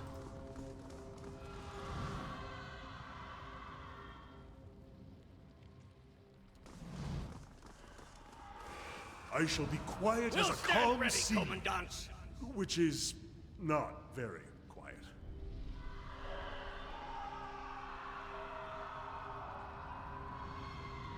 The hole bores into the stone. Its edges are blackened and gritty with soot. Stand your ground!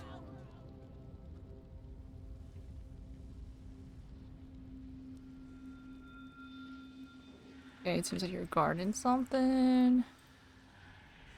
Quickly! There's not much time!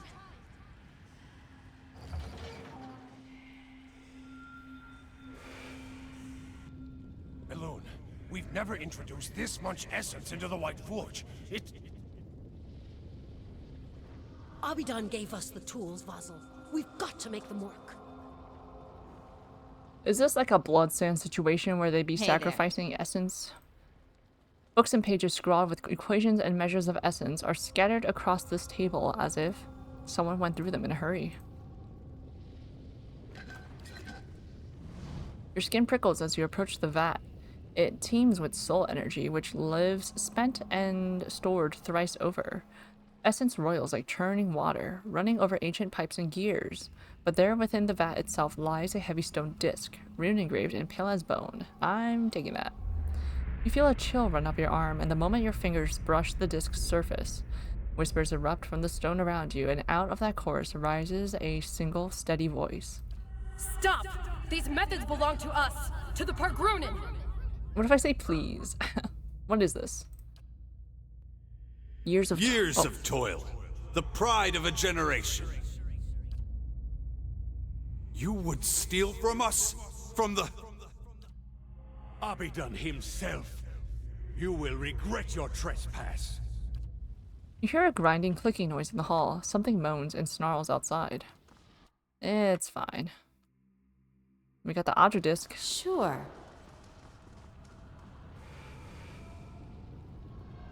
It's fine. Oh wait, that book. That journal. Oh god.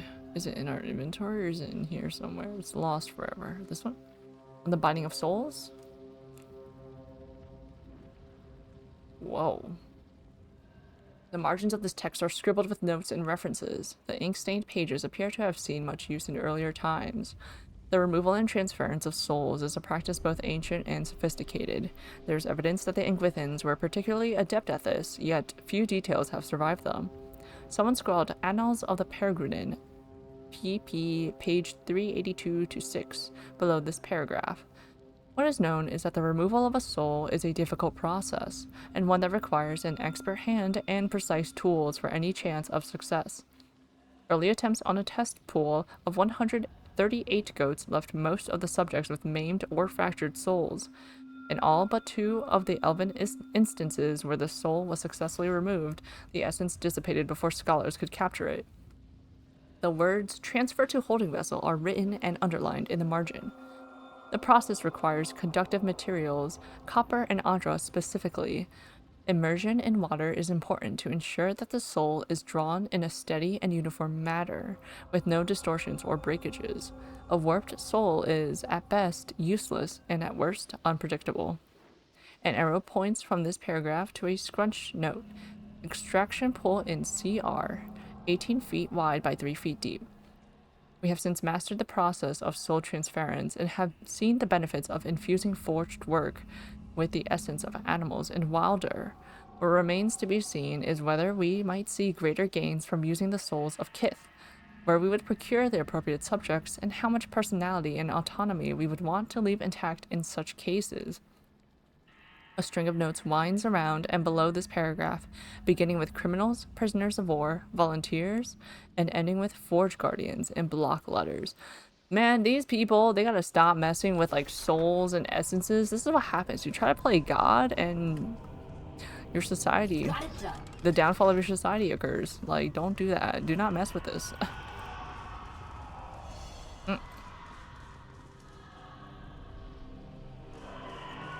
You'll never know I'm here. Easy. Wait. Sail. Made. We're trying to like some trap. Oh, it triggered. Okay, whatever. Whatever.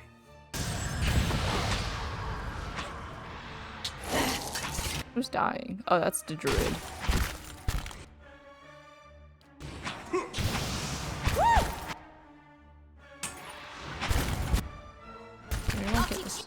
Get this guy. Mm-hmm.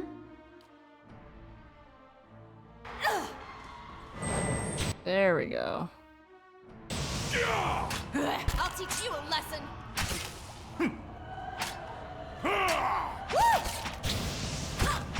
We are good. What?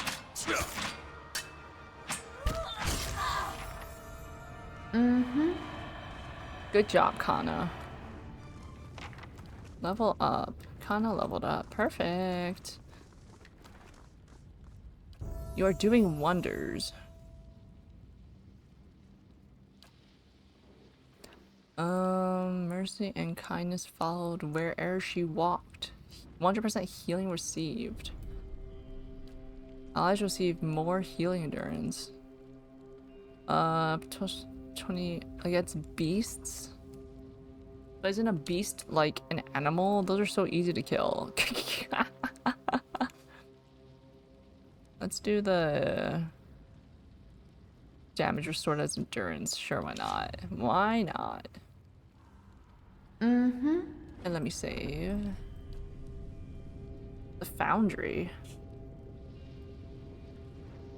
Sure. The chantry. I'll keep an eye out.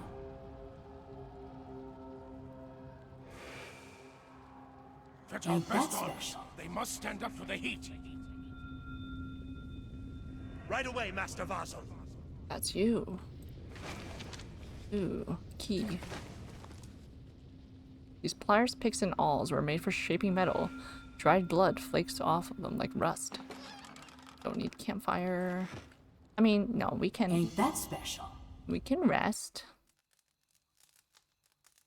So the reason for the beast slaying chant is all dragons are beasts. Oh.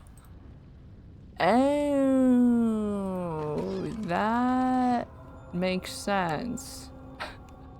Because I'm like, why would they make this a level, like, what, 5 chanting spell? When all the beasts we fight are, like, newbie level. Dragons, right. If you say so. Well. If you say so. Got it done.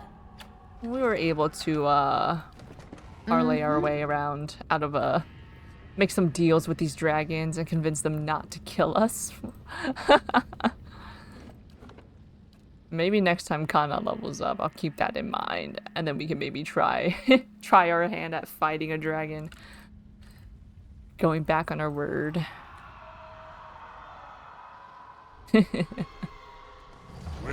Oh, hello. Yeah?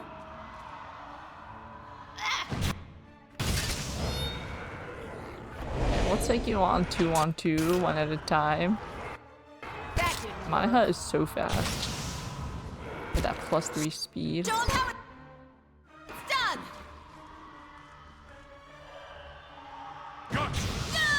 I'll teach you a lesson. I'll teach you a lesson. The defender reloading.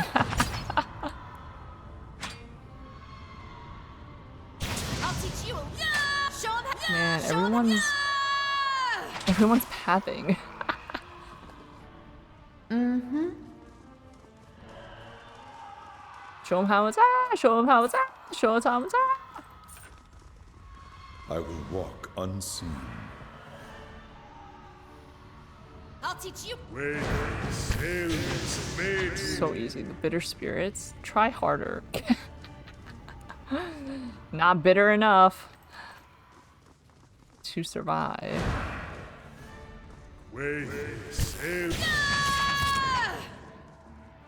A star patterned crack radiates from the center of this table as if a hammer or mace smashed it. A pair of skeletal hands protrudes from beneath it. Oh wow, that's brutal. Step lightly. Trap? Any traps? That'll do. We got any traps in here? I'm a rock.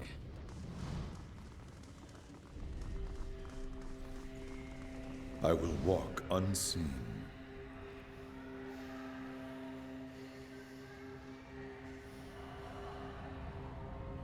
Peregrine histories lie open and abandoned. Some are missing pages. Ain't The that records special? are here. Keep searching. Is this safe, Curate Loon? No, it's necessary. Oh. Glenfathan Adrazwin. Ooh, that looks good for like Kana, maybe. Its inventory's full. Scrolls I don't need, that I'm not gonna use. You are wearing a cape. Oh no, that's way better. You can use this. You can wear a necklace. Devil. Why not?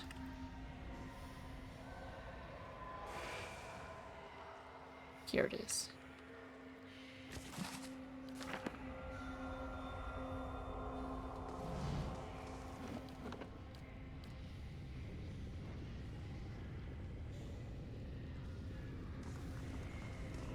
I will We'll walk give unseen. ourselves for the battery.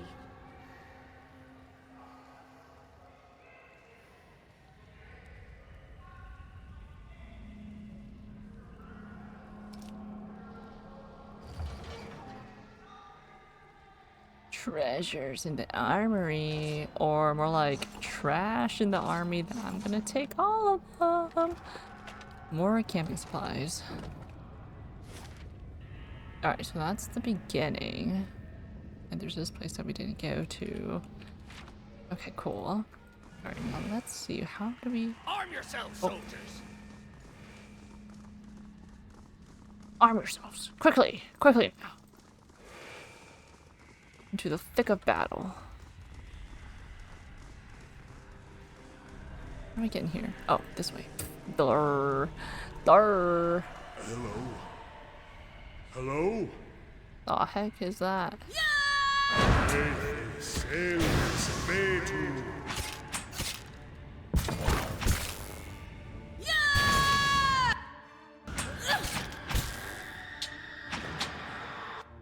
Yes, just teleport within our group of melee fighters. Yes. Perfect. Really helped us out there.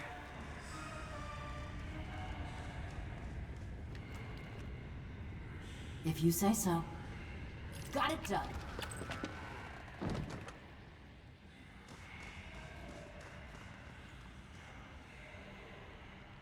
We plant ourselves in a strange and wild land, but remember well our roots. Though we are distant, know us still as kin. We who stand shoulder to shoulder alongside the oldest of Kith empires send you forth. Honor us as we remember you. Show them how it's done! Though our towers of stone are surrounded by gates of coral, we are Pagrudan still. Write our names in your halls and your hearts.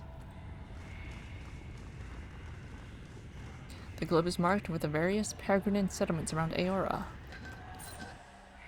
Meditate on those who came before you, and those who go beyond you. Remember first your father, and last your younger brother, but know all Pagrudan as kin. The gilded globe has been crafted with exquisite detail. Mountains of hammered gold rise over mirror-smooth seas, and the rivers that carve the continents are as thin and neat as if they've been carved with a razor. 3 perfect sapphires mark locations in Ruatai, Old Valia, and the Living Lands. The bronze band that circles the globe is inscribed with 3 repeating lines. Remember all Pagrudan, from the oldest before you to the youngest who follow you. Examine the globe. The rounded sapphires are just large enough for you to press them with your thumb. You test them and feel some kind of spring-loaded mechanism beneath them, but you can't determine anything further. I don't know. Living Lands? It sinks until it's flush with the thing of the globe. Okay. From the oldest to the youngest? Old Valia? Nope. Living Lands? Ruatai? Nope.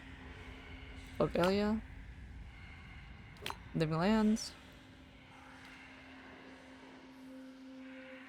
And Ruatai? As the last sapphire snaps into place, the globe glows with veins of brilliant blue light. Then it rotates a quarter turn, and the lights die out. You hear clinking gears and grinding stone from one side of the room. Oh, and if I find something good, you can have half.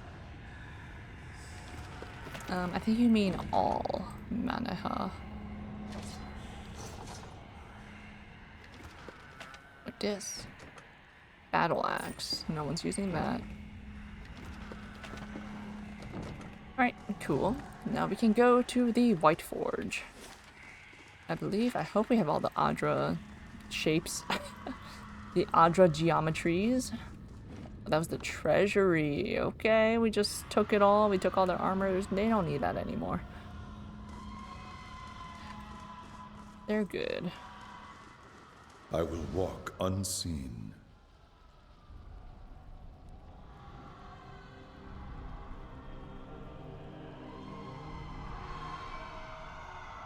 Just, let me, That'll do. let me take a look at this. Yeah. Bones chipped a hole, have been swept into a pile. More bones.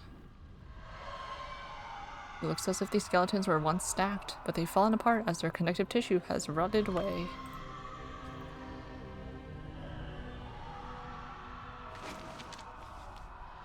Iron melt armor, searing flames. These guys are definitely gonna come alive. Hello. The Guardians will hold the door as long as need be. Everyone else is ready. So few of us remain. Lord Abidan, guide our hands and steel our hearts. Give us the mercy of your forge. Well, before I go messing with that, let me just take a look Abidan around. worshippers. They pray to metal and ignore the fire that shapes it. Little wonder they didn't survive. Durant said, the disrespect. The pillar tugs at your essence. A pulse from the world itself moves through it.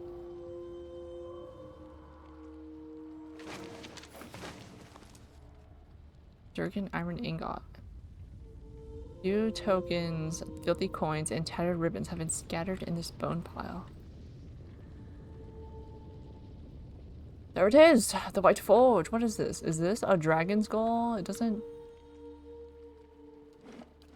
Maybe it's like a giant, like, beast ogre thing. Or maybe it is a dragon, who knows. The interior of the forge is crusted with dark rippled stone. A large stone dragon skull, there we go, stands silent vigil at one end of the circular chamber.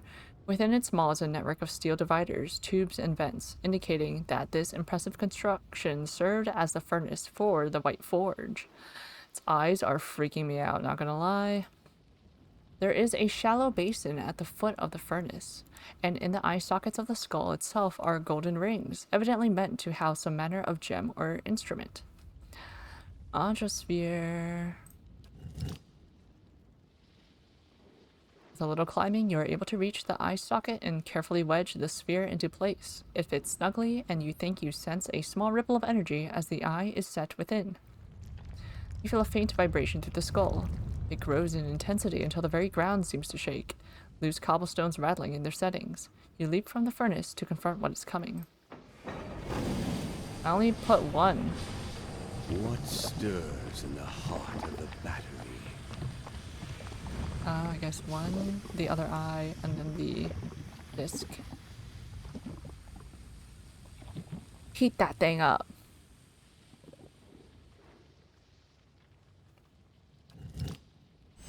Put it in the other eye.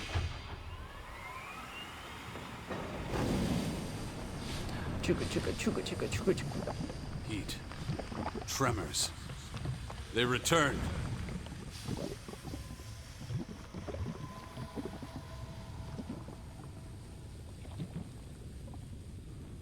Place a stone disc in the hollow space behind the basin.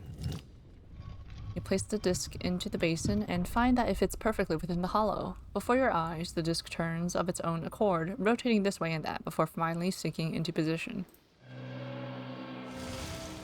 From deep within the furnace comes a startling metallic screech, as if some hidden mechanism has come to life. From the vents around you rises hot, stale air in the glow of rising fires. A gust of hot air erupts from the stone dragon's maw. Molten ore drips from the basin, and dark billowing smoke begins to gush from between the skull's fangs. You hear another rending shriek, but not of machinery. Around you rises a chorus of howls, bodiless voices raised in rage and despair. Yeah, you can get mad at me, it's fine. We did that. Remember yourselves, Pargrunen. Defend the battery! Ooh, yeah. What did I say? Yeah? They're all gonna come alive. Wait. Ah! Okay, well, let's circle of protection. Let's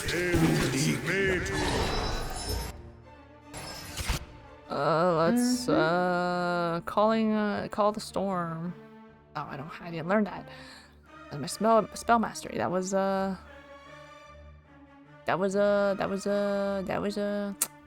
are you confused? That was Harabius. I need bewilderment, anti-bewilderment spell. Which one was that one? Breathe. Oh no! Oh no, everyone got stunned. Including my guys that are confused and bewildered. How come prayer against bewilderment does not remove the current confusion? Like, I guess I gotta do the suppress affliction. Bummer. Oh, you're confused too. Where are you at?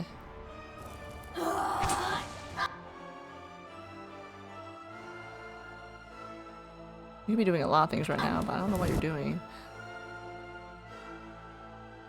Right here. That looked like it hurt. Oh yeah, alright. Oh yeah, alright. Oh, Hey there. Oh yeah. I'm stuck. You should save the pain for our enemies. I do not wish to.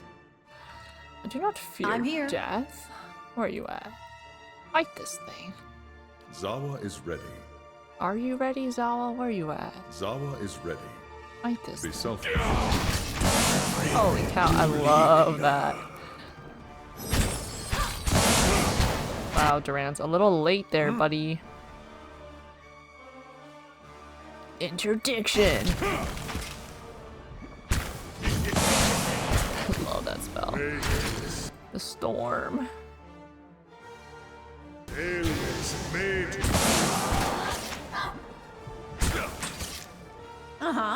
You want to do something? You want to do a barbaric blow?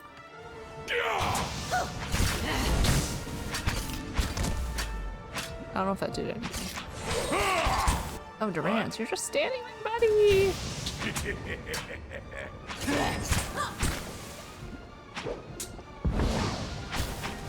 Look at all your Zawa wounds. is ready. Do a flying Oh, is he dead? Not even slowing it down. Cleared out. Easy. Hey there. Forged Guardian, bestiary progress completed. Let me loot. Ooh. Awakened Audra. All mine.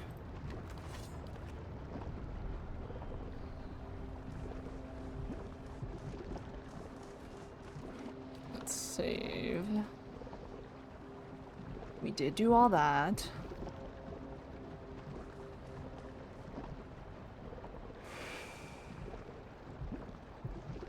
Stop, Marauder! Our bodies are dust already.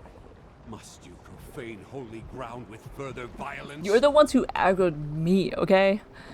Flames roar and whip from within the forge. As they rise, their glow washes the room in a gory crimson light. Gory crimson light. Did the height of our walls offend you? Did we cross your borders? Sail you weak steel? No. Tell us, why did you invade our fortress? Behind the anger and through the roaring flames, you hear the voice of a tired old man. Invade? There's nothing here but spirits and skeletons. Well, the front door was open. I think there's a misunderstanding. This place is abandoned. Your halls are rubble and your people dust. Who would stop me? There's nothing here but spirits and skeletons. No, that cannot be. Abidon wouldn't allow it. Denial. The flames flicker and shudder, and the stones beneath your feet grow suddenly cold. Wake up, Exandru! This is why Abidan gave us the White Forge, that we might take up arms and deal with villains like this. Villain? Me? The druid? Surely not. Heat surges once again from the forge, prickling your skin. Such a magnificent device, and she can only see it as a tool for war. She shames our grandparents, who wandered this continent and... They keep interrupting each other. Quiet, both of you! Can't you feel it? This chill, this silence. But you entered our keep and found it abandoned, ruined. What happened to us? I was hoping you could tell me. What do you remember? It was strange. They came so suddenly. I'd never seen anything like them. Twice the size of any ogre, and positively fearless. They were... eyeless. Yet no matter how hard we fought, or how deep we hid, they kept coming for us. Go on. We retreated, until there was no place left to go. Until those of us who remained were here. Here, with the salvation Abidan had left us. What was this salvation? The White Forge. With it, our smiths pulled the souls from our bodies and preserved them in the very stones of Durgan's battery. So the dwarves never expired. Not truly. It was agony. Feeling your soul ripped from your flesh. Feeling every part of you torn asunder. Now we got someone who could relate to that. But it saved us. Imprisoned us. It was Abidan's grace. Now, we inhabit the monument our people built to the White Forge. What does this have to do with Abidan? How does the White Forge work? Its fires have been blessed by Abidan. They're fed by Eora's molten heartbeat and veined with Audra that runs to the center of the world. Which explains their conductive power. See, these Audra veins allowed us to siphon essence into steel as we shaped it. And that essence, the extraordinary heat of the forge, and our smith's skill is what made Durgan's steel so remarkable. What does this have to do with Abidan? The White Forge belongs to Abidan, of course. It is here that he built his own body. What came first? The forge or the Abidan? And whether he found this place or created it, it's a truly remarkable smithy. We Pargrunin are wanderers by nature. But it was Abidan's call that led our forefathers here after generations spent along the Pearl Coast and Air Glonfath. So the old stories say. Then again, I can't see any other reason our grandfathers would have stayed here when greener lands lay east. I see. And now you're here in Durgan's battery. Stuck here, you mean? With all the others who sought to escape the Eyeless. Is that a bad thing? To observe the passage of centuries in peace and solitude, that would be perfection. Would it? You're trapped here, never experiencing anything new? Sounds maddening. Had we thought longer on the fate that awaited us, we might have chosen a quick death to this slow agony. Blasphemy!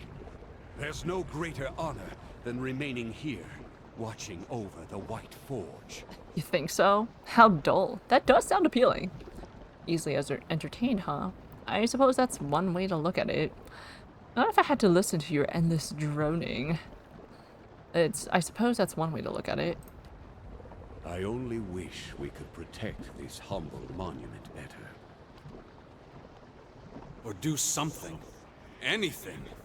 We were once among the greatest smiths in the known world. Tell me, do Kith still speak of us? Yes. Yes, and highly. You are still regarded as master smiths. The world has moved on. You're barely a blot in the history books. Would it matter now? Let go of this obsession with your reputation. Yes? That is good to know. It's only a shame that this legacy is nothing but a memory. Is this why you braved the restless souls of Durgan's battery? To recover the process of Durgan's steel? I wanted to learn how Durgan steel was made. None had ventured inside Durgan's battery for 200 years. That was reason enough for me. I'm hunting a group called the Leaden Key, and they were seeking a way into the battery. There's a village called Stalwart that's fallen on hard times. They asked me to find the White Forge. I heard there was a bounty and priceless weapons here. I don't know. There's a village called Stalwart. At this admission, you feel a softening in the essence of the Pargunin. In one moment, each soul and fragment is distinct, and in the next, they form an indistinguishable host. You perceive them as a school of fish caught in a tide, a flurry of snowflakes on the wind, a pantry full of fragrant spices. Then I hope you're satisfied with what you found here. At least you get to leave this place. True. But it was good to be remembered. However briefly. Yeah, even though you tried to kill us a couple times. As the souls of Durgan's battery speak to you, their collective essence takes shape, much like Merewald's did. There are scores of them, all torn by conflicting purposes and trapped in the memory of their lost battle. You taste the bitterness of their uncertain existence and feel the persistent ache of centuries. It is a slow, agonizing fate, but you find it in your power to grant them another. Release them from Durgan's battery. You're free to roam again, return to the wheel, and seek new lives. Bind them to the cannons. Defend Abaddon's forge and the fortress you built around it. Bind them to the White Forge. Tend to your legacy. Remain here and lend your skills to others. Ooh, should I free them or should I bind them to the White Forge?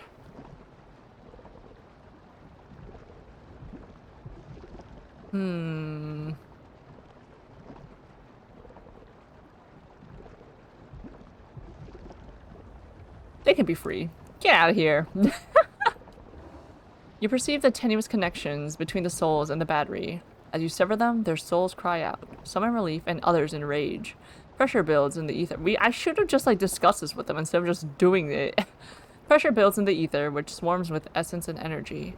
You cover your ears and grit your teeth against the devastating hum that builds in the core of your soul.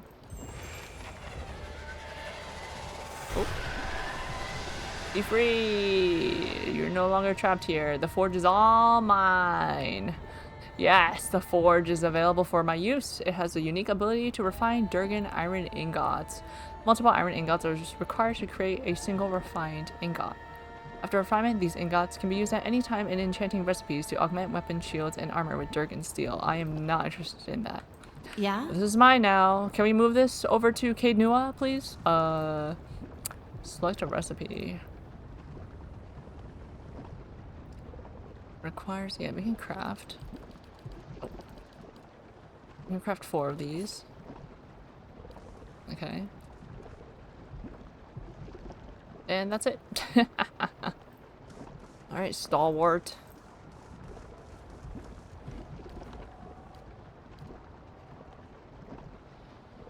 The eyeless.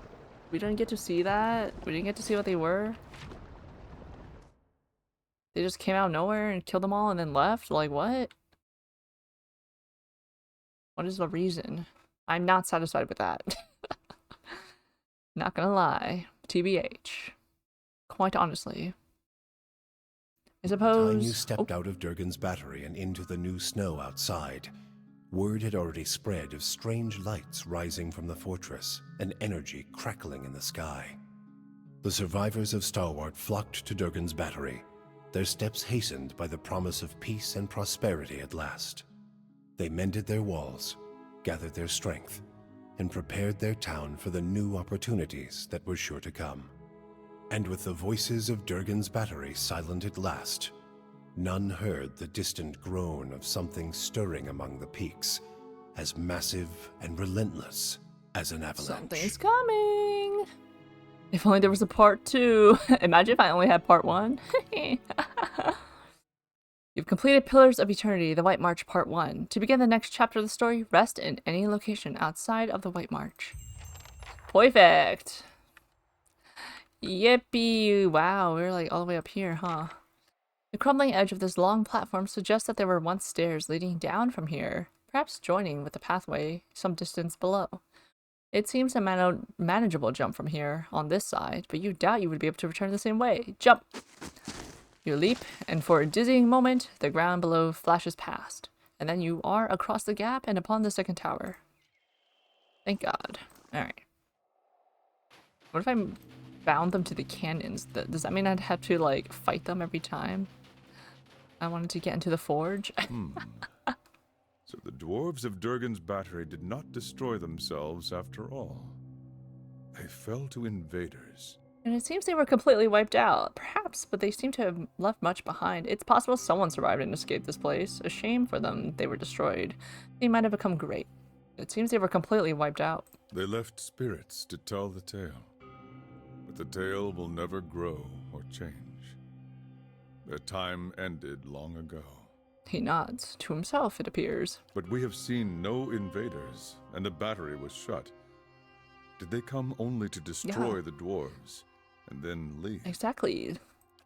Like, what happened? Can I, like, exit from up here? That'd be great. No, I think I have to go around. Okay. Cross eye completed. Bro, I don't even know, like, what we get. What? Did my thing get completed? Nope. 7 hours. Alright, let's go to stalwart, good news. Great news. I cleared the White Forge for you. Good luck. Good luck with that. I need to find the Abbey. Both Zawa and Maneha want to go to the Abbey. I believe.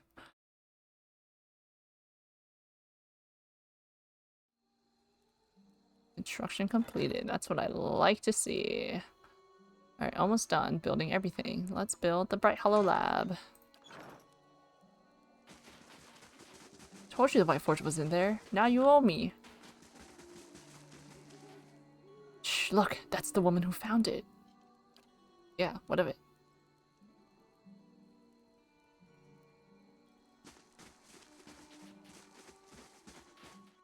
Alright, Running Guild. This ain't gonna do much, I don't think, for your guys. I mean, maybe it will. Who knows? Put Stalwart back on the map. You really did it. You found the White Forge. Now to see what it really does for this place. Yeah. Been 200 years since folks set foot in Durgan's battery. Now you've cracked the place wide open, and with quite the display. Thanks to your help, we just might pull through. You've done a lot.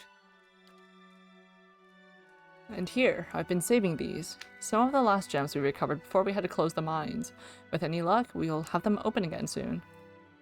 So I'm glad I could help. So are we, but I'm hoping you'll make use of the White Forge too, if you haven't already. After all, it doesn't get much better than Durgan steel. If you can forge some into your existing gear, you'll have a powerful set of equipment in your hands. So what happens now for Stalwart? Now it's up to us to use this opportunity to pull ourselves back together. I'm still not pleased about having Berrigan's clan a stone's throw from our gates, but I'll have to hope that you deal with her holds. Well, I mean, just don't attack her ogres and you guys will be fine. But the best news is Taina used to say she'd forgotten more about mining than the rest of us ever knew, but she's starting to remember it. To be honest, I didn't really think anyone could open the battery. It just gave folks something to hope for. So you're gonna have you and your son just in this dead-end town, wasting away, unhappy. But I'm starting to hope. The White Forge could turn things around for us if we're able to make use of it before some Tirwooden noble stakes a claim out here. Yeah, you gotta, like, get your armies up. What's on your mind? Goodbye. Get your armies up, Renin Guild, because they are gonna take that. They're gonna snatch that instantaneously. If only I could move it to my, to Cade Nua. We'll have everything. We dominate these lands.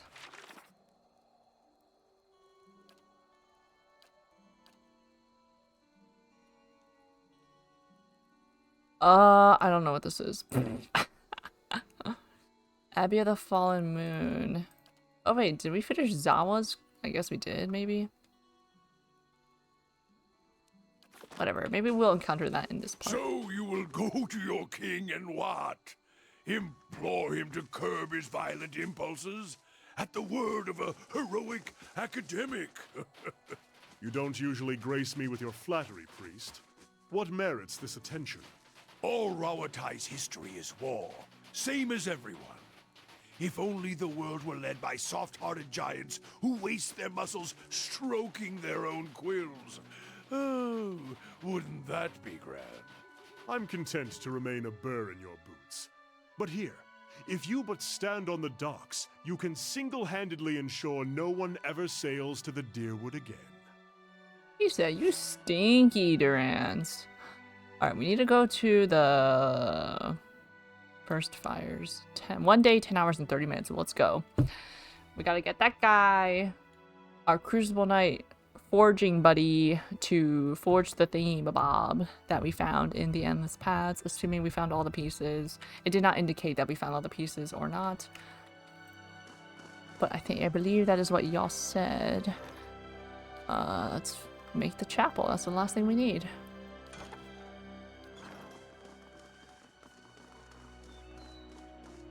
It'd be so funny if there were assassins out and about. Well, I'm glad Defiance Bay is no longer on fire.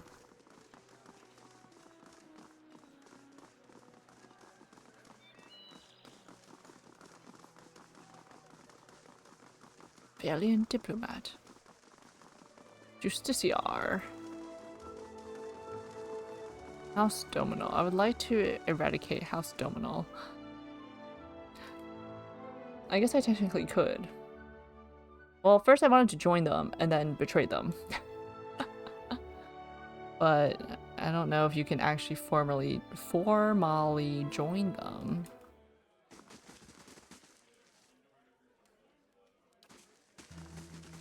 I need to go. The forge is this way. Dunstan! My man.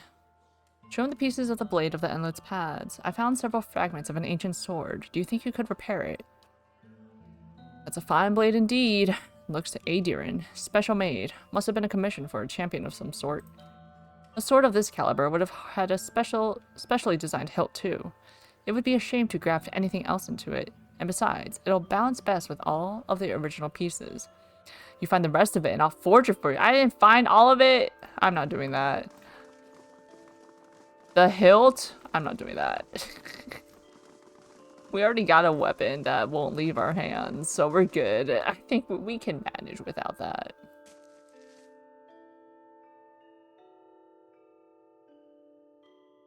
Cage Nua, we will go rest in you. And then we will do White Forge Part 2.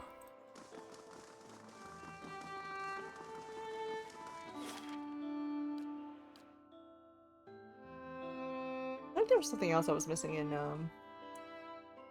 I feel like there was something else I was missing in Deerwood, but whatever. Last thing the Deerwood needs is another foreign colony. Right Hollow. Actually, yeah, let's check our keep first. What up, Chair? Anything new for me, Chair? Did you hear word of our exploits in the White March, Chair, by chance?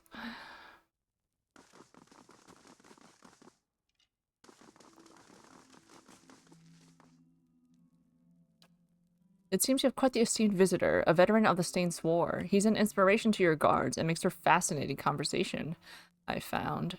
I wonder if it wouldn't be worthwhile to have someone take his account down on parchment. Well, on to business. Ondira Odana Fearguest. My lord, I don't wish to trouble you, but I could use your help in a personal matter. Very well, let's hear it. Let's hear what you got to say.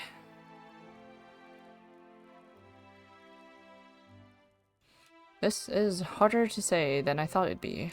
My name is Odana. I fought in the Saints' War, same as most of my kin. I followed orders, no more. But between one thing and another, I guess I made a reputation for myself. They call me a hero. Every street I walk down, I get handshakes and comments. The dozens, they act like I'm some figurehead for their schemes. The things I've done, I don't get much sleep. The last thing I need is all this attention. All I want is some peace. Please, you're the only one I can turn to. What? How am I gonna help you? Sounds like you could use some rest. You shouldn't hide from your past. Perhaps one of my companions here can help you. I cannot help you with this at the moment. Sounds like you could use some rest. Head out into the woods, you mean? I won't find rest in Defiance Bay. Seems like half my neighbors are in the dozens. You're welcome to stay here until you're ready to return. Yeah. Really? That'd be wonderful. Just a little time away would be enough. I'm sure of it. Thank you, milady. Yeah, welcome. Oh, Dana. Will I see you in Bright Hollow? Bright Hollow?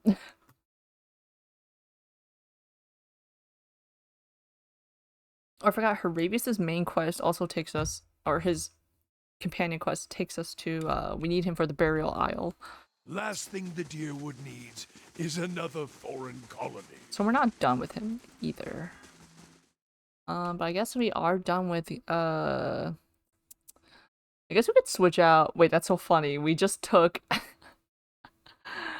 we just took Devil from what's his face? Galvino. Yeah, we're just journeying through, seeing the sights.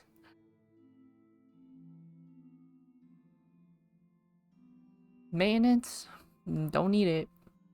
She's fine. Sleep. I want more might.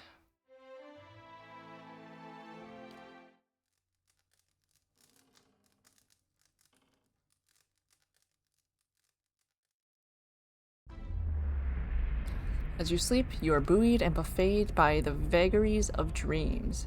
They tumble and thrash about you and fill your mind's eye with pale glittering motes. They resolve into a light snowfall and a biting northerly wind. You recognize the mountains of the White March rising around you, and you shiver. You see Stalwart a few miles away, quiet and still, before a few curling streams of smoke rising from the chimneys. Durgan's battery is perched above it, its shadow stretching into the valley.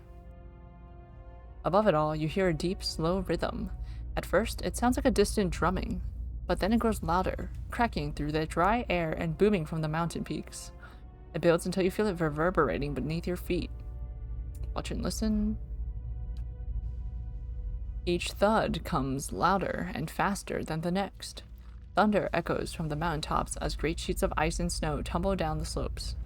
But the rhythm keeps building, shattering frozen lakes like crystal saucers. New ravines split through the mountains of as old chasms fill with snow and scree. A rockslide buries Stalwart, and Durgan's battery is shaken into rubble. Shadows rise over the mountains. The vanguard of a massive army. You flee. You tumble from the foothills and bound across the Deerwood, feeling the rumble of the advancing army all the while. Barricade yourself in Caed Nua. Caed Nua rises from the forest, its mended walls reaching out to you like a pair of strong arms. You barricade yourself within the great hall as the pounding grows closer still. It rattles the foundations of the keep, and just as the masonry begins shaking loose, you hear an unholy battle cry coming from your courtyard. The ceiling collapses and sends a cascade of bricks and beams onto your head. Oh God. You struggle to wakefulness, kicking at the bedding knotted around your legs. As you shake free of the last bonds of sleep, you hear a voice whisper something in a language you've never heard, and you see an image of 100 shifting, staring eyes. You awaken, feverishly warm and covered in sweat. Ugh. Hey there. It's fine. It's fine. It doesn't mean anything. Just a bad dream. You know, we've been traveling for more than a day without any rest. So, of course, our brains would be thinking of not letting us sleep.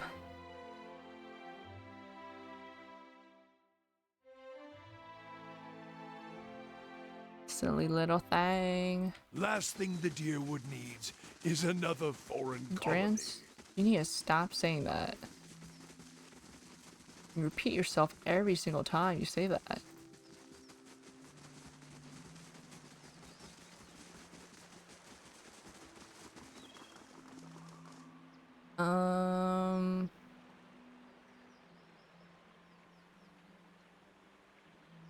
I'll just take these folks for now since we're still doing White March. Alright, Stalwart, 24 hours. Your party is considered high level for the content in White March 2. The critical path can be increased in difficulty to give you more of a challenge. No. Standard. I ain't doing that. No, no, no, no. We are not. I'm not about to struggle for my life.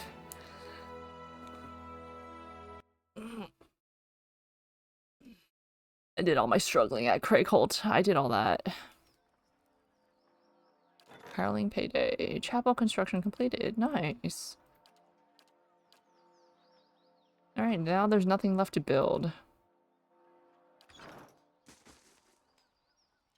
While we wait, the enemy grows stronger.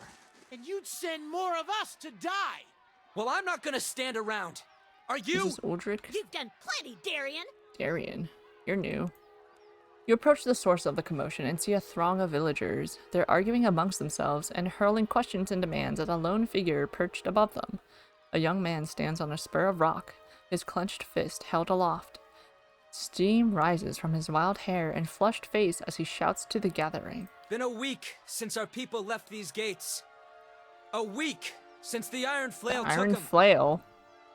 He paces the outcropping, his eyes burning. You see a few scattered nods in the crowd. Yet we wait here behind our sturdy new walls, hiding in our rebuilt homes. We've done nothing. True. Who are you to tell us how to defend our own?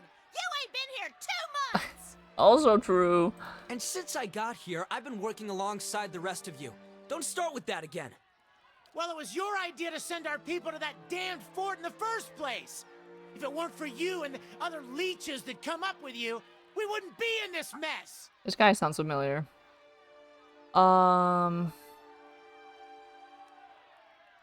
Continue listening.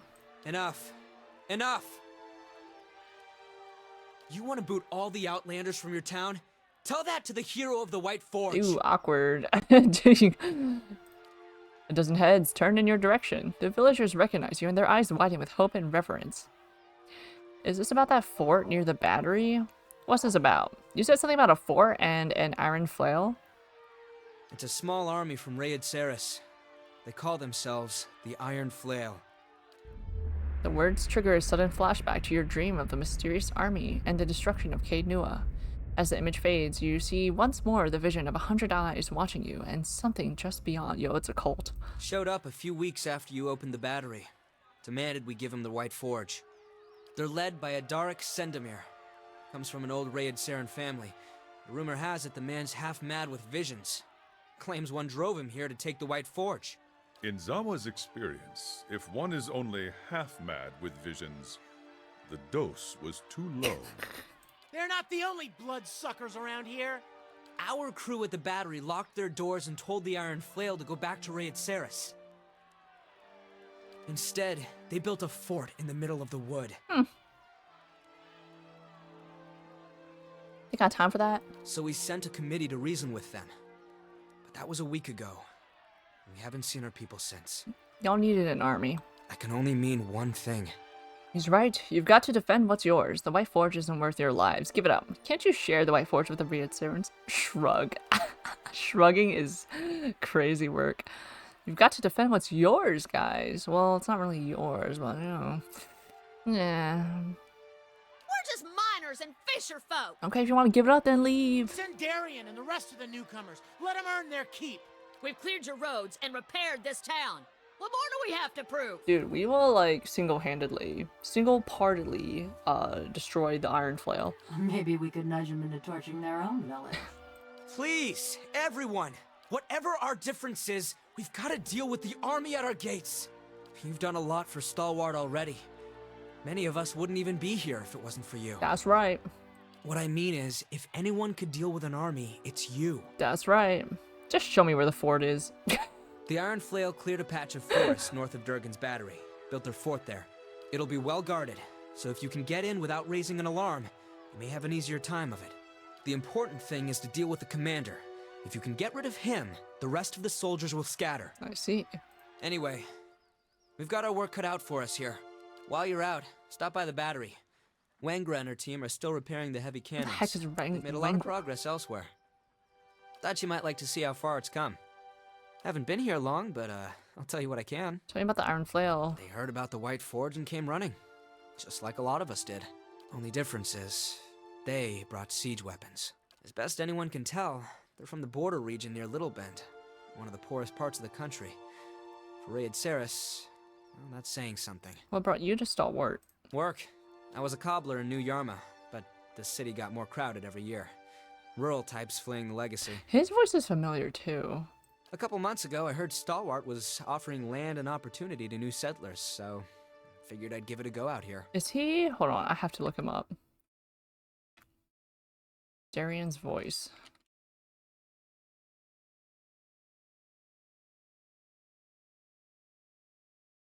Darian's voice.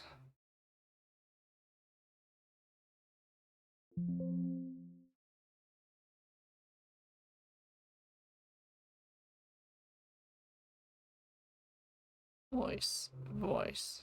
Do you even are you even credited?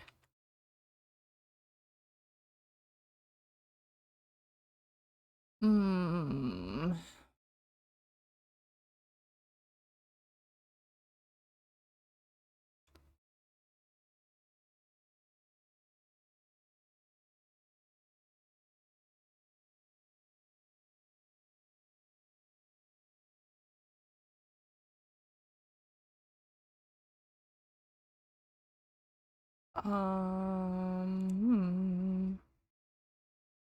Might not be.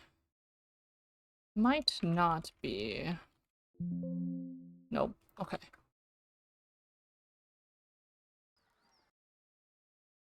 No voice.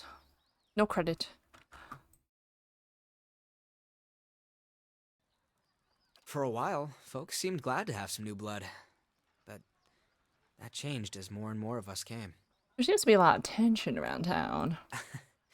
Before you opened Durgan's battery, people tell me Stalwart barely had enough warm bodies to keep the town running. A bunch of us came when we heard about the White Forge. But now, I think the old-timers would just as soon send us back. Nobody can be happy with anything. We take the best jobs, we don't pay our respects to Andra, we're overcrowding the town. This is why we can't have nice things. I get it. Stalwart's changing. Same thing happened in New Yarma when folk moved in from the countryside. But they can't keep blaming us for everything that goes wrong out here. I'm just hoping they'll calm down once the Iron Flail is gone. Investigate the fort, yes. Yeah? I will be doing that. Are you still waiting for the bathroom? I never thought of settling down here.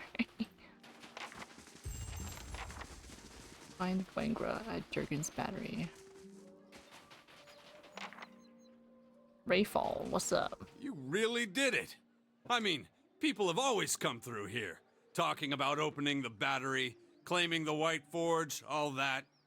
But I didn't think anyone would ever really manage it. I told Ten I'd be willing to help out with digging out the mines again. You know, do my part. Figure we can turn this place around, now that you've laid the foundation. Good. Good, Rayfall. Put yourself to some use. Give back a little to your community. Please, someone has to do something. Piss off, Kern. I got enough problems. What's up, Kern? Decades I've lived here. We've worked and drunk together, and not one of them will lift a finger. I'm sorry. I have no heart for a conversation. I'm sure someone in here will drink to your health. Maybe I can help. Kern looks up at you, surprised. He looks around the inn, then steps closer, tone quiet and urgent. I've done something terrible, and I'm not sure I can fix things. The neighbor of mine, Hadi, we've never gotten on at the best of times. With this land dispute losing half my property, things have gotten out of hand. Go on. I was drowning my sorrows here in the inn. There was a stranger, Sevestin, obviously from out of town. We got to talking. He's all smiles, says he's a paladin, and that he'll sort Hadi out for me, get my land back if I give him the week's wages. I didn't know he was a bleak walker, a madman. I was half drunk, thought Sevestin meant he'd speak on my behalf, put a scare into Hadi, not kill him. So you got lucky. I tried to call him off once I realized. He laughed, said that doesn't happen. Please, you've got to help me. Nobody else here is willing to take him on, even for the coin I'm offering. What do you want me to do? I'll make sure Hadi and his family are safe. I have some questions. I'll see what I can do. Wait, you hired a man to kill Hadi? Sounds like he's solving your problem. Or good luck with that. I'll make sure Hadi and his family are safe. Actually, I have some questions. What's a bleak walker?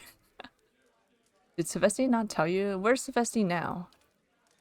He must be headed out to Hadi's by now. He stuck around here for a few days after we talked. To gloat, I think, or to wait for someone, but he left. I'll see what I can do. Thank you. It's all I'm asking. You're the first one to so much as try. Hadi lives out east in Whitestone Hollow. Please hurry. Easy. Nesta. Ugh, I thought I ordered ale. She might have brought me the dishwater by accident. Or maybe on purpose. You can never tell. What brings you to Stalwart? I represent a group of investors from Defiance Bay who are attempting to establish a trade agreement with Stalwart. Before they're willing to commit to any agreement, they want to have the town assessed. Make sure it's as prosperous as people are claiming. That's where I come in. What's your assessment of the town?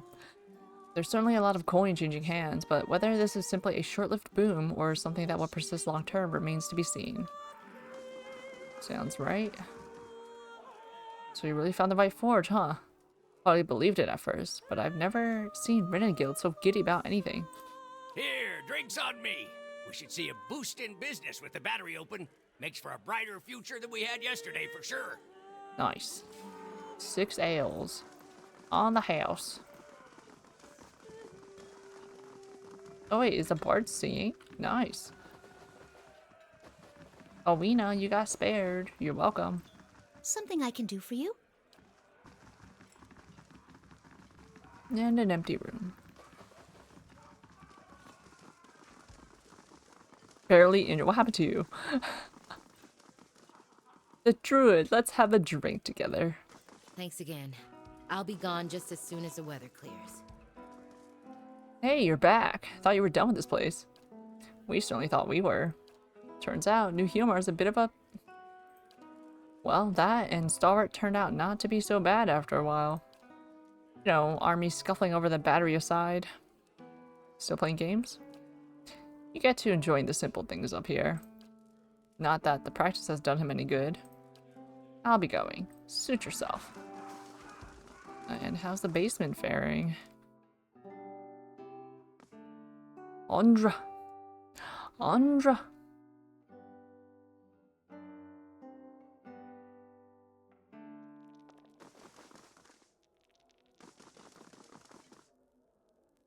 Well, well. Can't go around calling you Ogre Slayer anymore, can I? Forge Master, maybe? He grins. What can I do for you?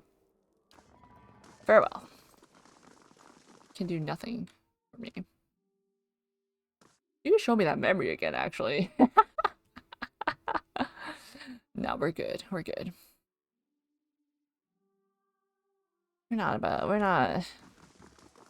We already peeped into his mind. We don't need to see more.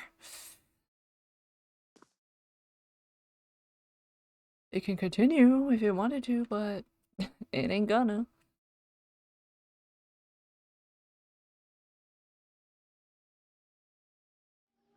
Let's save.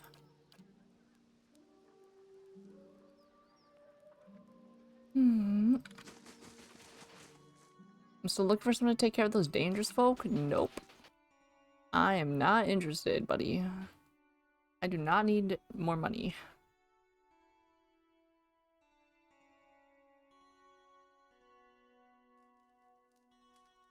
Guild. If it isn't the hero of the White Forge, you come back to check on your handiwork, or are you just here to wish me a happy retirement? Why did you retire? I've had enough of politics and town quarrels for this lifetime. So when Tarfos told me he was tired of the mines, I asked if he was ready to really get his hands dirty. Almost feel sorry for the guy. Where's your son? Maybe he left. Or maybe he joined the Iron Flail. He said, I am tired of Stalwart not doing anything. We had to rely on a stranger to help us reclaim.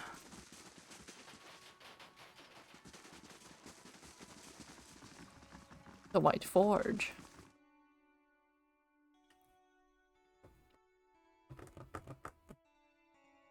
Alright, we're on a quest pickup mission right now. We're picking up quests. Lurgolder. I'm really sorry about what happened to Katie. She's still not over it. Grinned. You've done fine thing reaching the White Forge like you did. Lost another of my fishermen just yesterday, but perhaps folk will stop giving up on this place now. Reach his full soul. As you reach for Grin's essence, you find yourself wrapped in the cold embrace of a snowstorm. You trudge through the snow, each step laborious to your numb feet. You keep your head down against the wind, and your back is bent under a heavy burden. Ahead of you is a frozen lake and the hole you made in it. Your feet crunch over the ice. You wait and secretly hope for the telltale crack beneath you. With the village distant and dark behind you, you would sink and none would know. At least that would free you of the heavy churning feeling in your gut. Yet you reach the hole and the ice is still steady under you. You have the burden off of your shoulders, cradling her in your arms. She's wrapped in nets and weighted with stones. You wish one of the priests of Andra were here with solemn words and the assurance of ceremony. Instead, you slip a bracelet off of her wrist. Andra will have her body, and you will carry this reminder. Ooh, I think I took that, if that was over there. You slide the bundle into the water and watch it sink. As it dwindles to nothing more than a dark stain beneath the ice, you feel a scratching in your throat and hear the wind moaning into your ear. I'm sorry. I'm sorry. I'm sorry. You surface from the vision, whatever it is. It has nothing to do with Durgan's battery. Been running it 4 decades now. Reckon I can tell you what you want to know. I hear your sister was once in charge here. Arda was a saint. Lived to look after the village, she did. Fell through a weak spot in the lake ice. He's like, it should have been me. You'll pardon me, but it's not something I much care to dwell on. Need anything else? I spoke to Galvino. He mentioned something about you. I bet he did. He despised Stalwart when he lived among us, and all the more when we gave him the boot. Never knew the old man to stay silent, that's for sure. That sounds like him. I'm sure it wasn't important. You told me you were a ripple sponge addict. He wanted me to search the fishery for your stash. Seems the old man's venom has dulled his senses. Still, I'm glad you're too reasonable to pay heed to that nonsense. I'd hate to see the fishery torn apart by some gullible adventurer on one of his full errands. Literally imagine, like, we reveal him. Worst case scenario, they kick him out, and since he's the fishery master, they're not gonna have any food. I'll see to it that there's nothing here for them to disturb. Task failed. That's fine. It's fine. Oh, it's you. Is it true? You really saw the White Forge? I didn't stop at looking. Oh.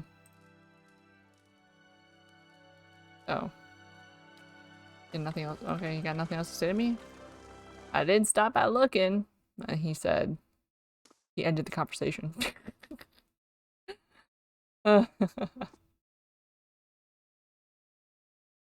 I used that White Forge, let's just say.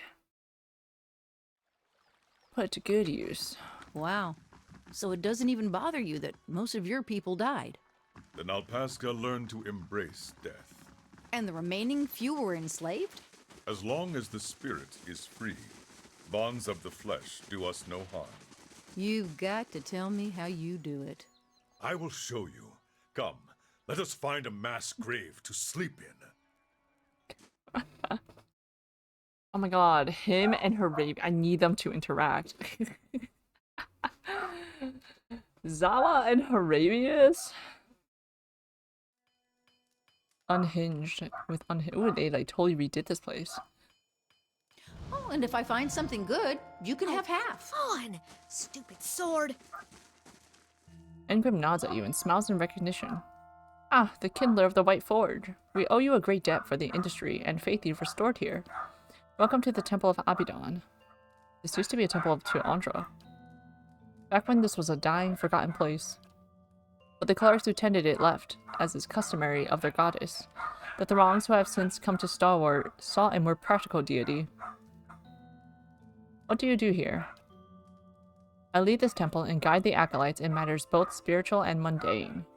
Worshippers of other gods pray or mediate. We Abidonians venerate our god through the act of smithing. Our doors are always open and our forge always alight. How may I help? They're very practical. Can't talk. Ingram wants us to focus. This warped breastplate is still warm from the forge. The smooth anvil hardly looks like it's seen use. Well, I mean, they just reconstructed this. You're telling me they bought brand spanking new equipment? Why not? It's an investment. Hey, how's that song go again? The one you was singing a minute ago? North and home again? Just getting into the mountain spirit. I'll keep it to a hum, if you like. No, it was nice. In fact, you could sing it some more, if you want. Mila, where have you got to this time? Where have we gone to this time? This woman looks at you like she's used to hearing bad news. She shakes her head and holds up her hands before you can even begin. Look, you can tell Hammond that I haven't seen Mila all day, and besides, he ought to keep a better eye on his shop if he don't want little uns poking around. What's this about? Oh, you're the one who opened up the battery, aren't you? It's really nothing someone like you needs to be concerned with. Actually, it's my girl Mila. Been getting herself into all sorts of trouble, poking around that Hammond's Emporium. But you ain't hear about her, huh? What's Hammond's Emporium? New shop. Built it where Katie's home used to be, near the Western Palisade. Hammond's one of them that came from the Deerwood. Sells good steel, but just about holds his nose every time he crosses paths with one of us. You don't know where your own child is? She backs away like she's been slapped. I didn't say that. But it's hard to keep track of her, what with all the commotion around here lately. Do you have any idea where Mila might be? Hard to keep track of her. What kind of mother loses her own child? Don't be so hard on yourself. I'm sure she'll turn up. Do you need any help finding her? Yeah, I think I was right the first time. You don't know where your child is. Do you have any idea where Mila might be? She's been out for quite a while now. That's nothing new. Still, I can't help but worry that she's gone and gotten herself into some trouble. If you could keep an eye or two open for her while you're in town, I'd greatly appreciate it. I'll make sure she's not in any trouble. Oh, thank you.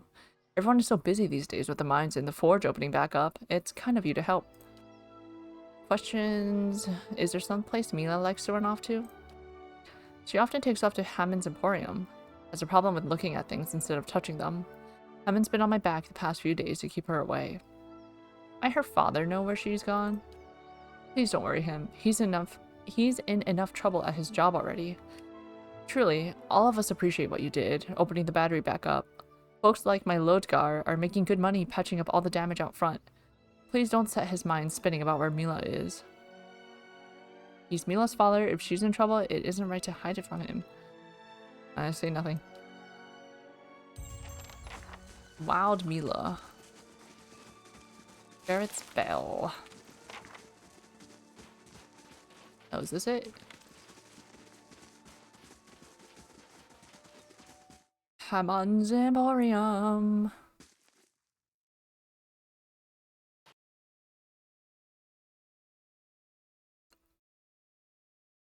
Like, wasn't Nesta someone in Deerwood? Like, Hammond is a familiar name too.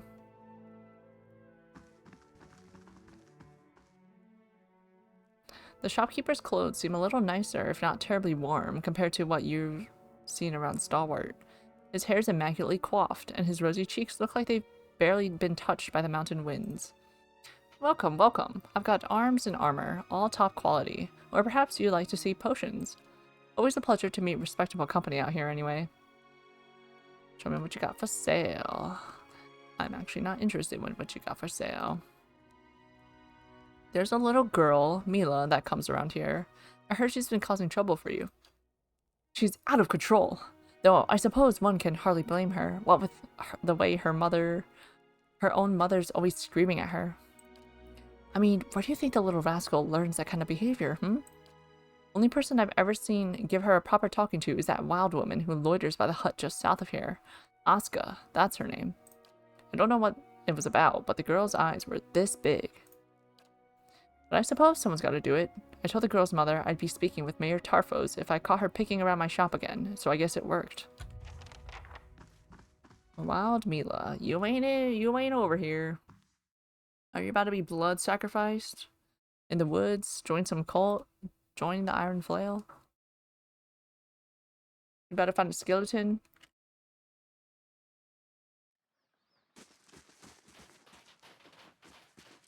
What are they Ain't doing? heard a voice like yours in quite a spell, Kana. What got you into Blazes. chanting? What am I to do with all of these? I'm not certain. It's good as breathing now. Perhaps my mother sang one too many hymns over her belly. Mine taught me how to gut a rabbit and skin it in one piece. Guess that explains a few things. A well-built dwarven woman stands before you, one hand on her head and the other holding a few sheets of paper. 3 complaints of blights in Whitestone Hollow. And who are these people? Magrin's faithful? Great. Another pack of religious zealots. It's like they're popping up out of the snow these days. Oh, sorry, Detrid. Just a little preoccupied. Things may have quieted down some with the ogres lately, but there's been no shortage of new trouble. Or work, for those interested. Just saying. Who are Magrin's faithful? We're gonna be asking this question with Durant in our party. Bandits and horse thieves, as far as I can tell. Led by... Oh, I guess it's no relation to Durant. Led by a woman named Roadwith. Problem is, their little group keeps growing, and they've started tearing through some of the smaller villages. They were last spotted by Steering Falls, and rumor is they're headed in our direction. Stalwart's just getting its bearings. We can't afford this kind of trouble. How did you hear that? Steering Falls is so far away. Bring me Roadwith's head, and I'll see you a little richer for it. Mentioned blights. The terror of Whitestone Hollow. It's a grand blight that turned up after the avalanche. Real disaster that. A great big heap of snow right on top of one of our main trade routes. We can't start fixing the roads until we get the blights out of there. Can't exactly ask you to bring back this thing's head, but word is the terror's last victim was a caravan master. Turns out the fella always wore a certain brooch. Figure it's somewhere in that monstrosity's belly. Bring me the brooch and I'll take it as proof you handled the blight. Sound fair? I heard you scolded Royce's girl. Asuka cocks her head, thinking for a moment. Then she begins laughing. You know what that girl did? Snatched a whole chicken from the grave's rest. Raw. Told her I'd better not catch her thieving again, but I was trying my darndest not to laugh. Funny kid. But it's gotta be rough on her, you know? Her old man's working at the battery, and he's one absence away from getting fired. Again. Blazes, only reason Lodgar still has a job is because Wengro's a softie beneath all that soot.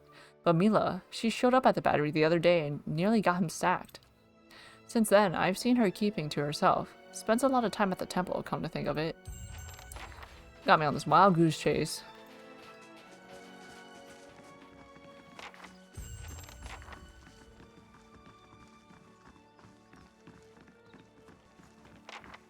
You're just a villager. You're just a villager. Ista. This is going to be fantastic. You're still Just here. wait till they hear about this back home. You're still there. When are you going back home, Ista?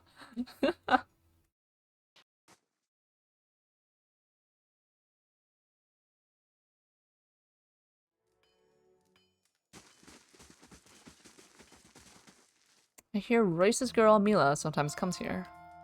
She usually sits just there by the forge and draws with some of the charcoal nubs.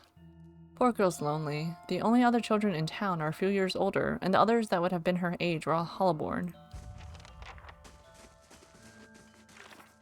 Okay. Margaret's fire. I'm not gonna find anything now. I now got no lead. She's always by herself. Is what they're saying. We ain't gonna find this child. Okay. Alright, let's talk to our good friend. Do you recall any songs from your life before? In Coldmorn, I mean. Was a few I used to know. Fireside ditties mostly, and a few ballads. Come on then, let's hear one. You'd get a prettier sound out of a rusty hinge. Used to sing, back when I had the voice for it. Is it true? I saw the lights from the battery. Did you really open it? I can't believe it. I was sure I'd never make this route again. But who knows what rarities will come from those halls, hmm? Such an exciting time. Running Gill never said negotiating trade agreements was part of the job. I swear there's something strange going on in the mines. Were these... This was not open before. Ismay.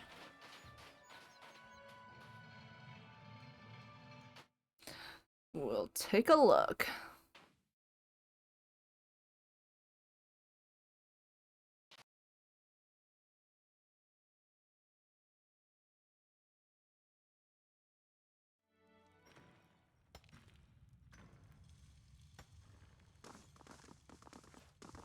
No, please! You've got the wrong man! I don't remember any of this! Quiet! We'll get the truth out of you soon enough. Take him away! Take him away! Who's that?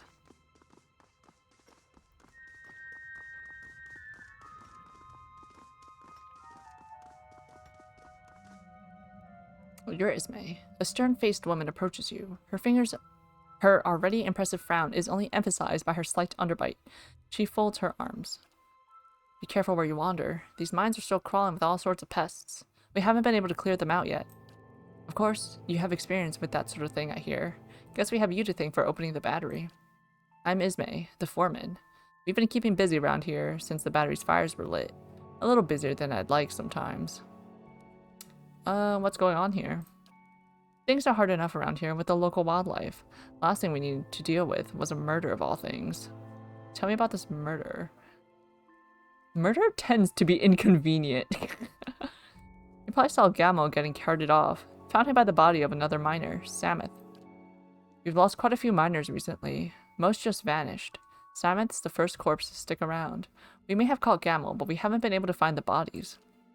You know, if anyone can help us put all this to rest, it's you.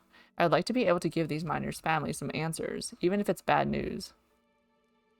I'll look into it. I appreciate the help. We certainly need it. About those missing miners, tell me about Gamel. Don't know him so well. Certainly never pegged him for a killer. I'd say you're better off questioning him yourself. See if he'll tell you where he stashed the corpses. What do you know about the victim, Samuth? Poor Samuth. His body's up in the tunnel in the east. Folks say you've got a knack for making sense of corpses, like the Dunrid Rose swords, right? Why are these mines so important? The demand for ore has gone up since you opened up the battery. Everyone wants their own shiny piece of durgan steel. Thing is, the battery was hit pretty hard by the tremors. With the battery mines collapsed, we're the only game in town. Are the mines holding up? Hannah did most of the work of whipping this place into shape before I got here, but she's been getting on in years. In the end, she felt it was better to hand things off. She still drops by occasionally to make sure the workers are in order. So it's been like a few months? Oops, I don't even know what I picked up. You see Gamel? How could I miss it? Looks like he went swimming in Samuth's blood. Blazes. Never would have pegged him for a freak.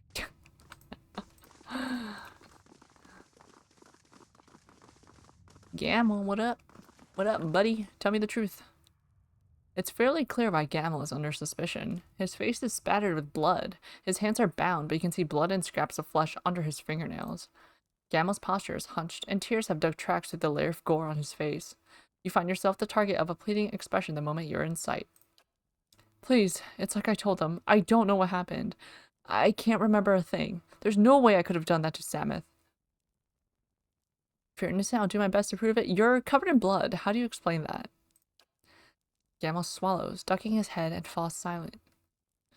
What's the last thing you can remember? Tarek's shaking me awake.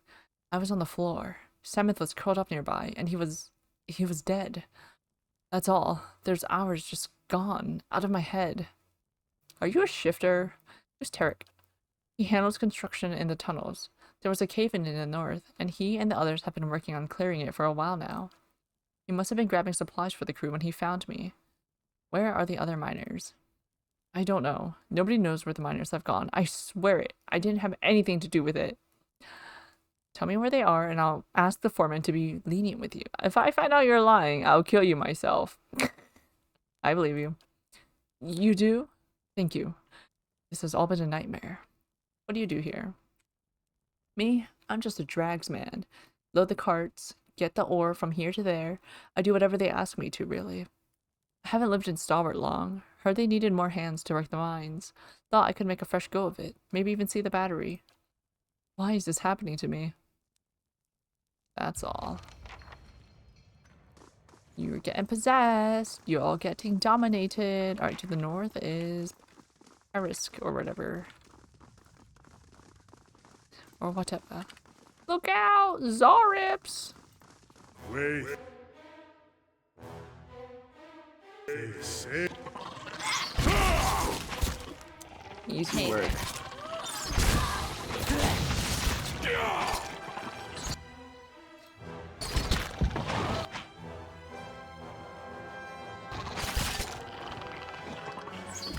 We make quick work out of these Zarips. What?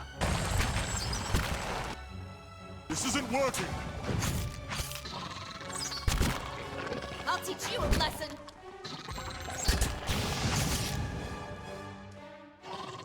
Hey there.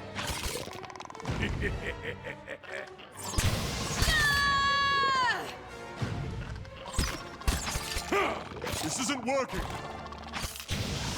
Show him how it's done. Here's a lesson to be taught. Show him how it's done. Yeah? Simple.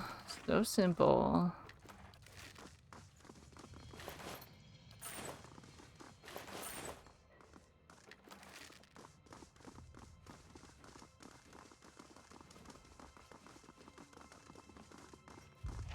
Why did you lock the crystal away? Why punish us like this?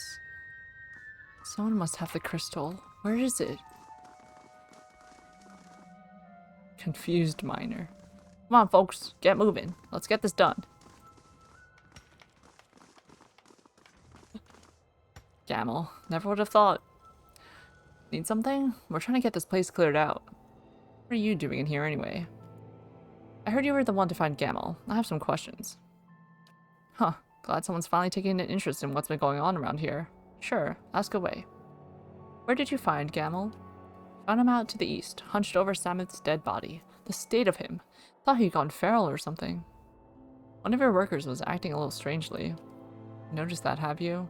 I think it's something to do with the sulfur. After they've sent to fetch it back from the east mines, they all come back a little off. Caught some of them wandering in circles, talking to themselves. Didn't seem to last once they were outside the mines. The eastern mines seem to be the site of a lot of trouble. My guess? It's gas, bubbling up from underground, coming out with the sulfur, messing with people's heads. Knew a guy once, got a lungful. He decided to shuck off all his clothes and run hollering through the tunnels. We all got an eyeful, but at least he didn't hurt anybody. Be careful if you head over there. Killen uses constructs for digging, and they double as guards. Just give her a heads up, you're on the way, maybe. What's Killen's job here? I have her picking out some potential sites for new tunnels at the moment. Otherwise, she wrangles the constructs mostly these days. Her aim's to have the constructs do most of the dangerous work. You'd have to ask her how she's getting on with that. I never liked those things myself. Has anyone from your crew gone missing? Not a one. Guess we've been lucky. That's all. The cave-ins have created openings on the outside. Snow has settled upon the rocks above. That's not stealing. Where's the gem? Where's the gem? Let me save. A lot has happened. Dude, I don't... What's the main villain's name again? He's just been waiting. He's cool. He's waiting for it. He's plotting. Seventh's body is laid out cleanly. You can see that his throat has been torn out and his face has deep scratches in it. His hands are stained a light yellow. Rip and rest. Is this the gas?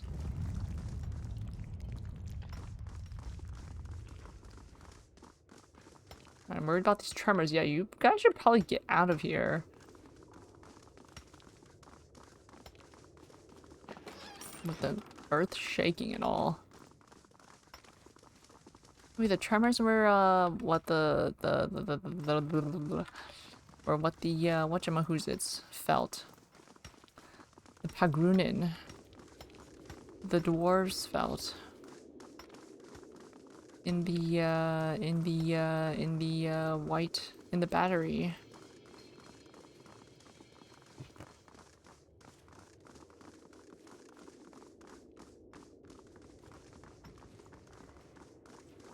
Wait.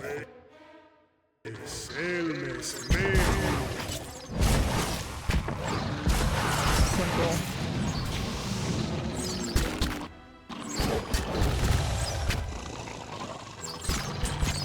Show him how it's done! This dude's in my way. Show him how it's done! Yeah! I'll teach you. This is getting no. Show him how it's done! This big dude's in our way. I'll teach you a lesson. Show him how it's done!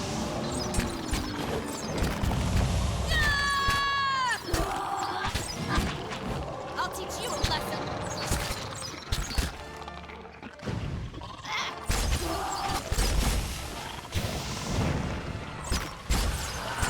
Your tail it. Yes? It's here. Show him how it. Yes, get these guys. Zawa is ready.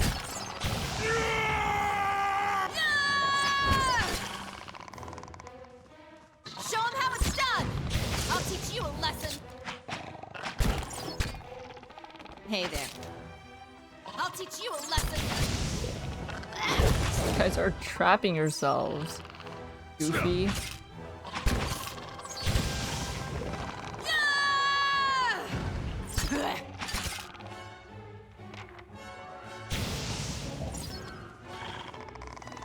Alright, let me pick this. Let me loot this stuff.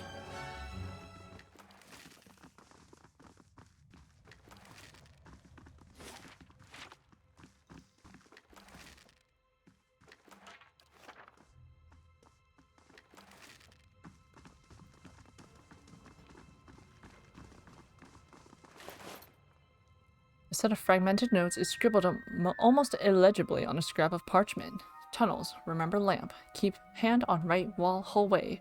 Watch for spiders. Alright, if this is about to be a maze type situation,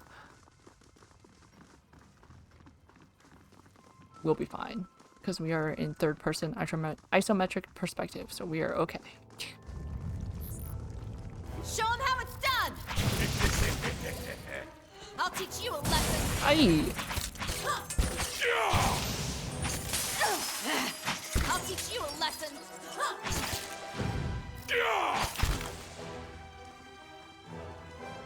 We're clearing these tunnels for these miners. Wait.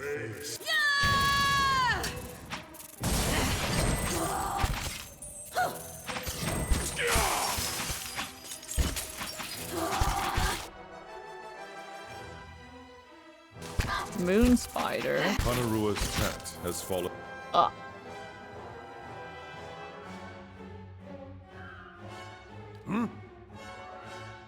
I kinda need Kanarua.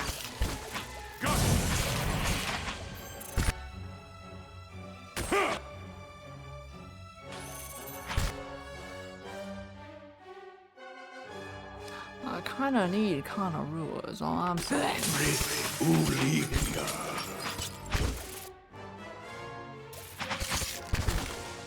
I'll teach you a lesson.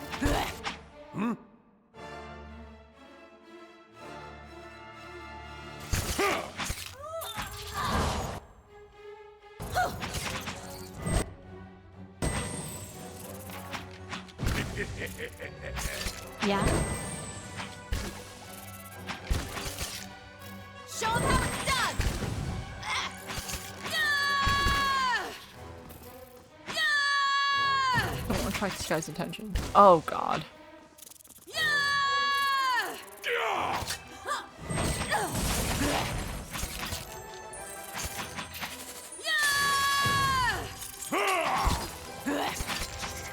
No, that was a lot of spiders we killed. Get up, Kanarua. Hey there.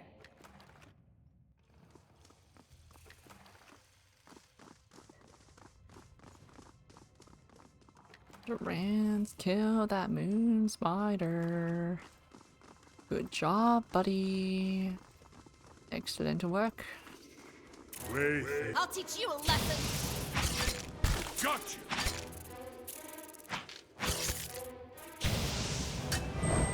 Show 'em how it's done!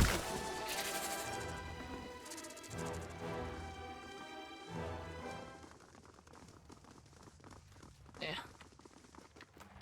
I don't even really need to loot anyone's bodies, to be honest. I haven't sold anything, I don't think. Peek inside these shallow burrows reveal the gleaming stare of many eyes. Is this the mines to the east? Is that what they're talking about?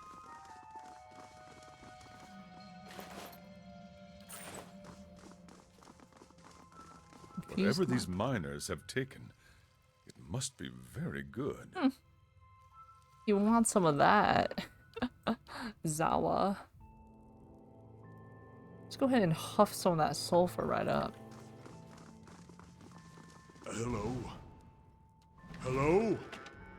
This document details the purchase by someone named Killen of a handful of constructs for use in the sulfur mines. The seller appears to have been one Galvino.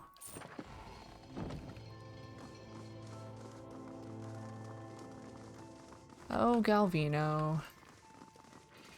Back at it again. Hey there, hang on just a moment. Stand down. There we are. Now, what can I do for you? I'm looking into the disappearance of the miners for Ismay. Can you answer some questions? Suppose so. Not sure how much help I'm going to be. Tarek's the one that found Gamel. You control these constructs? That's right. Pretty solid workers, seeing as they don't eat, sleep, or go crazy and kill their workmates. Not as often as your usual miner, anyway. Do you think Gamel's responsible? Sure looks that way, seeing as he's got bits of Sameth in his teeth. Have you noticed any strange behavior in the other miners? Mining's rough work at the best of times. That's why I like using the constructs. I think these tunnels just start getting to people over time. Never thought Gamel would snap like that. But sometimes, yeah, folks start acting a little strange. Like when, who was it? Huh, you know, my memory's been acting up lately. I'm starting to think Tarek might be onto something with that gas theory of his. Swing on by if you have any more. With a sudden convulsive ripple, her posture changes. She hunches forward and her arms dangle loosely at her sides. Brothers, sisters, Terminat is here. Follow her gaze. You take a moment to look behind yourself. You don't see anything of note, and your companions look similarly baffled. When you turn back, the woman has drawn significantly closer. We've been looking for you. We know what you've done. Her legs trudge forward in slow, ponderous steps, as if she might collapse under her own weight at any moment. Why were you looking for me? Take him away. Lock him up until we can get what we want. The constructs behind her turn as one, their clawed fingers at the ready. The constructs charge for you. Oh, we gotta kill Killen.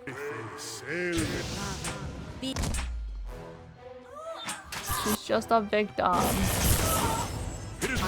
Let's burn this away! Not even stop! Come on!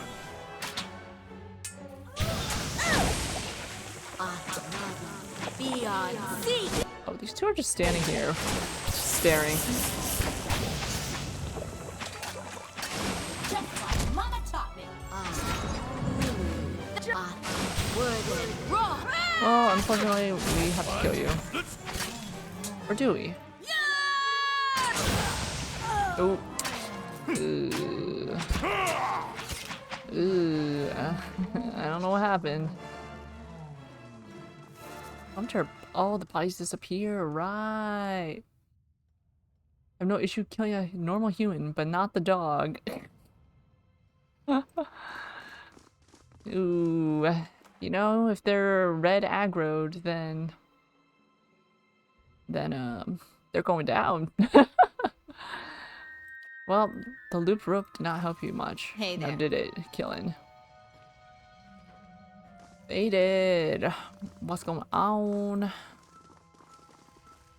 Yellow tinged vapor gusts occasionally from these vents, leaving an acrid odor in the air. This dark burrow extends deep into the wall of the mines. Unlike the miners' tunnels, the walls here have an almost slick texture, interspersed with damp, pressed earth. A few paces past the entrance, the tunnel widens considerably. You find yourself at a crossroads, where the tunnel splits off in 3 directions. 2 tunnels lead to the left and right, while the third stretches on ahead of you. You can feel a breeze, faint but steady, coming from the tunnel to your right. Hold on, did I finish? Yeah, I think I explored everywhere here, so let's just, you know, save, and then we'll head deeper in the tunnels. Alright, let's go to the left. You come to a fork in the road. To left again. Oh, you hear faint rustling down the tunnel of the left. Yeah. Spider. Startled, you straighten up and crack your head on the ceiling of the tunnel. The spiderling turns and flees into the darkness. Dead end. Turn around. To the right. Oh, to the left would be at the end of the path. Okay. Hammer and chisel. Okay.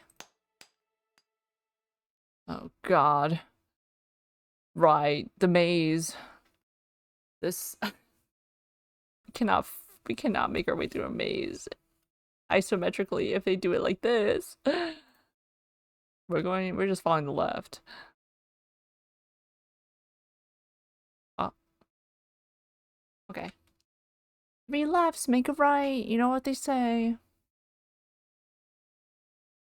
I wonder where the right would have taken us. It said there was like gusts of air that we felt. Oh, is this gonna be the guy that we saved in the Because there was in the base game there was a guy, not a guy, but like a creature. Hey there. What are they called again? Vithrak? There's a Vithrak with like the eggs, and then we spared them of their eggs. Gandalf would have gone right towards the breeze. Well, Gandalf is not leading our party, is he? Vithrak Luminary.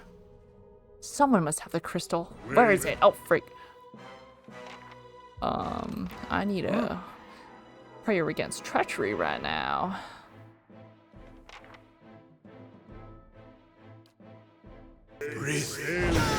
Alright.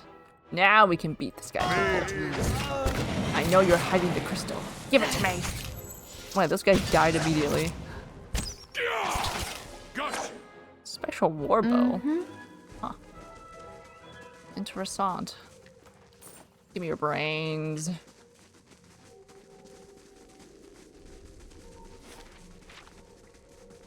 Console how to follow me. Let's see what we got.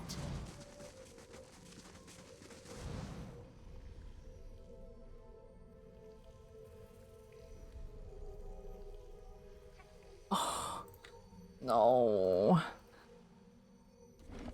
Okay, it's just sporelings. At least it's not the...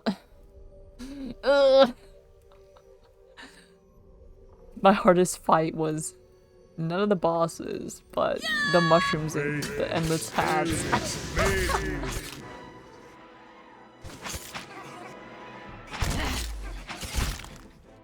What is happening? That looked like it hurt. What?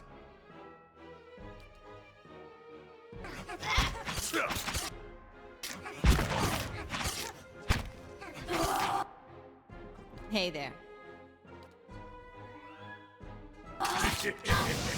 That word and roll!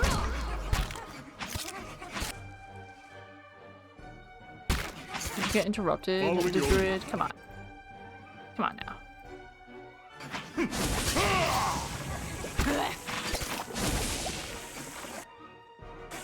Gotcha. Show 'em how it's done! Die. That would hurt.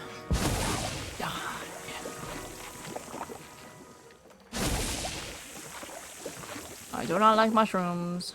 Light from these mushrooms eliminates the dust in the air, revealing the thick clouds of spores. You feel your nose tense up as you breathe. Stinky. Ruh-roh stinky. Okay, there's a bridge over there. There's a wall over here. There's a door? An archway? Something. There's something over here.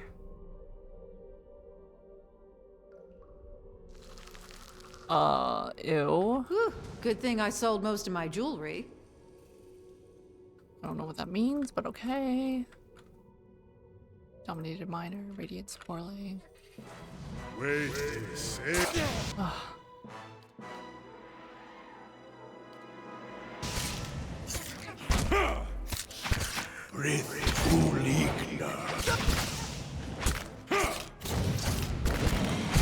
Get back.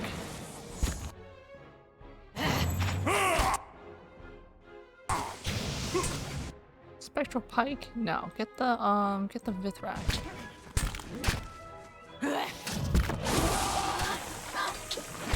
Exactly what I was going for.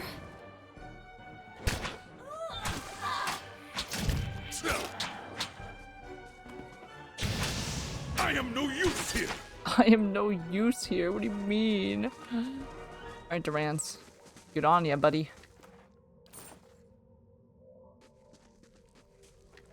Nice hammock. Minerals from the stalactites overhead have condensed on this small web. Clean water falls from the web to the coalesces below. Ew, mind grub. Ugh. Mind grubs are today considered a Vithrak delicacy, but the mind grub harvests are said to have very pragmatic origins. Mind grubs undergo a prolonged development cycle, starting out as pale, fragile larvae and ultimately undergoing a dramatic metamorphosis into large and highly dangerous adults. Few kith have encountered these creatures in the wild and live to tell the tale, and the notoriously insular Vithrak are not forthcoming with information. But a few more lurid fables suggest that the mind grubs are all that remains of a second sentient culture that once vied with the Vithrak for dominance. In any case, the Vithrak are content to devour them in the early stages. Consuming mind grubs is said to heighten the senses and sharpen the wits, but the grubs themselves are all but indigestible to kith, who tend to come out of the experience with an upset stomach. Mine now, I guess. Disgusting. Ain't that so? Not a sound. Jesus Christ. She detected that at the last second, that trap.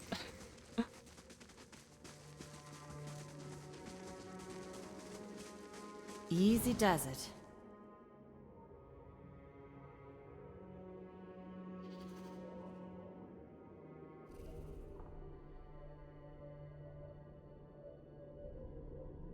What's a Vithrak? Oh, look at here. The throat of the Vithrak has been torn out and deep gouges have been scratched into its face. Wait. Oh, there's a thing.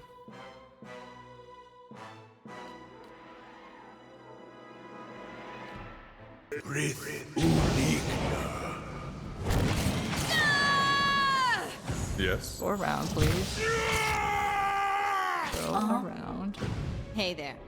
Uh-huh. Hey there.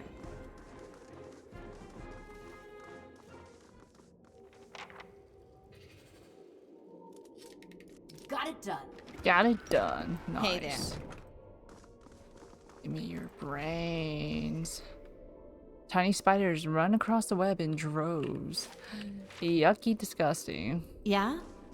Alright, let's camp here before I forget to do that next time.